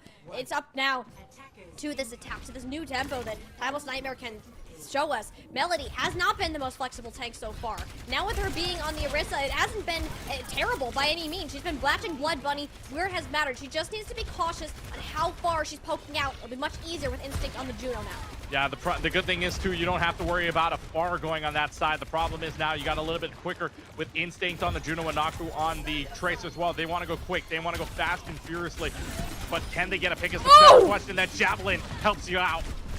Goodbye, you just skewered line locked Lava Lilies Rising. I needed that player to check these off angles that were happening. Now, Soup, 6 pieces to steer, almost got the line locks treatment, but from Blood Bunny, Timeless Nightmare very close to this objective. It just needs to be Melody, the one to lead the charge out of this small room. You're at the mercy of so much spam damage. Someone needs to make a move now, because as we're seeing, you take so much chip just peeking this angle. Yeah, Melody had an opportunity there through the Javelin at Blood Bunny, but didn't have the opportunity to move out. That would have been the key to going out. Otherwise, it's just a lot of poke damage in here, and you cannot take much more of this. Now, I mean, Lalek's already back. The advantage you had in terms of player has completely gone. I think they're waiting for Instinct, though, to get up to this orbital right. Look at how quickly she built that up in comparison to Queen Bee. She's been doing this all day long, winning fights for this team just off of that. But the deflect on a Melody, that's disgusting. Don't shoot the deflecting Genji, people. It will not end well, especially if you are a big, squishy target. Lava Lilies will get a way to recover, fight through the orbital ray.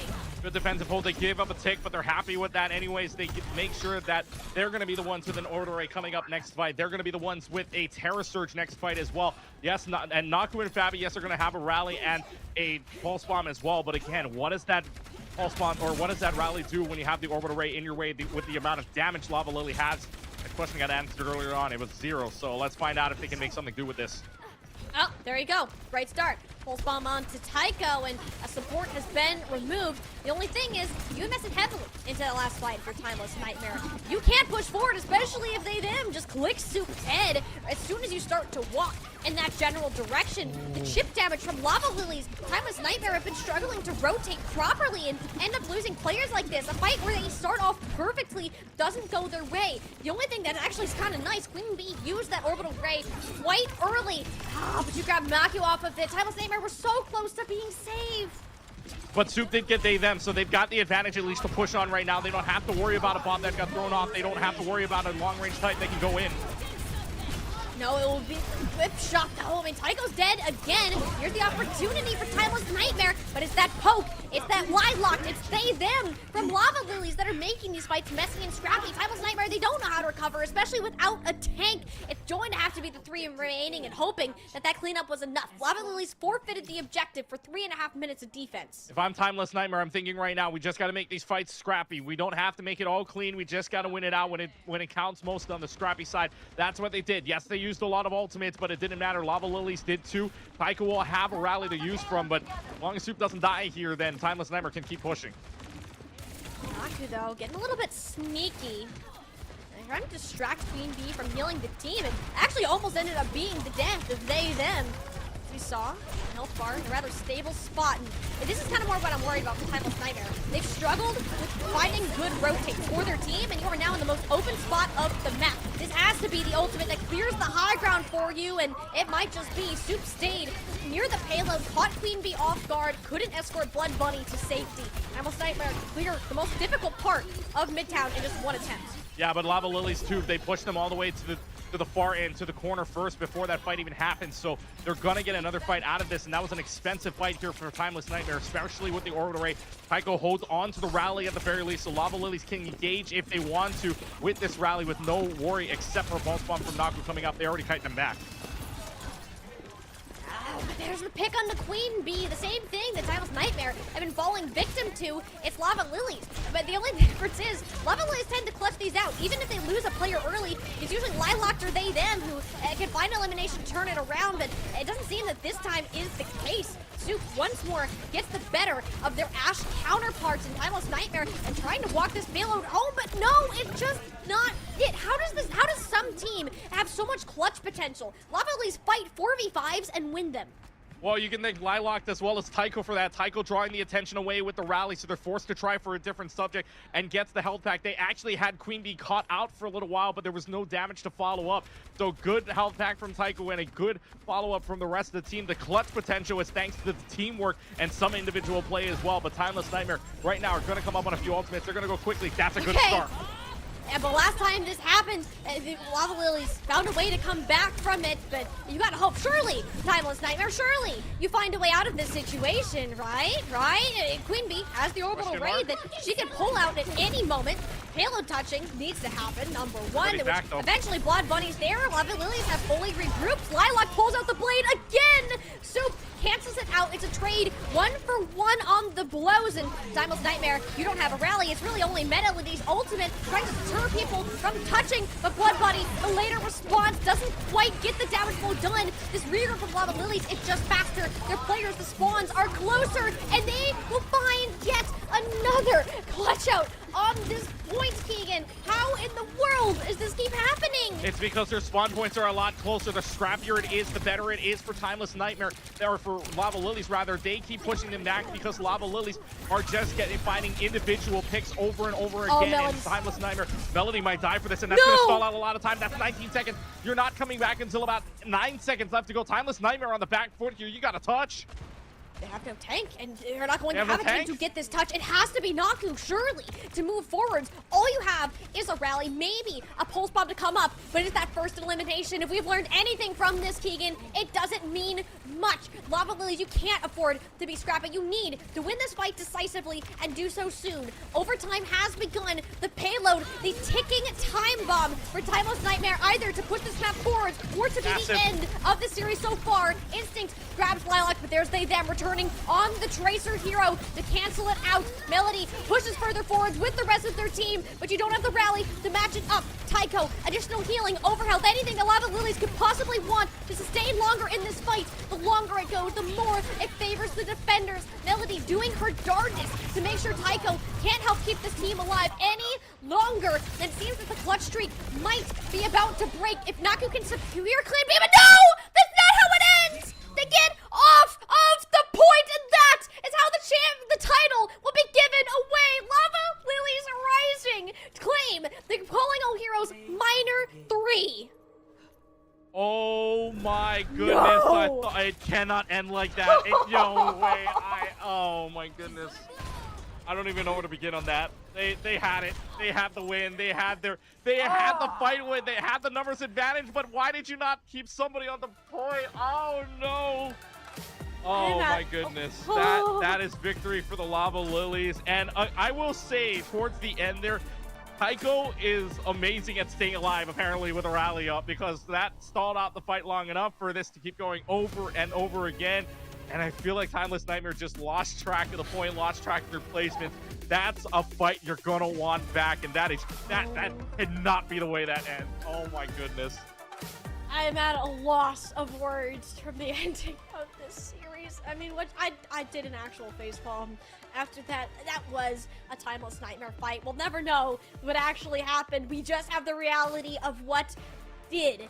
Lava Lilies pull it together, and after the start of this series, Keegan, with how dominant Timeless Nightmare looked on every composition, we need to highlight the adaptability of the Lava Lilies today, because I thought this might be a 4-0 based on how map 1 and most of map 2 ended up going, but here we are, game 7. Lava Lilies will get their second title in Calling All Heroes. And a good one it is at that. It's a very, very big one, and you can, I bet you, and I know we interviewed Tycho back in Minor number 1, and I bet you that team is just as hyped as Minor number 1, if not more, based on what just happened, because that was an insane final fight. You felt like Nightmare, or they felt like Timeless Nightmare had that opportunity to win it. They had the numbers advantage and they were getting picks, but nobody touches the point, and that's just the most unfortunate situation that you can ever hope for in a match like this, so close together, and it ends like that. That's just unfortunate, but credit Lava Lily sticking through it the entire way in a map 7. Just an unbelievable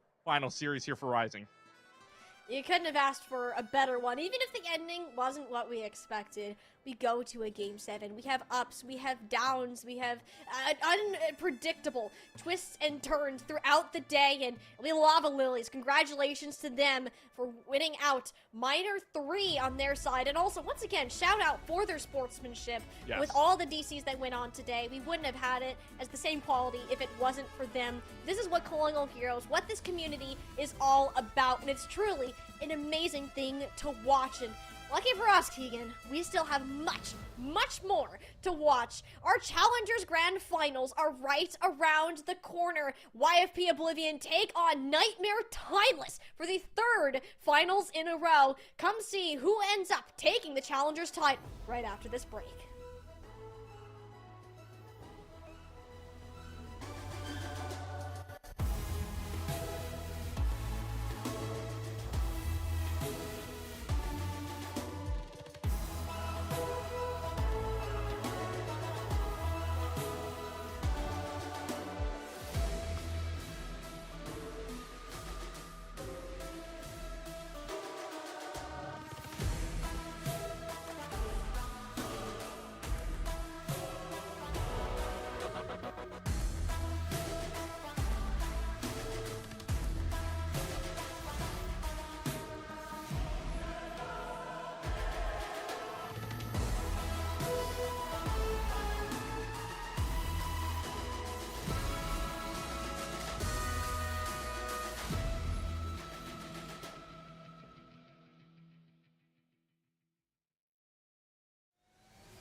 Well, Keegan, if we can say one thing about Colonial Heroes has gone today, it has been nothing short of exhilarating. We have not had a single sweep so far. In fact, we just had a map 7 grand finals in our Rising division, and it only can get better from here. Our Challengers final, the third meeting between YFP Oblivion and Nightmare Timeless, a team yet to miss out on the grands yet, and a team that is the defending victors. This one is certainly going to be a banger. Yeah, you say for a team that for Nightmare Timeless that has not missed out on a finals yet, but they have yet to beat this YFP Oblivion team, at least in this minor 2 tournament. First off, Swiss Stage 2, in map number 4, in round number 4 with the Swiss Stage, they won. YFP Oblivion won 2-0, and then in that reverse sweep banger of a match we saw at the end of yesterday, YFP Oblivion won 3-2, booking their spot into the grand finals here. So Nightmare Timeless are 0-2 against this YFP Oblivion team. Now they meet it up for the third time. It's hard to beat a team once, harder to beat a team a second time. But for a third time, and if now it's a 1st-4, that is the hardest thing to do. Anybody will tell you that in YFP Oblivion. Let's see if they're up for the challenger, if Nightmare Timeless can go 3 for 5 in terms of first place finishes in any of these tournaments. If you remember from our last circuit, Keegan, Timeless Nightmare, they ended up, or Nightmare Timeless, yeah, that's gonna get me. That's gonna get me so many times. Nightmare Timeless is the Challengers roster. Timeless Nightmare is the Rising roster. There we go. Nailed it. Nightmare Timeless, as we got to see previously, has not missed out in the finals. It's been two wins. They've had first places in both Major 2, I think it was Major 2 and Minor 2. So, or no, it was Minor 1 and Major 2. Minor 1 and Major 2. Minor 1 and Major 2, they've got first place. Nightmare Timeless came in as golden, actually, or at the golden stage, known as just Timeless, but they had that perfect state. Major number 2, first place is GF. So yeah, I mean they've had back-to-backs, but they haven't seen the title of one of these tournaments since Minor 2, or since Major 2 rather. It's been a minute. It's been a minute for this team, and it's kind of important now.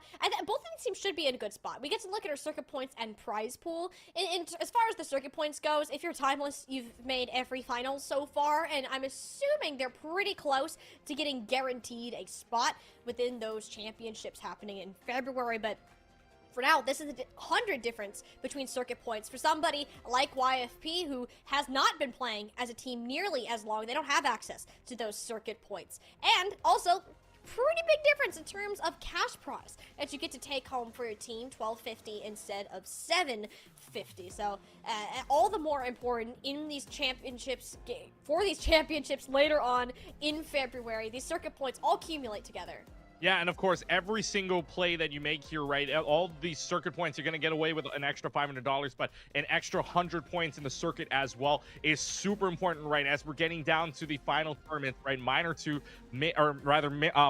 rather, is the second to last tournament before we get to the major, and then LCQ. You never want to be in that LCQ position. And so for one of these two teams right now, this is the way that it has to be, right? They're going to play each other yet again, and the way they got here is a little bit of a different story, because otherwise, throughout their entire matches up until this point, YFP Oblivion and Nightmare Timeless had 3-0 matches up until that winners finals, and then that reverse sweep. Nightmare Timeless was up 2-0. Credit to YFP Oblivion, didn't give up, knew they had to play a little bit better, and they got the reverse sweep 3-2. And the lower bracket after that, it was pretty easy for Nightmare Timeless. They got the 3-0 win over Queen's Gambit, who had to play really, really tough against EXO Azatov. But Nightmare Timeless and Queen's Gambit going to 3-0. So Nightmare Timeless and YFP Oblivion is going to be it yet again. It feels like the headline is just between these two, Molly, and it will be yet again. It was almost written out from the very start. Nightmare Timeless, as we said, yet to miss out on a finals. This roster has remained consistent except for 2 players. It's almost a mutual trade, you'd have to think, between Nightmare Timeless and YFP Oblivion. Zoe coming over from that roster, as well as what we usually get to see in the support player, but instead we will have a substitution today. Z's and Anahyun will be making up a double flex support backline for the very start. Whether this was planned or not, we're gonna have to find out. Nightmare Timeless certainly likes to shake things up a little bit heading into map 1. Yeah, normally, and we saw this earlier on between Queen's Gambit and Nightmare Timeless, where it was Velvet in instead of Onion. It was Z's and Velvet that was in earlier, so Onion comes in instead, and we're gonna get a bunch of flexibility on this Nightmare Timeless side, and that's what you kind of expect right on this team from Nightmare Timeless. But now they're gonna go up against a team that they did have some trouble against, right? And even though Z's was in on the tank side in the very first map before some subs came in for Nightmare Timeless, YP Oblivion handling the rest of the regular roster. And you look at what their starters are, Wisp and Bun. We know Wisp can hit shots. Bun's also there as well, been playing well. Hitori, one of, if not the best tanks in Calling All Heroes, if not the best tank in Calling All Heroes, I should say. Nenwai and Scuff too. Nenwai does come back and played with Brian and Strand earlier this weekend, so Nenwai is back in the starting lineup. You feel like that's going to give you a good edge as well for YP Oblivion, so everybody in play now. Yeah, we had that trade go on between these support players. So, and NY and Bun coming over on this side. So, these teams always find a way. They're all so close to each other that they can make these jumps quite often. But we will get that same start to what we had in those upper finals there, Keegan. And it will be Oasis from map number 1. Key thing to note, there was not PZs on tank. Sniper is here and is ready to take over that specific role. Nightmare Timeless still won that map somehow, some way, and I think YFP Oblivion went into that game way too confident from where they started. They got down 2-0 and they're like, wait a minute, team, this is not okay. And they seriously stepped it up the rest of the 3 maps, and they didn't alter all that much. Whips and Bun in particular was having the game of her life out of that previous matchup, and we're gonna have to see what that story holds, because both these teams have the Nightmare Timeless has the tendency to get off to a strong start, whereas YFP Oblivion takes a minute to get cooking. Yeah, I mean, if you're going to talk about cooking a little while, yeah, you're absolutely right. They won back on Oasis here. If you want to rewind back to the winners finals match between these two on Oasis, these was the tank, so there was a little bit of question marks surrounding that play, but it was City Center that YFP won 126, and then they did something we did not expect, and basically a mini reverse sweep. They won University 100-99 and took Gardens perfectly. Again, something we did not expect whatsoever when Z's was on tank. So now we get to see what it's like when Sniper's back on the tank on this map, and maybe that changes their fortunes. Maybe that changes what YFP Oblivion is looking at, or maybe that changes what Nightmare Timeless's momentum will go off of here. So we start on Oasis yet again. This is YFP Oblivion's pick as the higher seed, as the team with more wins in the upper bracket. So here we go, and very start, I'm excited to see what this new tank is already. I'm just saying, with all the graffiti on the walls, the glitched out graffiti and all that. This is a nice. I like it. I liked it when they did this on Dorado, right, with the Juno rocket ship. Now we're getting a little bit of freaky, if you will, on the walls. Well, we do get an Orisa mirror, which is pretty bland, if you ask us. The standard from the meta that we've seen so far. A lot of battle cattle on the field. The only real difference between these teams, Wisp on the Ashe, Senna on the Cassidy. And if we know Wisp will take any opportunity to play the Widowmaker, and if they can't do that, it is the Ashe 100%. Nightmare Timeless do have arguably the better range on this map, and Bun is already way deep in the backline. These teams flip sides.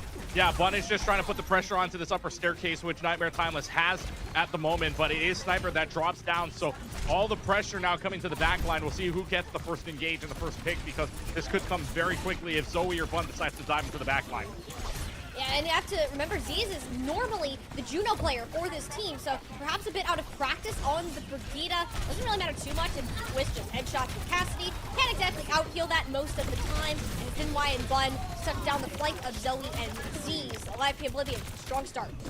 Yeah, strong start for them. Only needed to await for that one shot from Wisp to hit. And look, Wisp is already up to 89% on ultimate. Scuff at 80% as well. Onion's going to build up to an orbital rate, but that's just because of the amount of damage that's coming out. Otherwise, nobody else from Nightmare Timeless is close to an ultimate. So big thing here, 6-man is going to come out. No sleep guard, no hack available for that either. So YFP Oblivion with the obvious lead here and should be able to hold on to this pending they play this right. And Senna just swapped over to the Ashe to Wisp's light years ahead in terms of the ult charge, and knows that will use it to their advantage. The only thing is Senna still claims the head of their opposing Ashe player. Sniper, though, isolated into a corner. Wonderful play from Hitori, who has proven to herself to be the best Orisa players within this Challengers division so far. YFP Oblivion yet to make a mistake. Yeah, and right now for Nightmare Timeless, they're just not, you said it takes time for YFP Oblivion to warm up. Well, Nightmare Timeless, it's taking time for them to warm up. It's like every single mistake that could happen is not happening for YFP Oblivion. They isolate Sniper outside, and credit to Hitori making sure that that pressure is on to Sniper the entire time, and YFP Oblivion have yet to make a single mistake. They've been playing perfectly so far. Can they do this again with ultimates on the board? Tori going in, it's going to be the shield bash combination to try to deny the escape from the Terra Surge, but no, it'll be Zoe's Dragon Blade instead, and it does come up with two. And Tori held the trigger long enough to get the life of Zoe. At least it's a small little condolence for the loss of their teammates. This won't be a full sweep of a map. Nightmare Timeless will guarantee themselves some presence on University. Yeah, and that's YP Oblivion using their 3 ultimates there. That's the Rally, that's the Blade, and the Terra Surge all for nothing just off of Zoe and Sniper and Z's alone. So they trade off 3 for 3, yes, but Nightmare Timeless is also in a really tough position because they need to hold this on to take the lead and hold this on for at least 2 fights, I would say, because YP Oblivion can build up these ultimates quickly. We know that, so they keep the poke pressure on, and YP Oblivion's going to get these quicker than Nightmare Timeless can. YP, though, yeah, they have a bit of time. You can afford to lose a fight or 2 here. Knowing Senna has the Bob, that's a bit of a scarier threat to be reckoned with. Most of the time, it has been Senna. They think Wisp out just because of these anglings. As you see here, a very aggressive spot to be taken. Wisp was far up, couldn't run away from the Bob since the coach gun had been burned. Zoe catches them out. Nightmare Timeless. See if they can claim any other lives. YFP Oblivion seems to be safe now. Yeah, I mean, you take that. You only lose 1 on the Bob anyways, but Sniper taking out NY is bigger because now Nightmare Timeless can play aggressive on it.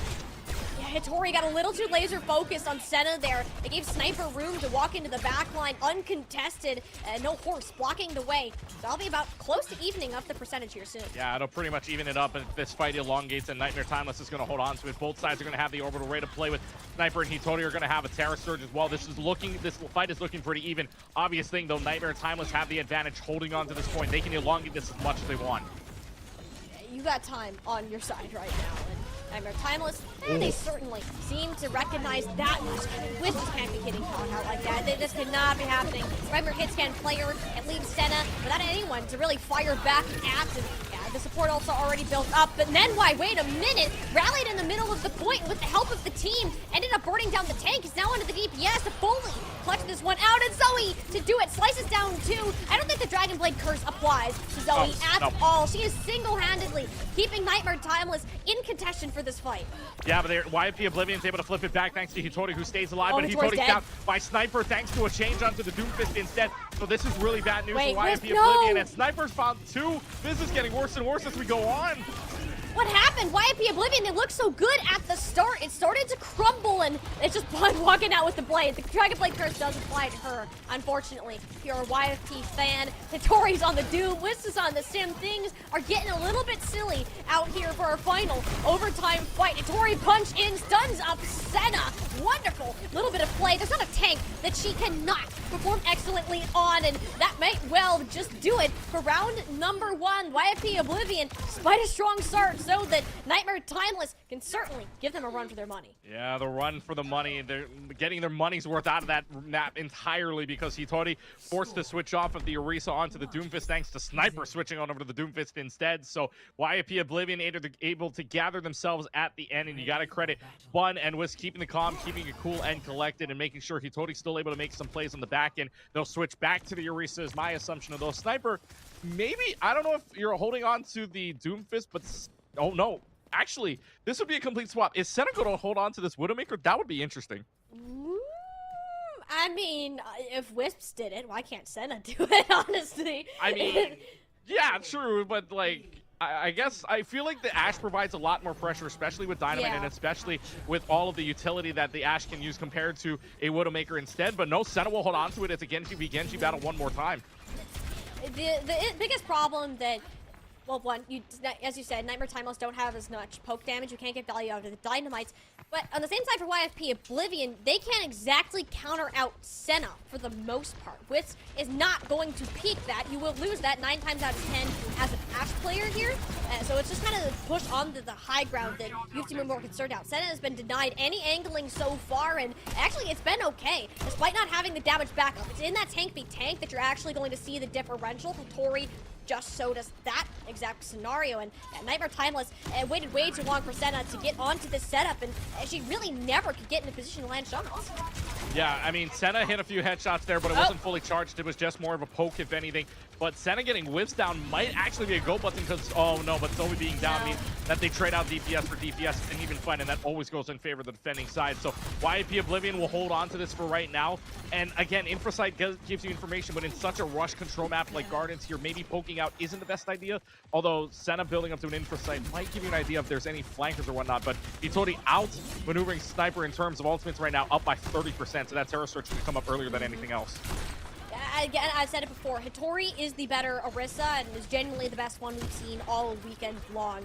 Sniper can't really keep up with that, and it's part of the way that the tank is played around. Bun's already in the back line. I mean, this is a problem. You can't let your Brig be the first one to die, and perhaps this is the difference. Z's is on an uncomfortable hero. You're not used to seeing them in that situation. Nightmare Timeless, it might be struggling because of it.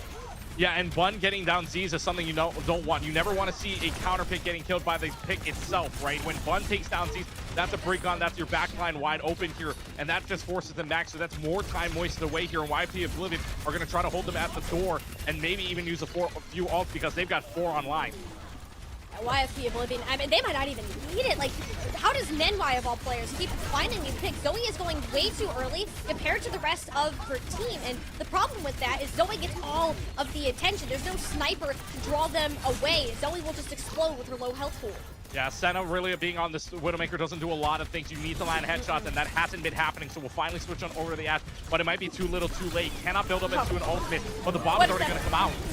Oh, but Nenwai, a very aggressive spot to be playing. At least the support will live. Can't quite say the same for both DPS players. That's a juicy shield bash, though. Stuns a couple of them up, and YFP Oblivion are playing so well around Nenwai. This is going to be final fight, and that was the vast majority of those ults used. Only Dragonblade remains for YFP. Only Dragonblade remains, but they might be stuck in this Hitori's corner down as well, so Hitori's down. That could spell some trouble here, but Nightmare Timeless may be able to take this back. I don't know if you really want to try to invest into this fight. Since you are at 99%, you can afford to let Nightmare Timeless have this, get a regroup without any staggers happening. Yep, safe play there. They are able to get back to the rest of the team without using Zoe's Blade. Nightmare Timeless, though, having to play up, and so is YFP Oblivion. It's Blade versus Blade in terms of ultimates here, but good push from Nightmare Timeless, recognizing that they had that open area to work with, and now that Senna's putting pressure on with these dynamites and all, may be able to get something out of this if they're in the right position, but we know that Zoe can go off the Blade regardless of any push or not. Oh, God. Oh, but the dynamite, you got the mega pack. All right, that was a Blade. You did not swing at anybody. You just drew out every single cooldown. So the curse is back. YFP Oblivion had. And drew out cooldowns. I think that's all Dragonblade is. It's not that flashy thing we're used to seeing just because you don't have the nano boost. Bun, though, is going to try to get more aggressive with it. See if she has any better luck, and see his whip shot out. Bun doesn't get too over-aggressive with that, and it does work out decently well. The Genji keeps her life. The Ashes are traded blow for blow. Nightmare Timeless are in a great spot to win this after Hitori bowls over Zoe, and now YFP, they don't really have the full support. I mean, perhaps if Scuffs can get an ultimate here, Sniper's health bar is struggling a bit more than the other side, and no! The orbital ray from Ani, just a half second too late. She didn't have it built up in time to keep Sniper on their feet, and that might be the dagger to the heart for Oasis. YFP Oblivion had better ult management, better ways to play around Hitori's Orisa throughout this first round, and it will set the stage with a map win. Yeah, and there's no 2-1 this time around for Nightmare Timeless to win off of. Instead, it's a close 2-0 in favor of YFP, but that's not a bad start for Nightmare Timeless if you're going to warm up, and especially against the tank of Hitori that was putting on so much pressure. And at the end of it as well, Z's and Ani, and you can see it right there. They invest the rally. The orbital ray comes too late. That's because they wanted to keep up Sniper with as much healing as possible, whether that's the 85 per tick for the healing ray or whether that's the rally up. There's too much damage being poured out from that entire team of YFP Oblivion, just too little, too late, and that's the kind of timings that will cost you maps and cost you fights in this high level of a game here. So Nightmare Timeless needs to clean it up a little bit. YFP was able to take advantage of the small, tiny miscues and turn themselves into a 2-0 win. And that's what it is. When you are two very high-level teams that can give each other kind of fight blow for blow here, you capitalize on your opponent's mistakes. YFP Oblivion know how to do that, and I think a lot of it stems from Hitori, honestly. Hitori will also force a lot of mistakes, and it's weird to say on Orisa, because she's often considered to be a lower skill expression hero, because it's the simple management of your cooldowns, your fortify, your javelin spin, but just the ability to hit your spears, to have teammates follow up on them, have consistency in the backline. I mean, Nenwai played out of their mind throughout this map too, and I think from top to bottom, this team is looking to be in peak form. They're going into this matchup 1000% serious. Yeah, and now Nightmare Timeless have to try to bounce their way back in a map that we didn't see at all between these two teams in the last one. We're going Flashpoint next. Flashpoint actually got picked on the third map in their last matchup, but this time it's the second map. Suravasa is going to be the next map pick here as we go quickly along now into the next map. But Suravasa, I mean, for New Junk City, YFP won this 3-1, so why not? Nightmare Timeless is going to go somewhere else and go to the other Flashpoint map here. Maybe you just wanted to take this out of the pool to start, or we did see this map previously that it was a Junker Queen that we got a little bit from Sniper. I'm not sure if Orisa is a comfort thing. When we've seen Nightmare Timeless play in the past, it's been mostly Saw Hill on the more traditional main tank heroes from back in Overwatch 1, Orisa being one of them. So maybe just Sniper isn't feeling it as good. You pull out a Suravasa, a Junker Queen is very much in the question, in the running for these heroes. You can make sure that Whips does not get set up on an insane flank with a Widowmaker, as we saw in New Junk City last time it was played, or you can do absolutely none of the above and put Sniper on Sigma. Yeah, and I feel like this pick is more for trying to avoid, if they're going to play Flashpoint, right, try to avoid a New Junk City because they're 0-2 on it thus far. But Wisp is going to pull this out again, and Nightmare Timeless might want to be careful because the last time, for those that weren't watching yesterday, New Junk City, when YFP Oblivion and Wisp pulled out the Widow, yeah, it was not a fun time for Nightmare Timeless. No, if Wisps even has the slight thought of, hey, maybe I could play Widow, they're going to play Widow. Not a doubt about it. You'll see Wisps go on these insane flanks that nobody can contest, or Bun can just give Senna a taste of her own medicine. Types the lol in chat. That is crazy. It's only been one map so far, Bun. Oh my god, she's so lol. That's insane. Just a deflect there. The absolute disrespect. And look, the Sen's going to stop fall shooting for deflecting Genji! Stop shooting. Yes, ladies and gentlemen, stop shooting a deflecting Genji. Folks, you never want to shoot a deflecting Genji because, first and foremost, that's damage to your team. Guys, this is not a good start for Nightmare Timeless. Like, I understand wanting to change the pace, and I think the big part of this is Z's and Anion are both flex support players. Neither of them are confident on the break. You want to pick a map where you can have the Zenyatta and this Juno together. I'm just wondering how you kind of execute. Like, what's your win con here? Shutting down Wisp on a flank, Z's hitting a nice volley? What are we looking for? I'll tell you, don't shoot a deflecting Genji. That's probably your first win con. That's gonna start. Yeah, that's a start. And right now, you're looking at getting into the backline here, but Z's is just getting countered over and over again. We saw this the last time, right? Where if you play as Zenyatta and the Genji on the other side is that good, there's just no point. And that's exactly what you're seeing right now, just the pressure too much. How is she so good at the neutral Genji? Like, Bun is getting away with murder right now. YFP Oblivion fighting on the flank. Zoe does get that felt a little personal, you know, that stick onto the tank. There wasn't really much of a chance for Sniper to get to the flank in the first place. More or less just sending a message, allowing Senna to swap over to mirror that Widowmaker, and things just got a whole lot more interesting. Yeah, and now we're going to see the Widowmaker versus Widow. I never thought I'd say these words. We're going to see the Widow versus Widow on Suravasa. That's the one thing I never thought I'd say ever, but we're going to get it because Wiz is forcing Senna to play that long-range game. The only problem, though, is that, well, yeah, you're going to run into what is a very aggressive side, and now the Blade's going to come out too. Oh, but see, that's the thing. They're so focused on Bun. Wisp just dinked both Sniper and Anion on the off angle. Like, this is the threat of the Widow. Let YFP Oblivion, the rest of their team, just be a nuisance in their face, force positioning mistakes, and why is Bun still in the spawns? Please, no, stop. You want to know what also is a big thing, too? Why did they force that fight at Gardens when the point is on Palace?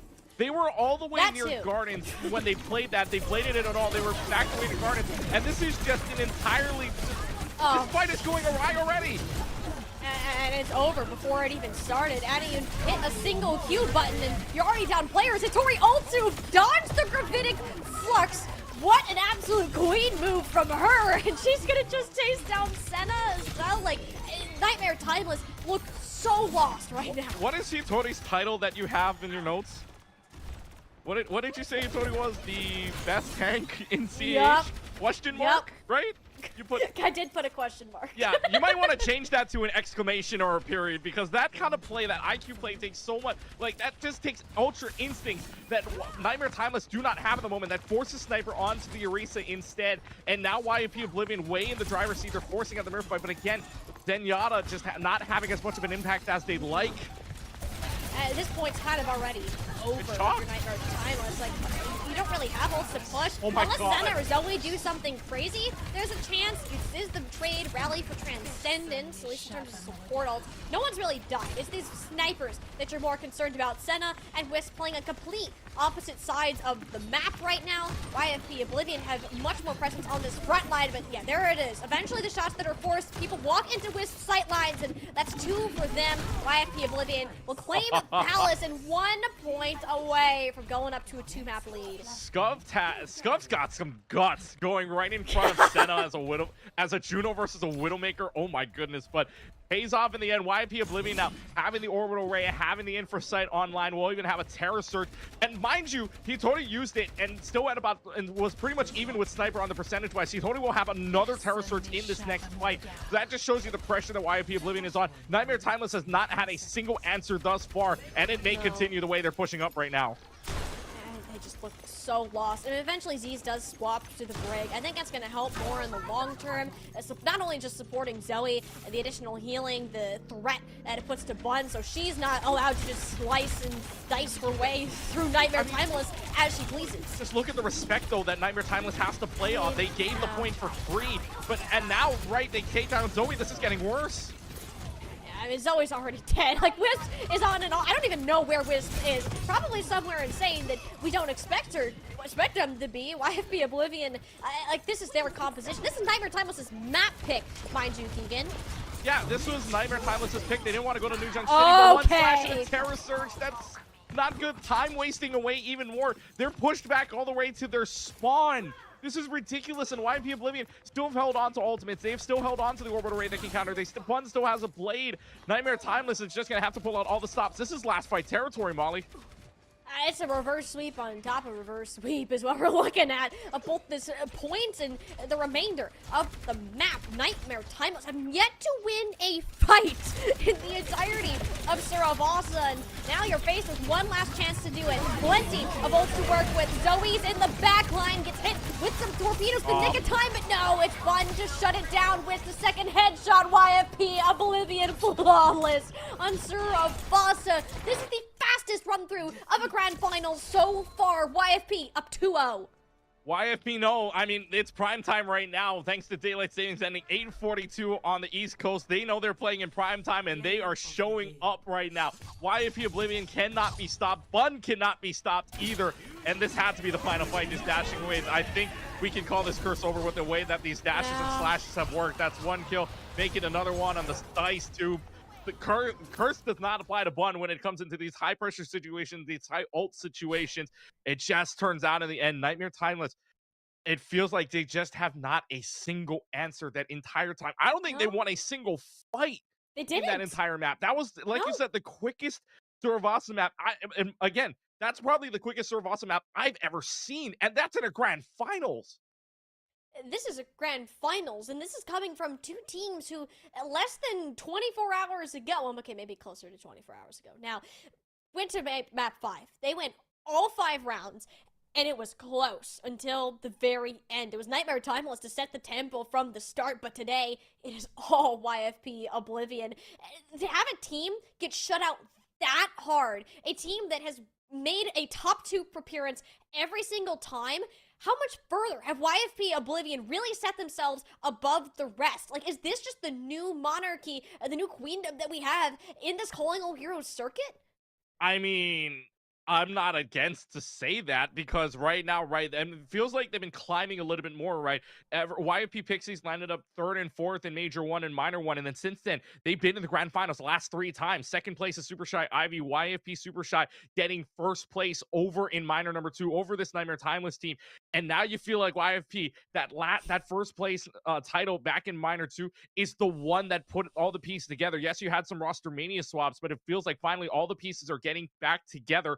And so for YP Oblivion, they look clean so far. And also, it doesn't help that Nightmare Timeless had no momentum on their side because they were 0-2 out of the ones we've seen on stream on Flashpoint. So for them to go 0-3 here is not a good showing on Flashpoint at all. So now we're going to go on to our next map here, which is Escort, and it will be Watchpoint Gibraltar. So more of a dive pick here, maybe something more that this Nightmare Timeless team is accustomed to, but we'll see if that works out because obviously YP Oblivion have all the answers in their book right now. Nightmare Timeless, they did find their success back in both Major 2 and Minor 1, ironically, on this dive composition. Are you going to run on a break, though? Like, are you going to put Z's back on the break, keep Aniun on the Ana? I do wonder how much not having Graham today is, or not, excuse me, not Graham, but just not having Velvet today is actually affecting this team. She's very well known for her brig and is one of the best at that specific hero. Is that really leaving a gap for this team?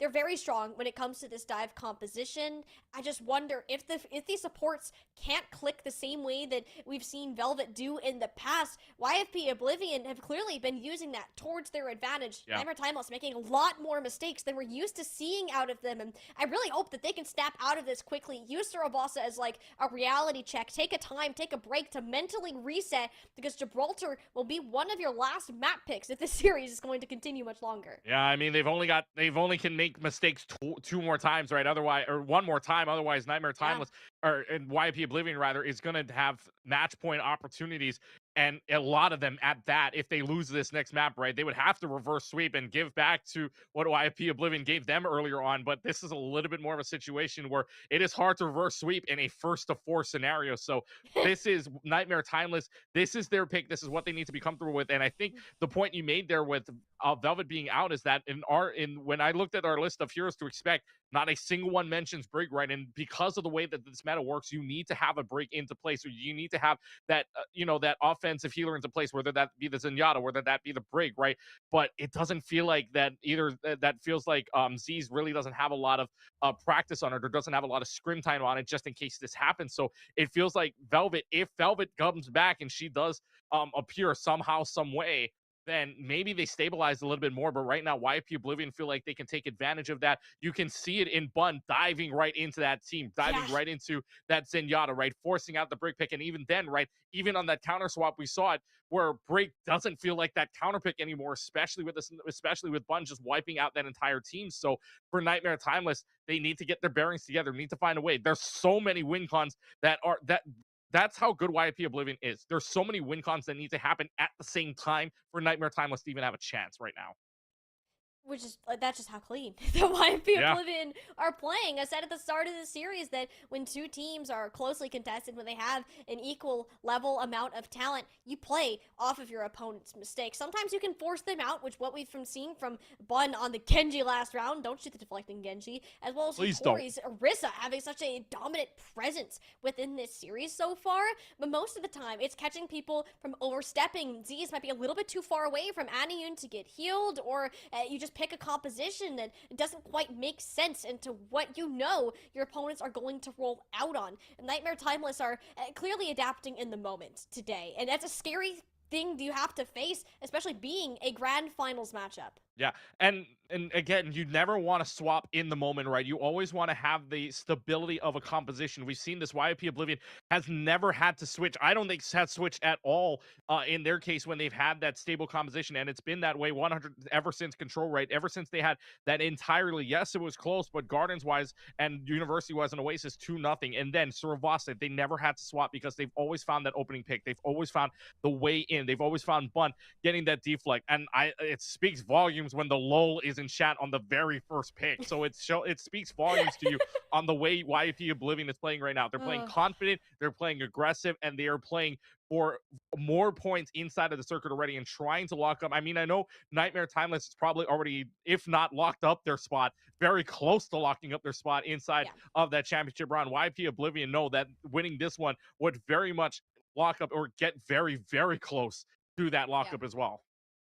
And YFP Oblivion, it's never been the same roster for this team since the start. You had swaps. You had players who didn't play in Major 1, for example. So this is even more important for that team. You don't have the placement points to bank on in this matchup. You have to, it's almost a guaranteed, you must get into this, well, really just win this match, and you should be in a decent spot going on ahead. It is the third time in a row that this team has also seen these finals appearance, and Gibraltar, with the way that this series has been going so far, Keegan, it may as well be our fastest final series yet. Yeah, the way we've seen it so far, at least in my time here, I know in your time as well, I don't think you or I have seen any finals go so quickly to a map 3 that we're talking about a way that if this is going to start to be a 3-0, this might be the quickest start to a 3-0 ever. But Nightmare Timeless obviously feel like the feeling needs to be there. They need to feel a little bit more confident. They need to find opening picks. They're going to try the dive, and yet Hitori is so flexible as well. And again, one of, if not the best tank in calling out heroes, being able to adjust, being able to be flexible. So is the rest of this YP Oblivion team. It also helps that Bun knows the ticks of this Nightmare Timeless team too, because you went on over from Nightmare Timeless to this YP Oblivion, so that might help them. And Wisp, I mean, this is Gibraltar. This is a Widowmaker map. If Wisp starts hitting shots, yeah, this is going to be a struggle for Nightmare Timeless. But you also have Angry Senna on the other end. Senna has been unusually quiet today. At this point, she's made an appearance. She's ripped off a couple heads and as like given a reason for YFP Oblivion not to push, but it's been on Wisps today, and it does boil down to a fundamental level. Wisp has been given more opportunities by Hitori taking space, by Bun controlling off angles, but we got to see the same from Senna. Very similar when it comes to mechanical talent, to this raw aim skill. Just how these teams play around them, and dive is a strong suit of Nightmare Timeless. Yeah, the dive is a very, very strong suit because you have Sniper going on that Widowmaker, or going on that Winston. But again, Wisp, you cannot allow Wisp to get comfortable. You cannot allow Wisp to get online. That's already a headshot down. That's going to stave off the progress for a little while here. Just the sight lines, just the difficult sight lines for anybody to try to contest this here. It's just this is all on Nightmare Timeless to stop Wisp at any cost. How do you stop them? Like, genuinely, how do you stop this team? No one has really made a move. Notice how cautious that they're playing. Zias and Aniun haven't gotten a good position until now for these Winstons to dive at each other, and Hitori is magic sniper step by step, and we're not even seeing the Tracers pressure this payload at the point. Only now is Zoe starting to move down towards the underpass. Sniper can leap in a bit safer. Nenway and Scuff have their backs up against the wall. An unusual situation, but you've got to force Sniper to leave. And eventually, after a minute and a half, the streak is broken. Senna gets that first elimination. Hitori bounced off these support lines. Eventually has another jump, grabs them from behind. Zia certainly wasn't expecting it, but is doing the job, but not well enough. Sniper takes care of both of the supports without a nano, and Nightmare Timeless. All right, Keegan, we're on the move. Yeah, the payload's on the move, and what's that, 2 consecutive melees or just 1 melee to get 2? I'm not too sure. Sniper, though, making some punches with the Winston without even needing the Primal Rage, which both tanks will have. One will also have the Pulse Ball along with Zoe, so this is kind of a neutral fight, if you will, kind of a tied-up fight. But 2 minutes left to go. They finally get the payload moving now. Can they stop Wisp from getting anything else is the bigger question, because, you know, with Infrasight on, Seneca has the advantage. Oh, and you don't have an on. You don't win this. I mean, the nano boost onto Z's too. Aniun just saved the Brig player, and yeah, Nightmare Timeless, this should very well be theirs unless Hitori pulls something extremely awesome. Wisp is left uncontested. Someone's got to get it on the payload. Oh, they got it though. Unlucky. They got exciting there. It got close. Like it, but Nightmare Timeless get the checkpoints that they came for, and it'll be YFP Oblivion. Now they're going to have to scratch their heads and think about how they can perform better. Yeah, well, Nightmare Timeless have finally found a formula, and that's the dive composition to work off of. They get, yes, Wisp finds too, but it doesn't really matter when you can't touch the point to contest it anyway. So right now, Nightmare Timeless giving themselves some momentum, and Z's having the rally. Good save from Aniun to save that Brig earlier on onto Z's, so it gives them some forward momentum. And at the very least, now Wisp having the infra side, you might want to be careful here. Oh, Senna just took a shot. That was in range. Might be see one dead Widowmaker. Well, we do now after Hittori went ahead and pancaked her. Then Y also getting the dip in that small room. It's point incredibly difficult to attack. The big part is rotating your support to the high ground, which Nightmare Timeless it didn't really give them a whole lot of help doing. And Zoe saw the angle that Wisp was going on. Wisp, this is very aggressive, but you're able to at least escape thanks to Hittori at the very least. But Wisp stalling that out because he's taking a different angle onto Zoe. Zoe can't escape that room without losing their life. So now 2 minutes and 55 seconds. You want to fight. You got to win a couple more here. Nenwai and Z's will both have their rally, so they might want to go quickly here. Otherwise, these rallies are mainly just to help them out and get the heals on. Yeah, this is not great for YFP Oblivion. They don't really have the rally here, but C's doesn't exactly pop theirs either. I think that was the bio-nade from Scuff that they weren't really anticipating the damage. Onion didn't feel panicked until we saw a good old purple bomb and yoinked in from downtown. And Nightmare Timeless have great positioning, or rather YFP Oblivion have great positioning setup here, and Nightmare Timeless can't seem to find a way in yet. Yeah, and Hittori can be aggressive as she wants to because you have that Primal Rage. You can go in that back line. You can see if you can find any earlier picks, and YP Oblivion's got 4 check marks on the board. Nightmare Timeless will have 3 coming up on 4 if Onion can build that up too. So rather, again, these are just tied up fights. It just comes down to that small mistake. That's all it is. YFP Oblivion can find Nightmare Timeless where they are vulnerable, or you could just be Hittori and be the GOAT at Winston. Juggling gets a tracer of all heroes. Sniper still cannot get on top of Wisps, and I mean, this is just insane. Wisp has shut Senna down blow after blow. It's an unusual turn of events where usually we see these two yelling at each other. Yeah, normally it's just a yelling match. This time around, the Wisp has silenced Senna from whatever matchup you want here, and Senna's just had no response to it thus far. Maybe some minimalistic responses, but otherwise, oh, watch out here. They're gonna throw the nade. Oh. This is such aggressive positioning. I mean, they're so far up there, and Senna against the Potters, I think that was Bun actually trying to be a little bit sneaky. That's just a better shot. You don't have an Ana, there's no Nana boost. I guarantee that's what Nightmare Timeless wanted to do to engage this fight, and you don't have that luxury. Scuffed and Hittori certainly do. That's 2 for the price of 1 Nana boost, and Nightmare Timeless just need to get 1 little bit of reset off here. They are staggering YFP Oblivion enough where this payload can start moving. You just can't maintain the positioning. Yeah, right now the positioning is a big key factor here where YFP Oblivion have gone all over this map to make sure that they deter anywhere of Nightmare Timeless. And look, Sniper just used ult, yes, but Hittori's almost up to another Primal Rage, which shows you the aggressiveness of this Winston. Only 30 seconds left to play. Wisp is going to have major advantage as well early on in this fight if Infrasight is used, and Senna might get caught out for it too. So positioning key here. If this shot lands, oh boy. Oh, it was scary. Senna grappled away. And just before Wisp crosshairs aligned with her head. It's a slow burn. I mean, Nightmare Timeless, look how much respect they're giving to Wisp right now. No secret where the sniper. You can't. You've seen how many shots that they've managed to hit so far today. The bound and the sniper. Oh no! The tank goes down. Sniper's slowly inching their way towards this payload, and Nightmare Timeless. Okay, that's terrible timing. 0.3 seconds and a pause at the tail end. I don't believe there will be a touch on this payload, but that is some of the worst pause timing that I think I've ever seen. I mean, okay.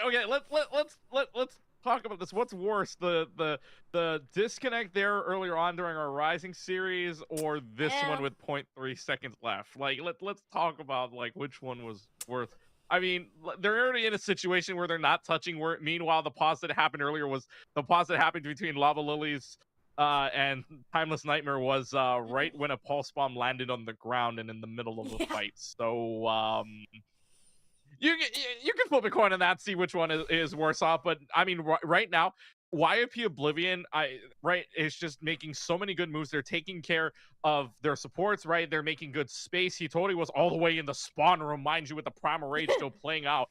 And this is just an aggressive YFP Oblivion. And Nightmare Timeless are trying to play the same aggressiveness, but Wisp, you saw it on the Infrasight as well. They never wanted to chance that Infrasight wasting away so much clock, but you needed to. Otherwise, you were going to get your head taken off by Wisp. That just shows you the respect that Nightmare Timeless is showing and the amount of pressure. A Widowmaker against a Winston that should have some pressure on. They give so much respect to Wisp, and for good reason too. I think this is a perfect example of why this point is so hard to attack, but also YFP Oblivion are playing incredibly well. There's only 4 doors that you can realistically move through to get access to the second point. You have Wisp sitting way far back on the spaceship. They can see basically any of those, but is also careful enough to make sure that Senna can't be there, and a good part of that, Bun is on one door, Hitori is on the other, and the supports are actually holding a third. So there's really only one option that these teams can go through. Like, it's so straight. I don't think I've really paid that much attention to it before, but this kind of split approach where the team can regroup and help support from a certain angle, assuming Nightmare Timeless picks that option. It's just a game of pick your poison that Nightmare Timeless have played for the past 4 minutes. They came in with such a heavy time bank, and that's how quickly it can be whittled down. This defensive dive, especially with Hitori leading the charge, has been beautiful to watch. Right, and you talk about the split doors, right? I mean, if you're looking at just entirely that Bun is playing down on the lower end, right, as a tracer, playing down on the lower side, can blink to the other door if needed, or if you have the supports, right? Winston's playing a lower door, upper left tower. You've got somehow, some way Scuffed, and as well as Nenwai just playing up there, playing like gremlins up there, throwing nades, hitting sleep darts up there. The last door in the top right corner, right, positioning perfect for you on the Widowmaker. So they've got all 4 doors covered. They do get a touch on, by the way, so he will hit overtime, but I don't know how long this is going to last. Might be not that long. Wisps just hit a headshot on Disease. Bun wins out the Tracer duel. Nightmare Timeless, you're running out of players to keep contesting this payload, and Hitori's going to make sure you do not have a chance to get there in the first place. Round 1 is set and done. Nightmare Timeless, it didn't get super far, all things considered. You're going to have to pull one heck of a first point hold to stop a YFP Oblivion, who have yet to make too many large mistakes outside of that first point.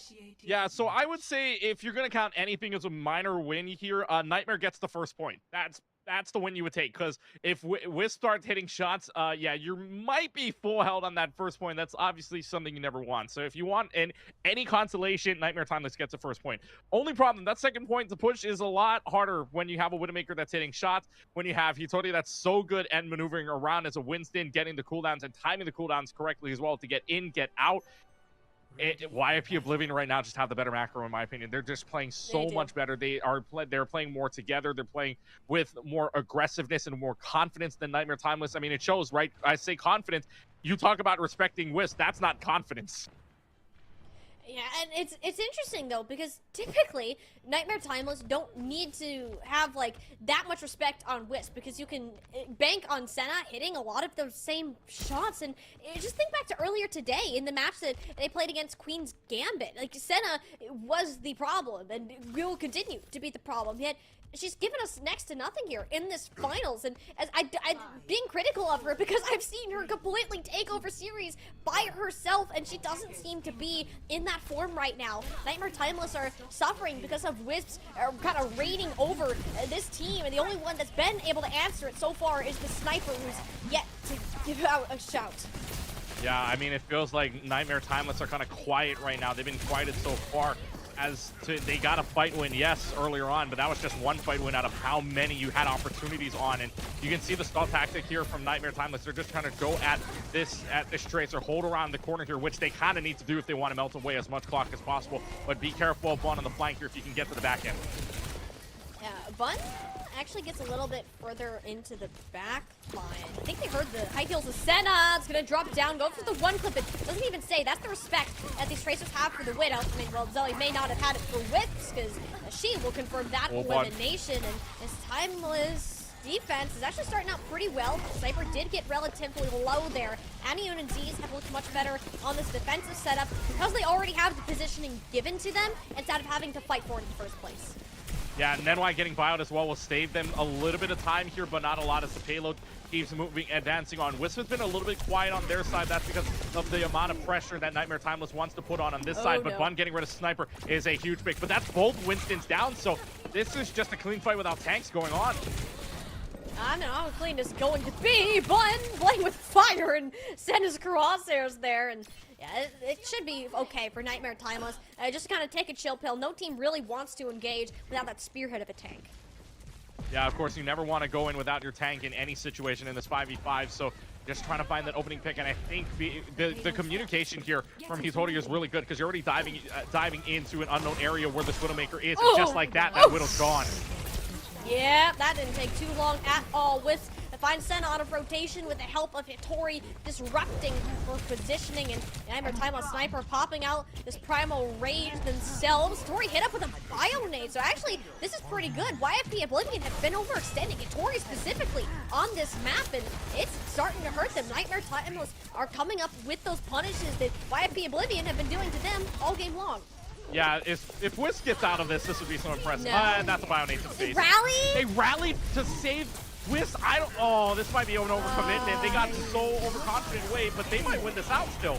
I mean, they nano Nenwai to stay alive, and Manny just chucks one of the snipers. Like, you want to play this game? All right, fine. Let's play. Electrified Monkey does extra tickle damage to Nenwai, and I mean, Nightmare Timeless, his usage of this defensive ultimate has been impeccable so far. They're only one engagement away from getting a full hold.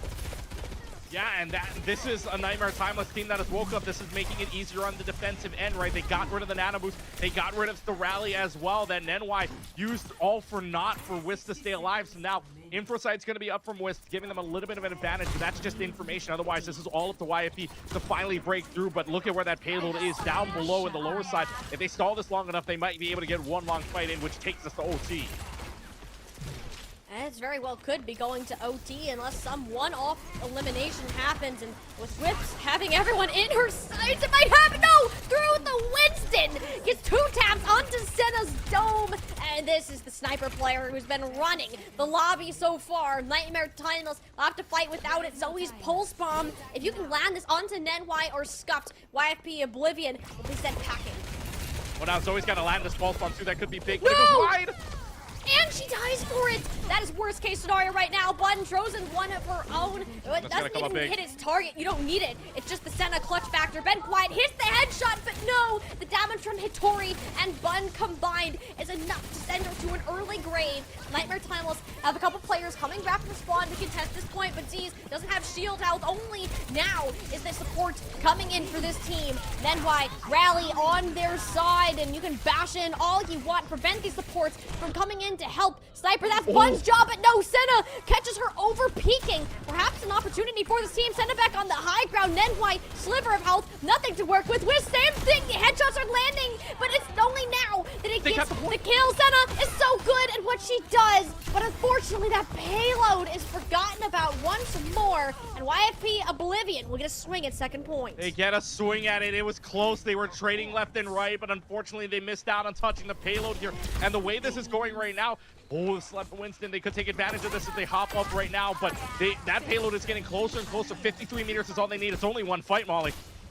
Look how quickly the supports rotated to the high ground too. Sniper, really Hitori can stay up there as long as she wants to. Ideally, not with the anti-nade on her back. There's a nano boost on the way. If Hitori can manage to go in with that, you have to use it a bit early, just because Sniper uses the Primal Rage in the backline here. This payload has been moving. These Tracers are vying for that control, but it's always Wisp. It's always Wisp. Yet to be answered in this game. Get that first pick onto the Tracer. Nightmare Timeless has to drop to contest the payload, but you can't do it. If your tank is gone, there's no team, there's no support, and YFP Oblivion move up to match point. And they are on sweet point as well. They are on match point, series point, title point here for minor number 3. This is a good game from YFP Oblivion. Nightmare Timeless's best opportunity came during that entire stall on that last check, on that first checkpoint. It was not to be. And Hitori and team of YFP Oblivion right now, Wisp hitting shots. Everything is going right for them. Everything is going wrong for Nightmare Timeless right now. 3-0, a reverse sweep needed. And it's hard enough to do when it's a first to 3. It's even harder to do on a first to 4. This is not looking good for Nightmare Timeless, to say the least. They need to pull out all the stops here in the next 4, potentially next 4. YFP Oblivion are in their best 4, and they are looking golden to take away Calling All Heroes minor 3 without breaking much of a sweat. Nightmare Timeless, this is not the team that we saw yesterday. This is not the team that we've seen in the previous 4 grand finals this circuit, and I don't know what's going on. I'm not sure where they're starting to struggle, or if it's just how good YFP Oblivion are playing today, which genuinely, Keegan, it might be. We saw Nightmare Timeless. They picked up some momentum with those overextensions from Hitori, and Senna started to come back and hit a couple more of those shots too. So it's a matter of it being there. YFP are just so flawless that Nightmare Timeless can't find a way into these fights. No, not at all. And now for Nightmare Timeless, they need to find a way to. I would say at this point, this is where you pull out the comfort picks, right? This is where you pull out the comfort map. This is where you pull out something that, yes, YP Oblivion may know, but at this point, you need to play something that you recognize that you can play against them. And this is where it plays out. Next map is going to be Kings Row, so Scrims Row comfort pick, if anything, in my opinion, because you have to go at them with everything you got. It provides the most flexibility for Nightmare Timeless, right? You can start to swap off stuff. Maybe you can go at Wiz a little bit easier if Wiz decides to go on a sniper, because at least the points are a little bit closer. But, I mean, who knows? This is just, right now, Nightmare Timeless needs to find answers that I'm not seeing from YP Oblivion. It's a near perfection and a near perfect play from them so far. Yeah, Nightmare Timeless are on their last leg here, and Kings Row, well, they'll have one more chance to plant their flag and make a mark on this grand finals series. Whether they're going to go out with a scream or a whimper, well, that might be what we're going to find out right here. YFP Oblivion get to take their foot off of the gas, and when we saw this map played yesterday, it looked pretty dang close. It was a Timeless Nightmare win, or Nightmare Timeless win, if I'm not mistaken, so they were able to find that rhythm. I once again want to bring attention to that support, though. If you can't run the brig, right? I don't think Z's has been able to pull it off as consistently. Like, the whip shots are landing okay, but there's so much more that goes into playing that hero in terms of information, communication, and comms. We're just looking at the factors that are on paper, that are front-facing, that could be I mean, it might not be that. It very well not be, but YFP Oblivion are certainly getting a lot more eliminations on the supports than what we're typically used to seeing. Yeah, and this is the one map here, and you mentioned it earlier that this was the map that they did win in a close fashion here, and this was the only map that Sniper was in that Nightmare took off of YFP. Otherwise, the rest of it was YFP Oblivion. The last time they played this, it was 3-2, albeit Nightmare was the first to attack. This time, YFP attacks to start, but Nightmare got 60 meters on that second point. YFP got 17 meters short, and it was a 3-2 victory for Nightmare. But again, the only map where Sniper was in, and they were playing their actual role. Z's is not playing that, you know, the main hero role, whereas Velvet's playing the break. Not the case this time around, so a little bit more of a swap still. Maybe even if it's like a smaller swap where it's like one healer or one support is not playing their normal role but still playing support, it still makes a big difference. It's been seen throughout this entire series that Z's and Onion together, yes, are a good pair, are good individuals, but as a pair right now, YP Oblivion are taking advantage of that, and Wisp and Hitori are just putting on the show for us right now. So Nightmare Timeless need to bring back what they did against YFP in that King's role, albeit in different roles in some positions. It has not been the Orisa. It has not been the Sigma. Now the Winston is hit with the same mark. Sniper moving back to one of their best heroes, the Diva, to make an appearance. And if this is what you need to do to go in with Zoe, have that pressure from Anahyun, Z is still sticking to that brig. I mean, Nightmare Timeless, they're doing their best to work with what they have, but I can guarantee they were not expecting Hitori to roll out on a Reinhardt. No, I don't think they were expecting this at all, and yet I think this is why YFP chose the attacking side. They want to surprise Nightmare Timeless. They're up 3-0. They can get a little fun with it, and now Wiz moves on over to the Widowmaker instead, but here comes very quickly Reinhardt, already up to the staircase. It's fitting. I mean, Hitori is currently rocking the London Spitfire skin, if I'm not mistaken. So, hey, you already have that on your side. Bun is the best mate that you're going to find out there. Oniun's already dead. Like, oh no. And the Tracer's kind of cut off from the team, too. Zoe, you cannot run away from an icicle. The flick back over to Senna. It's all Bun winning these neutral batters for YFP. Is YFP on attack or defense? Good question. They flipped sides so quickly that I thought my brain fried for a second. It's like Nightmare Timeless is on attack first. Interesting. No, they just swapped sides. They played so aggressively, and now that's gonna force out some switches here. Nightmare Timeless now having Sniper move on over to the Orisa. D's on the BAM, and this is yeah, when YIP Oblivion can go ahead and start to force out swaps, you know that they're inside their heads already, and this is the mental game and the mental fortitude that YIP have built up. They played the funny comp, and yet the funny has won so far. How funny is it really? We've done this from Queen's Gambit for a good chunk of their games. Hittori, I think Hittori honestly just wants to guarantee that she is the best tank by playing literally every tank in the book right now. I think we've just not seen a Roadhog from her at this point, so you know, maybe you can pull that one out too and give it a little bit of a taste. Sniper swapping over to the Orisa though could mean a swap later on, but for now, you work with the ultimates that you have built up early, adding you light years away from her own ult since the swap came in, but Sniper can't hang on quite yet. The shots from Senna and Wisp exchange, and it's only Sniper who ended up getting sent down here. And yet that payload is still in the midway point. 4:18 left. They're pushing. A Bun gets out. Zoe too. That's a huge stagger. You don't have your backline pressure of Zoe anymore. And now this is just too much for Nightmare Timeless to handle right now. You gotta swap. You gotta swap something, and it's gonna be Zoe on the Mei. She's played this a little bit earlier, and I think it's gonna help deter Hittori's aggression, or even just her ability to take space. Problem is, you have an uncontested Earth Shatter. They put the Mei wall up. Sniper, you have no friends to come save you now. Hittori, one final hammer swing to send this payload on home to the third point of the Foundry. They're gonna have over 5 minutes to do this. YFP Oblivion, this is the biggest snowball we've seen. One against former teammate of Senna, and that was just a disrespectful battle. Went into the crowd freeze on the first shot, just slaps away on the neck, then Wisp is still hitting shots over and over. YFP Oblivion cannot be stopped. While I'm going to make a bet right now here, Nightmare Timeless with no answers whatsoever. They may finish over 4 minutes here.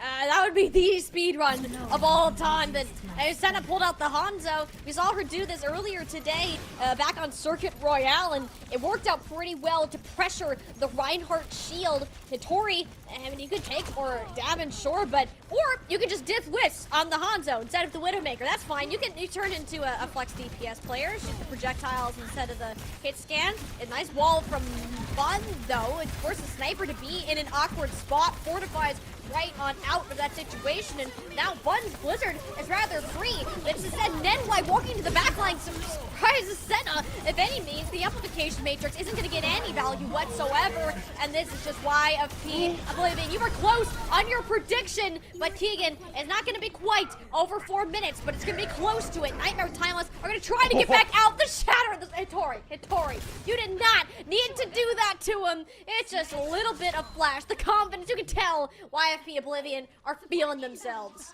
They are feeling like they're only a few fights away from taking the title here, and this is not looking great for Nightmare Timeless. We thought this was going to be close. We thought Nightmare Timeless was cooking up some vengeance, but vengeance apparently is sitting in the corner crying right now because YFP Oblivion is just absolutely dominating this entire thing. Played that to near perfection.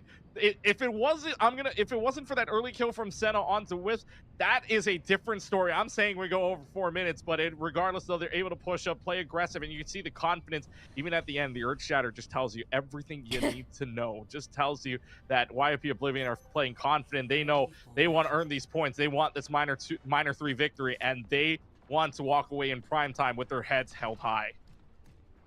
This would be the first time, I believe, in this circuit so far that we have the same victor 2 events in a row.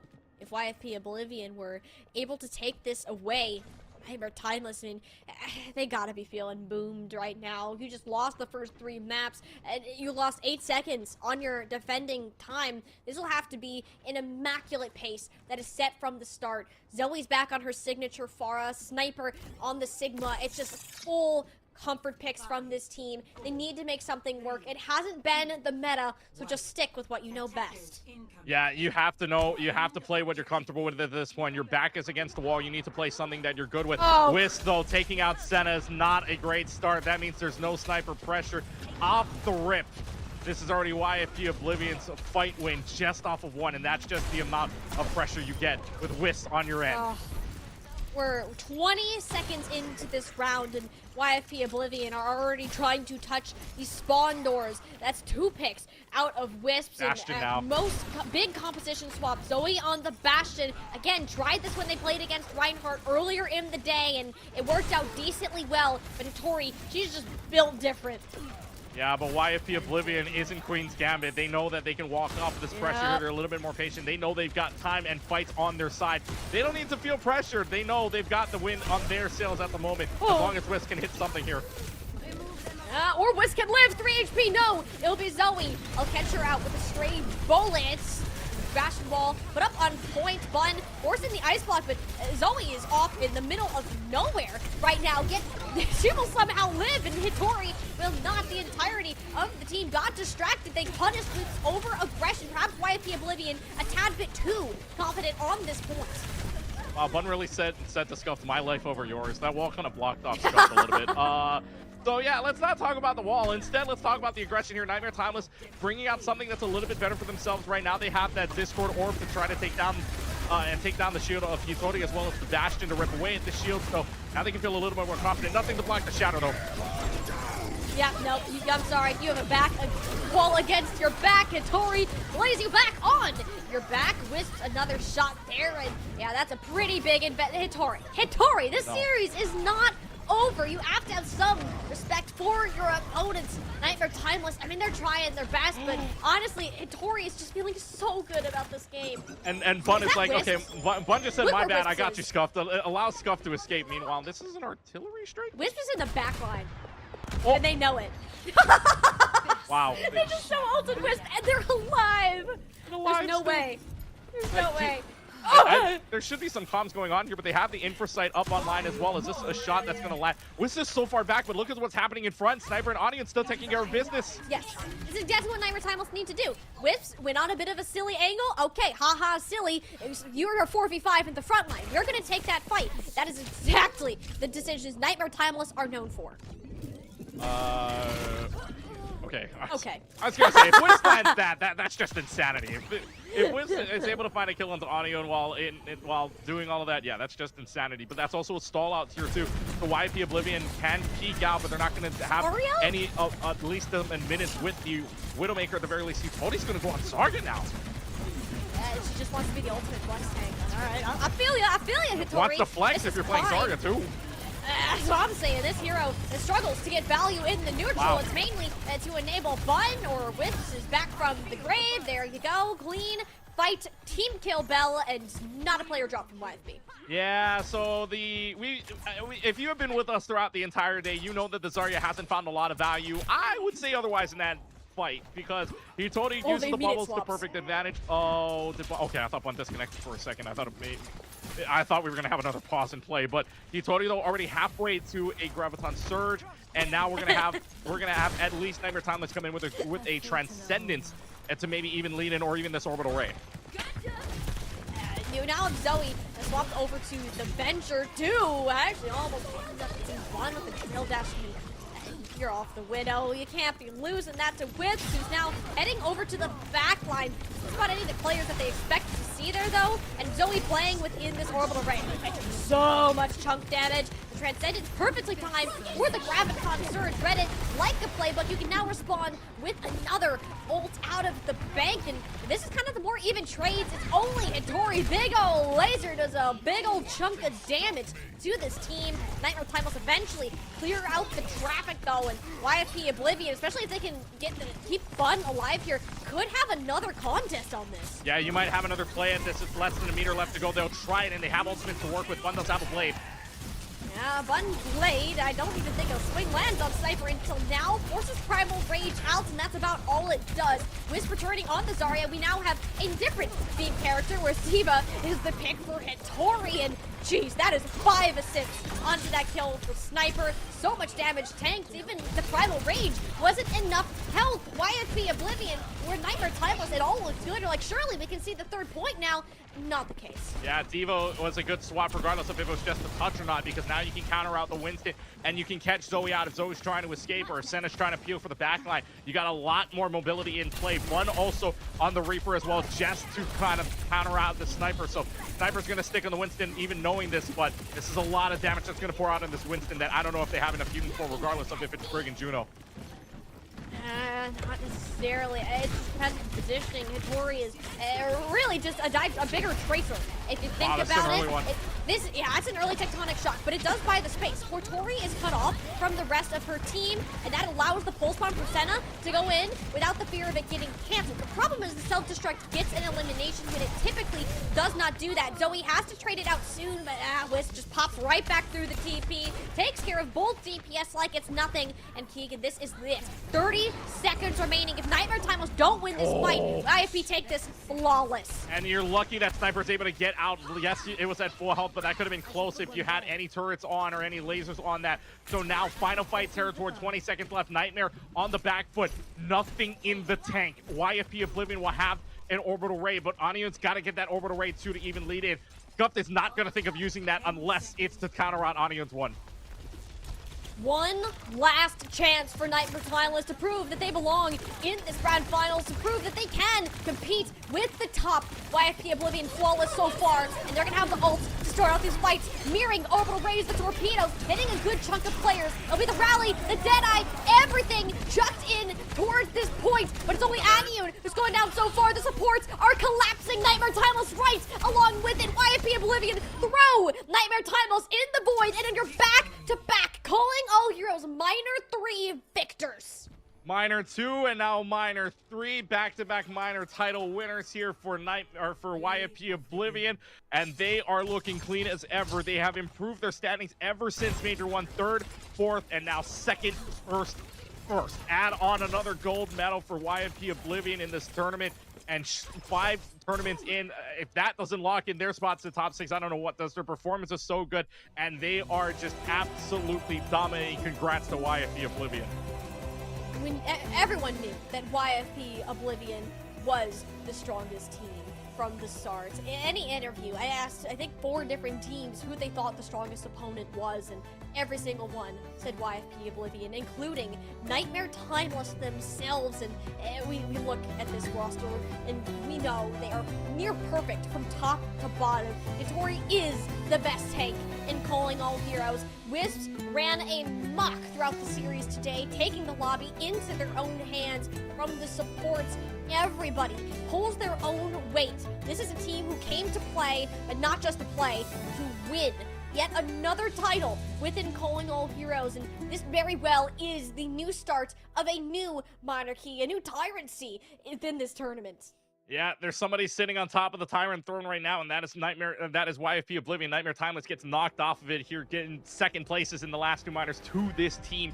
And now you feel like YFP Oblivion, right, through roster mania and all, they gathered players from the top 3 teams. I mean, so did Nightmare Timeless, but it feels like YFP Oblivion absolutely have their mesh together, absolutely have all the puzzle pieces together. That is momentum, and you got to be worried now. The next patch, I don't know if it'll happen before the next major, but when we get down to that major number 3, that's the telling point as to if this YFP Oblivion stays, depending on what roster moves are made throughout every single team. If this YFP Oblivion team stays together, the core stays together at the very least from what we saw today, this is the best team I have seen through 3 minors and 3 majors. I think YFP Oblivion's team right now is the best version that they've had.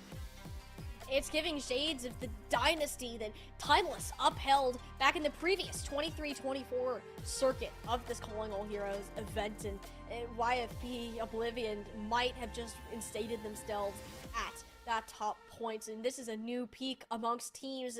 First time in a while we've had a complete and total sweep, utter domination out of this game today. They're just so far above anybody else in their caliber. Barely dropped a map outside of those upper finals. They came to play and they won while they were at it. And even if it isn't that climactic end, YFP Oblivion, they made their statement. They made that acknowledgement that we are the best right now. Yeah, I mean, you can compare it. It's not quite the golden stage that Timeless had back in minor number 1 that we saw, but very close to it. I mean, they dropped total of only 4 maps, 2 during the Swiss stage and 2 during the entire bracket run, which already is insane in itself when you think about it, right? A total of 24 and 4 on the map records is just kind of an insane thing to think about. Actually, if I do my, or sorry, 22 and 4 rather, is just an insane map record to think about when you're talking about such a dominating team, and a sweep in the finals, no less, is not something you usually say. A sweep in a grand final. I mean, go back to, what was it, Overwatch League back in between Shock and Titans. That's the last sweep I can think of. Otherwise, everything, it's tough to do in a grand final situation, no matter what tournament it is, right? No matter what tournament you play in, a sweep in the finals is tough to do. And now that YFP Oblivion has done it, again, best team you are ever going to see right now in Calling All Heroes, in my opinion. This is the 5th out of the 6 regular minor and major events too, and we still have one more left to go, and to see if it's even possible to dethrone a YFP Oblivion at this point.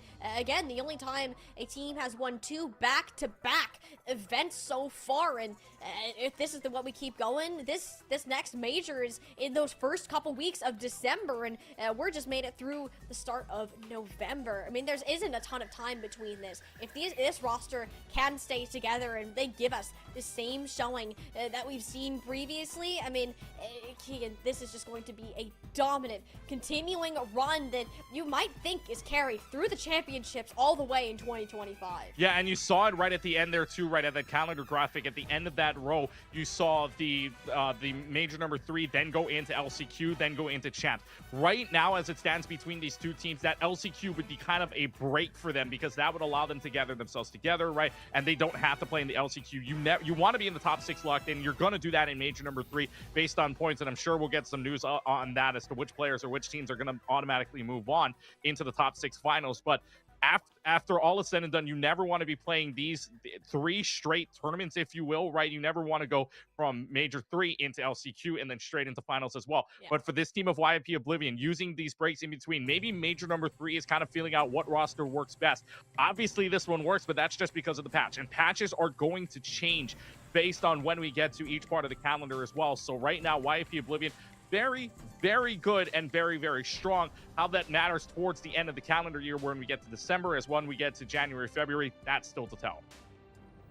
We still have plenty more of this Calling All Heroes circuit to be played, and right now it is YFP Oblivion who stands atop the masses, and I'm so happy with the games that we got to have here on stream for Minor 3, the last of the minor events of the 24-25 tournament series. And it's gonna come time for us to go ahead and bid everybody farewell. If you want to stay updated on all of the Overwatch competition that we have going on, which there is a lot of it, go ahead, drop a follow here on Twitch, on YouTube, or on X, Overwatch _esports. We will have our collegiate homecoming events going on the next 2 weekends. The best students and collegiate players within North America fighting for a title spot. And that is action you are not going to want to miss. Thank you so much to Esports U for bringing this tournament to life. Radiant as well. It's been Tiny Shiny and Clutch Key all day long. We hope you guys have a great rest of your weekend, and we'll catch you around the next time.